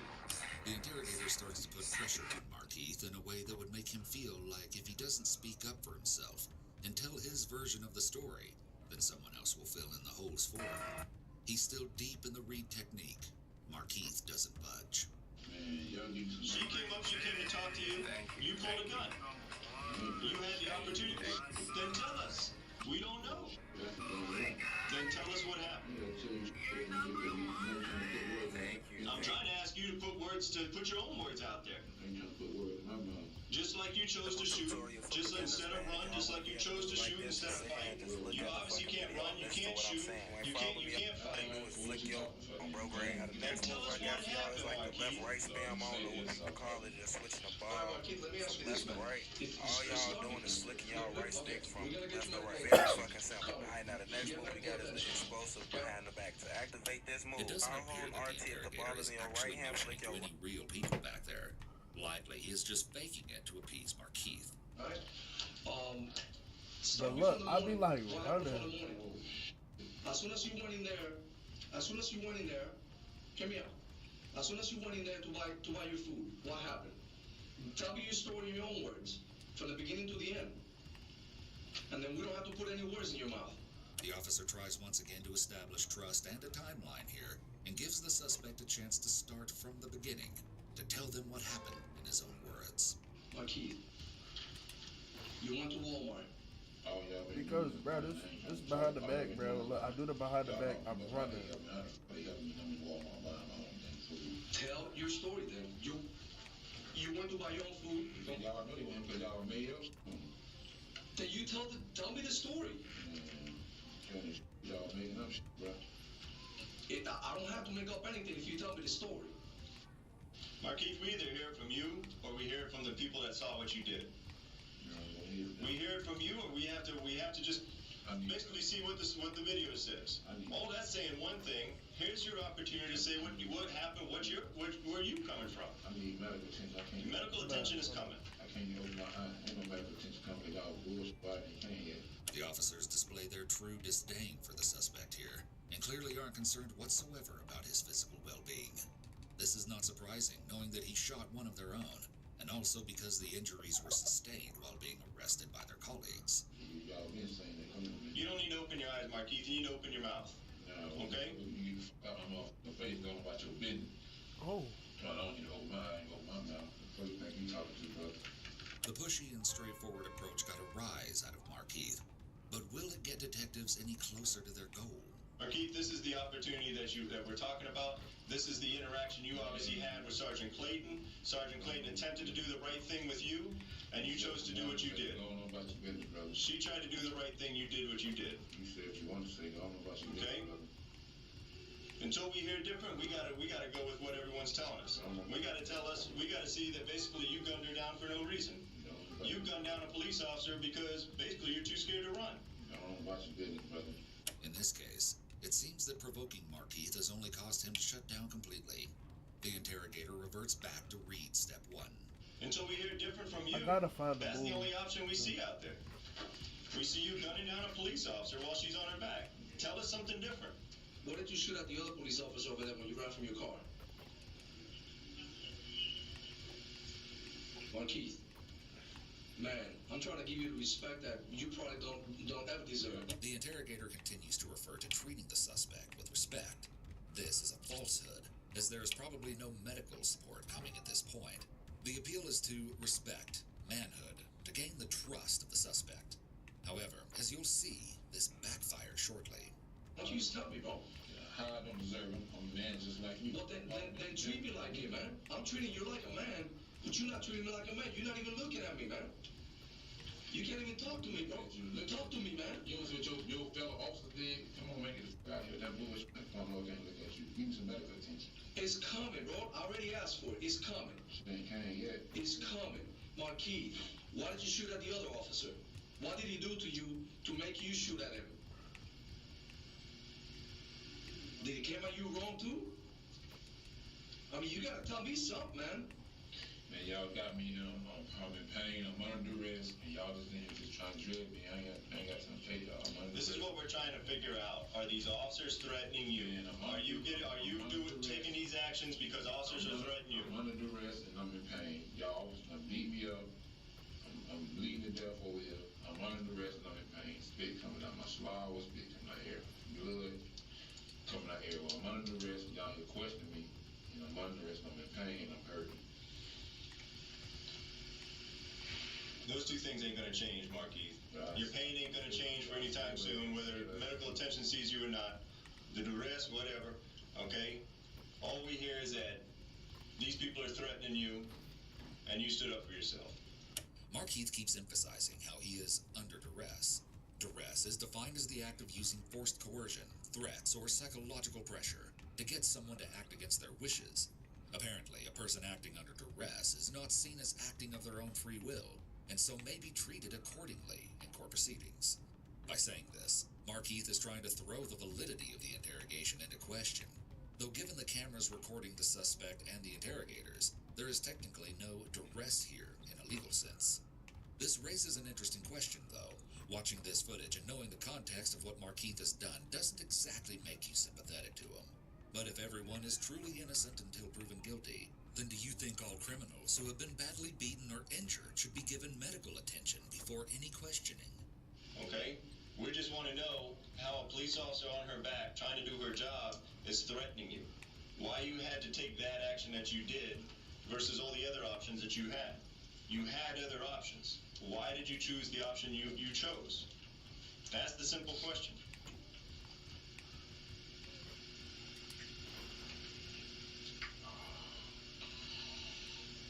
Can you tell us if the deputy was threatening you at the Highland Oaks? Can you tell us why you had to shoot at him?